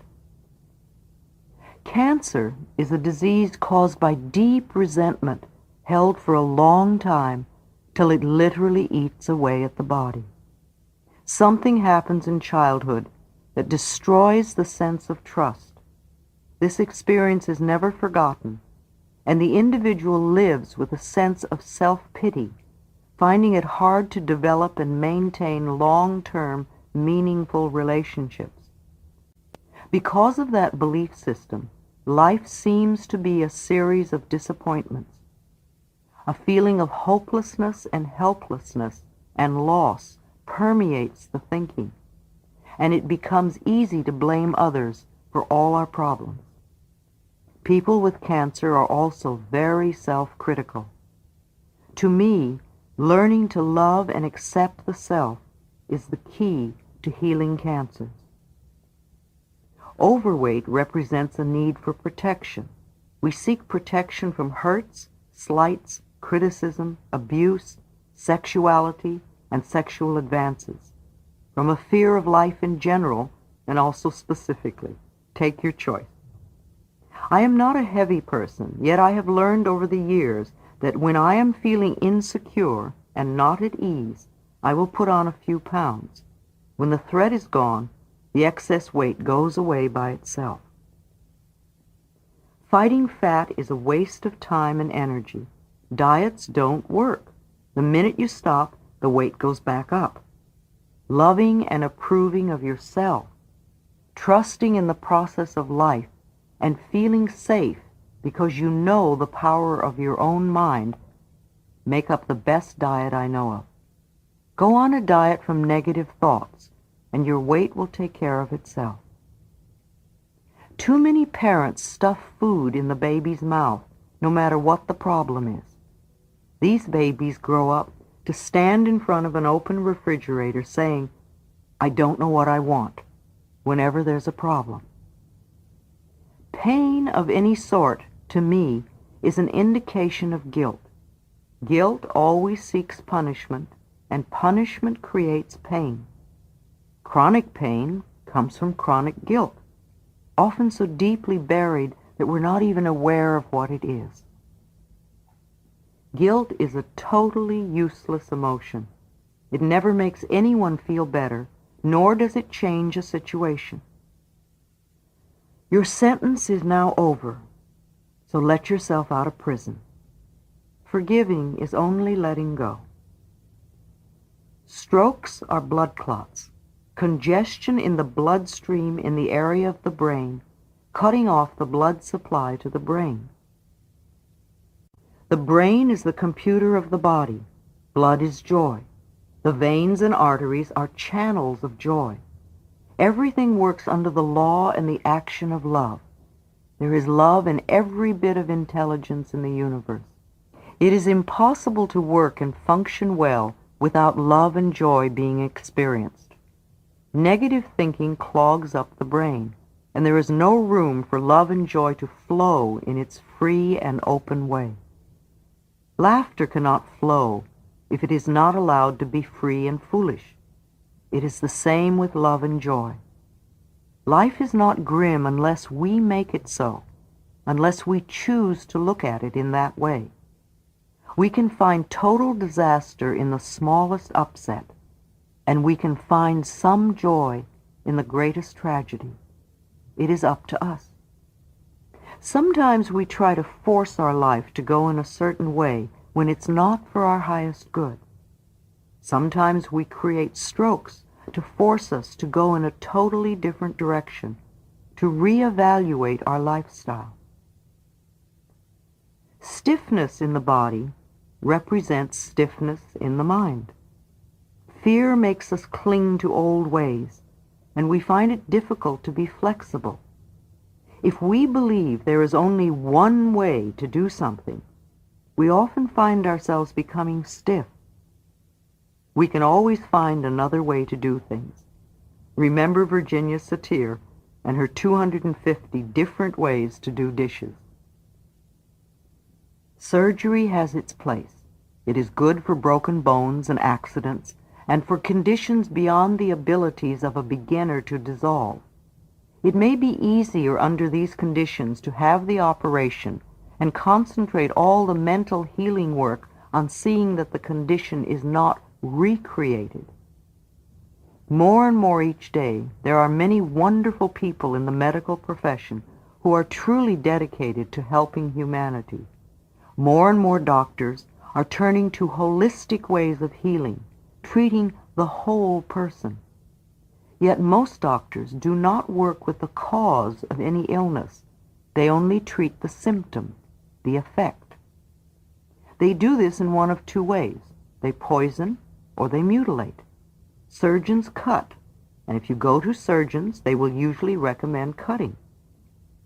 However, if the decision for surgery is made, prepare yourself for this experience so it will go as smoothly as possible and you will heal as rapidly as possible.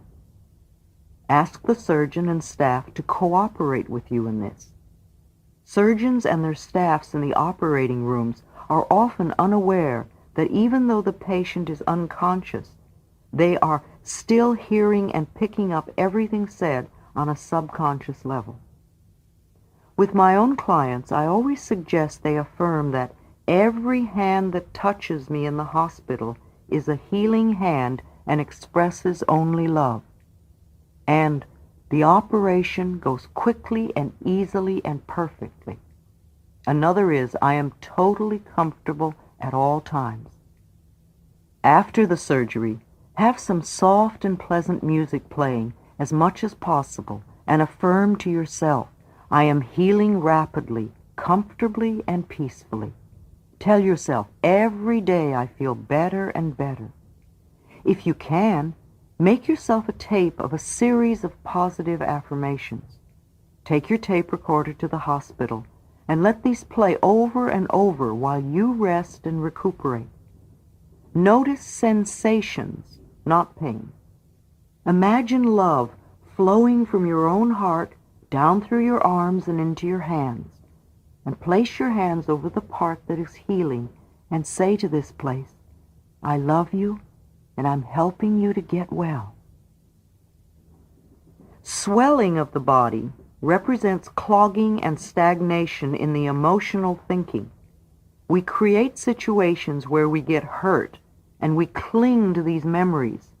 Swelling often represents bottled up tears, feeling stuck and trapped, or blaming others for our own limitations. Release the past. Let it wash away. Take back your own power. Stop dwelling on what you don't want. Use your mind to create what you do want. Let yourself flow with the tide of life. Tumors are false growths. An oyster takes a tiny grain of sand and to protect itself grows a hard and shiny shell around it. We call it a pearl and think it is beautiful.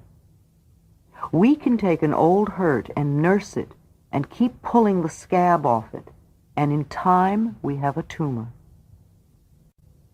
I call this running the old movie. I believe the reason women have so many tumors in the uterus area is that they take an emotional hurt, a blow to their femininity, and nurse it. I call this the he done me wrong syndrome. Just because a relationship ends does not mean there is something wrong with us, nor does it lessen our self-worth. It is not what happens. It is how we react to it. We are each 100% responsible for all our experiences. What belief about yourself do you need to change in order to attract more loving kinds of behavior? In the infinity of life where I am, all is perfect, whole, and complete. I recognize my body as a good friend. Each cell in my body has divine intelligence. I listen to what it tells me and know that its advice is valid. I am always safe and divinely protected and guided. I choose to be healthy and free. All is well in my world. Chapter 15. I am healthy, whole, and complete. Chapter 15 of the book is a list which correlates diseases you may have had or are having and the probable causes. That list can be found on the tape from my book entitled Heal Your Body. Chapter 16. My Story. Will you tell me a little about your childhood, briefly? This is a question I've asked so many clients. It is not that I need to hear all the details. If they have problems now, the patterns that created them began a long time ago. When I was a little girl of 18 months, I experienced my parents divorcing. I don't remember that as being so bad. What I do remember is when my mother went to work as a live-in domestic and boarded me out. The story goes that I cried nonstop for 3 weeks. The people taking care of me couldn't handle that, and my mother had to make other arrangements. How she managed as a single parent brings my admiration today. Then, however, all I knew and cared about was that I was not getting all the loving attention I once had. I have never been able to determine if my mother loved my stepfather or whether she married him in order to provide a home for us. This man had been brought up in Europe in a heavy Germanic home with much brutality, and he had never learned any other way to manage a family. My mother became pregnant with my sister, and then the 1930s depression descended upon us, and we found ourselves stuck in a home of violence. I was 5 years old. To add to the scenario, it was just about this time that a neighbor, an old wino as I remember, raped me. The doctor's examination is still vivid in my mind, as was the court case in which I was the star witness. The man was sentenced to 15 years in prison. I was told repeatedly, "It was your fault," and I spent many years fearing that when he was released, he would come and get me for being so terrible as to put him in jail. Most of my childhood was spent enduring both physical and sexual abuse, with a lot of hard labor thrown in. My self-image became lower and lower, and few things seemed to go right for me. I began to express this pattern in the outside world. There was an incident in the 4th grade that was so typical of what my life was like. We were having a party in school one day, and there were several cakes to share. Most of the children in this school, except for me, were from comfortable middle-class families.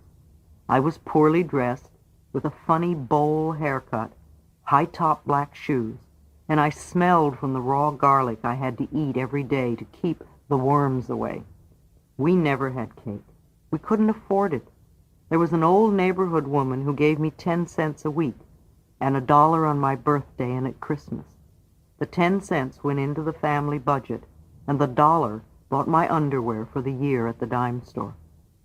So this day we were having a party at school, and there was so much cake that as they were cutting it, some of the kids who could have cake almost every day were getting 2 and 3 pieces.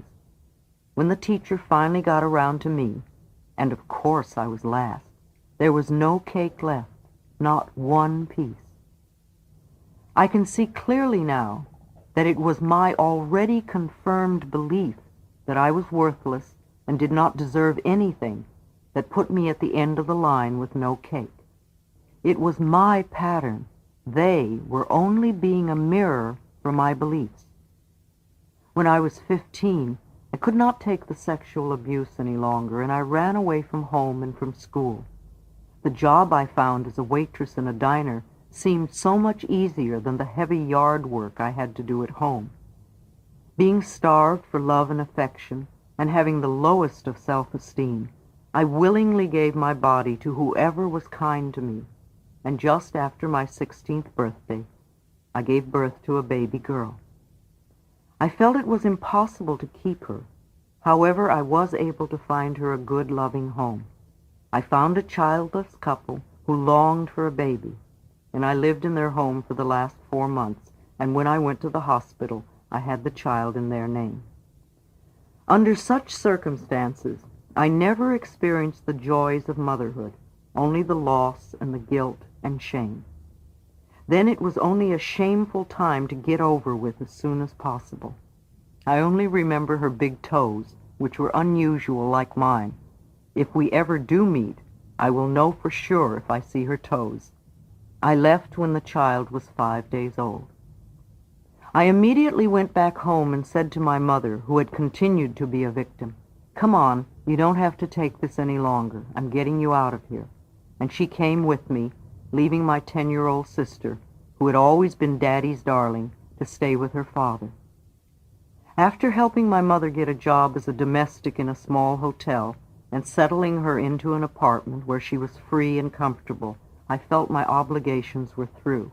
I left for Chicago with a girlfriend to stay a month and did not return for over 30 years. The violence I experienced as a child, combined with the sense of worthlessness I had developed along the way, attracted men into my life who mistreated me and often beat me. I could have spent the rest of my life berating men, and I probably would still be having the same experiences. Gradually, however, through positive work experiences, my self-esteem grew, and those kinds of men began to leave my life.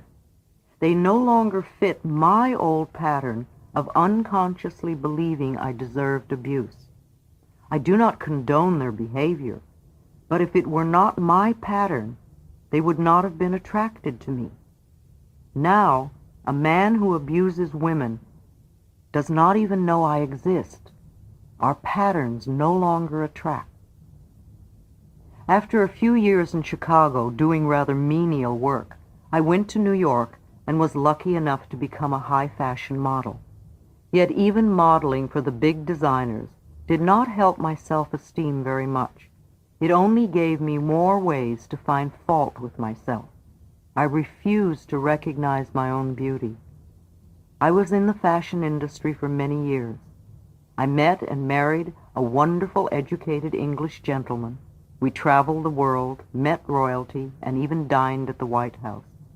Though I was a model and had a wonderful man, still my self-esteem remained low until years later when I began the inner work. One day, after 14 years of marriage, he announced his desire to marry another, just when I was beginning to believe that good things can last. Yes, I was crushed, but time passes, and I lived on.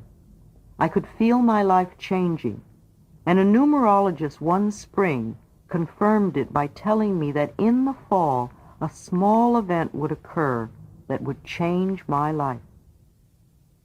It was so small that I didn't notice it till several months later. Quite by chance, I had gone to a meeting at the Church of Religious Science in New York City. While their message was new to me, something within me said, "Pay attention," and so I did. I not only went to the Sunday services, but I began to take their weekly classes. The beauty and fashion world was losing its interest for me. How many years could I remain concerned with my waist measurement or the shape of my eyebrows? From a high school dropout who never studied anything, I now became an avaricious student, devouring everything I could lay my hands on that pertained to metaphysics and healing. The Church of Religious Science became a new home for me. Even though most of my life was going on as usual, this new course of study began to take up more and more of my time. And the next thing I knew, it was 3 years later, and I was eligible to apply to become one of the church's licensed practitioners. And that's where I began, as a church counselor many years ago. It was a small beginning. During this time, I became a transcendental meditator. My church was not giving the ministerial training program for another year, so I decided to do something special for myself. I went to college. MIU, Maharishi's International University in Fairfield, Iowa. It was the perfect place for me at that time. In the freshman year, every Monday morning we began a new subject, things I had only heard of, such as biology, chemistry, even the theory of relativity. And every Saturday morning there was a test, Sunday was free, and Monday morning we began anew. There were none of the distractions so typical of my life in New York City. After dinner, we all went to our rooms to study. I was the oldest kid on campus and loved every moment of it.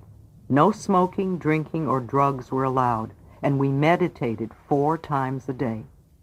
The day I left, I thought I would collapse from the cigarette smoke in the airport. Back in New York, I resumed my life. I took the ministerial training program. I became very active in the church and in its social activities. I began speaking at their noon meetings and seeing clients, and this quickly blossomed into a full-time career. Out of the work I was doing, I was inspired to put together the little book, Heal Your Body, which began as a simple list of metaphysical causations for physical illnesses in the body. I began to lecture and travel and hold small classes. Then one day, I was diagnosed as having cancer. With my background of being raped at 5 and having been a battered child, it was no wonder I manifested cancer in the vaginal area. Like anyone else who has just been told they have cancer, I went into total panic. Yet because of all my work with clients, I knew that mental healing worked, and here I was being given a chance to prove it to myself. After all, I had written the book on mental patterns, and I knew cancer is a disease of deep resentment that has been held for a long time until it literally eats away at the body. I had been refusing to be willing to dissolve all the anger and resentment at them over my childhood. There was no time to waste. I had a lot of work to do. The word incurable, which is so frightening to so many people, means to me that this particular condition cannot be cured by any outer means, and that we must go within to find the cure. If I had an operation to get rid of the cancer and did not clear the mental pattern that created it, then the doctors would just keep cutting Louise until there was no more Louise to cut. And I didn't like that idea. If I had the operation to remove the cancerous growth and also cleared the mental pattern that was causing the cancer, then it would not return. If cancer or any other illness returns, I do not believe it is because the doctors did not get it all out, but rather that the patient has made no mental changes. They just recreate the same illness, perhaps in a different part of the body. I also believe that if I could clear the mental pattern that created this cancer, then I would not even need the operation. So I bargained for time, and the doctors grudgingly gave me 3 months when I said I did not have the money. I immediately took responsibility for my own healing. I read and investigated everything I could find on alternative ways to assist my healing process. I went to several health food stores and bought every book they had on the subject of cancer. I went to the library and did more reading. I checked out foot reflexology and colon therapy and thought they would both be beneficial to me. I seemed to be led to exactly the right people. After reading about foot reflexology, I wanted to find a practitioner. I attended a lecture, and while I usually sit in the front row, this night I was compelled to sit in the back. Within a minute, a man came and sat beside me, and guess what? He was a foot reflexologist. We met 3 times a week for 2 months, and it was a great help. I also knew I had to love myself a great deal more. There was little love expressed in my childhood, and no one had made it okay for me to feel good about myself. I had adopted their attitudes of continually picking on and criticizing me, which became second nature. I came to the realization through my work with the church that it was okay and even essential for me to love and approve of myself. Yet I kept putting it off, rather like the diet you will always start tomorrow. But I could no longer put it off. At first, it was very difficult for me to do things like stand in front of the mirror and say, "Louise, I love you. I really love you." However, as I persisted, I found that several situations came up in my life where in the past I would have berated myself, and now, because of the mirror exercise and other work, I was not doing so. I was making some progress. I knew I had to clear the patterns of resentment I'd been holding since childhood. It was imperative for me to let go of the blame. Yes, I had had a very difficult childhood with lots of abuse, mental, physical, and sexual. But that was many years ago, and it was no excuse for the way I was treating myself now. I was literally eating my body with cancerous growth because I had not forgiven. It was time for me to go beyond the incidents themselves and to begin to understand what types of experiences could have created people who would treat a child that way. With the help of a good therapist, I expressed all the old bottled-up anger by beating pillows and howling with rage. This made me feel cleaner. Then I began to piece together the scraps of stories my parents had told me of their own childhood. I started to see a larger picture of their lives. With my growing understanding, and from an adult viewpoint, I began to have compassion for their pain, and the blame slowly began to dissolve. In addition, I hunted for a good nutritionist to help me cleanse and detoxify my body from all the junky foods I had eaten over the years. I learned that junky foods accumulate and create a toxic body. Junky thoughts accumulate and create toxic conditions in the mind. I was given a very strict diet with lots of green vegetables and not much else. I even had colonics 3 times a week for the first month. I did not have an operation, nor did I have radiation or chemotherapy. However, as a result of all the thorough mental and physical cleansing, 6 months after my diagnosis, I was able to get the medical profession to agree with what I already knew, that I no longer had even a trace of cancer.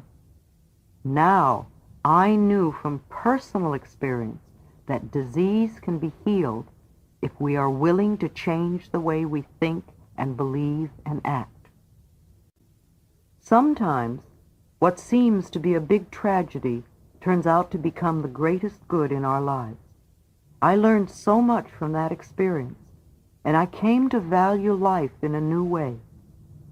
I began to look at what was really important to me, and I made a decision finally to leave the treeless city of New York and its extreme weather.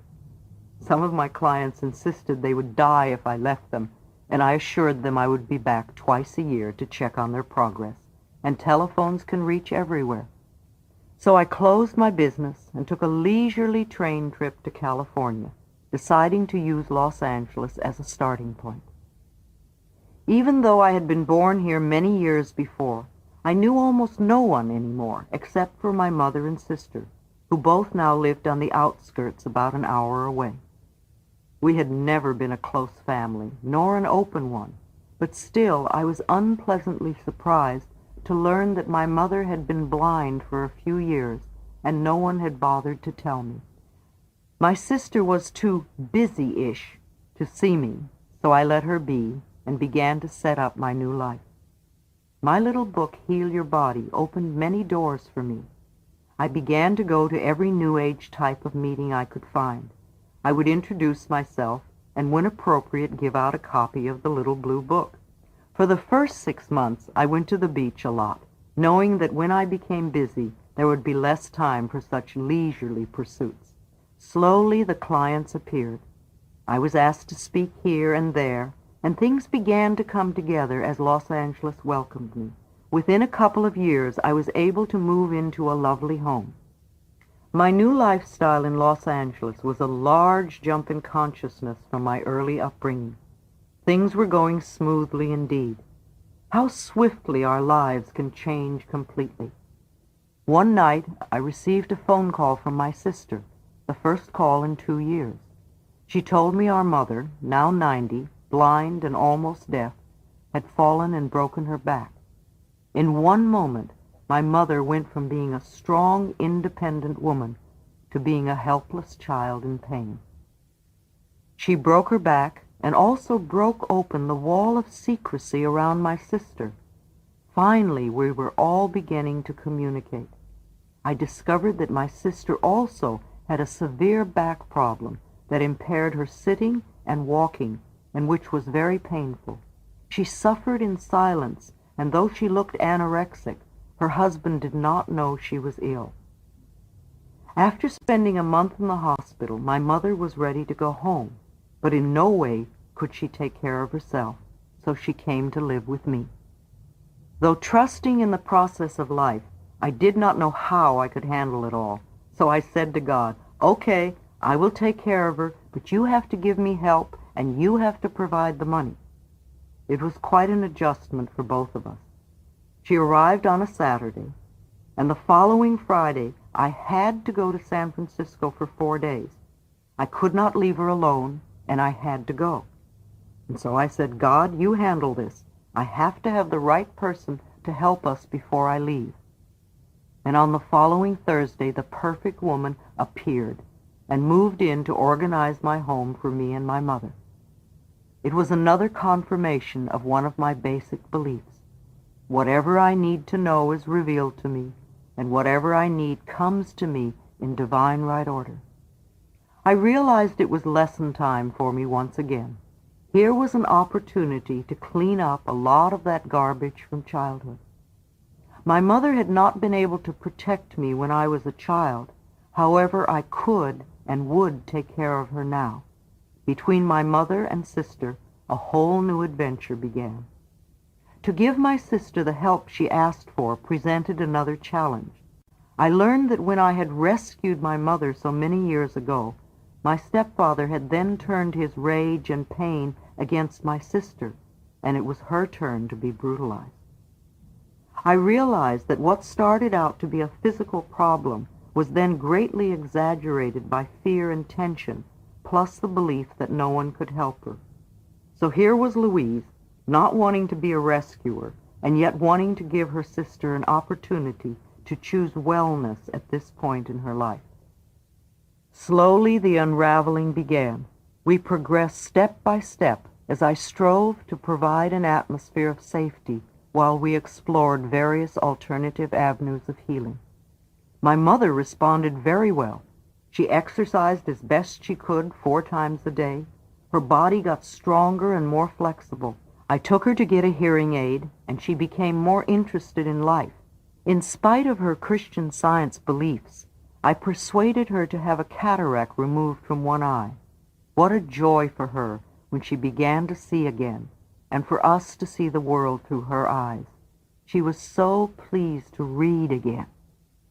My mother and I began to find time to sit and talk to each other in ways we had never done before. A new understanding developed between us. We both became freer as we cried and laughed and hugged together. Sometimes she pushed my buttons, which only told me there was something further for me to clear. In 1986, my mother passed away at 91, quickly and peacefully. We had cleared as much as we could, and both felt a release from guilt. My sister went back to her seclusion and is doing it her way. My work continues on an ever-expanding level. My staff continues to increase, and my goal is to create a world where it is safe for us to love each other. And this is where my life is now. In the infinity of life where I am, all is perfect, whole, and complete. Each one of us, myself included, experiences the richness and fullness of life in ways that are meaningful to us. I now look at the past with love and choose to learn from my old experiences. There is no right or wrong, nor good or bad. The past is over and done. There is only the experience of the moment. I love myself for bringing myself through this past into this present moment. I share what and who I am, for I know we are all one in spirit. All is well in my world.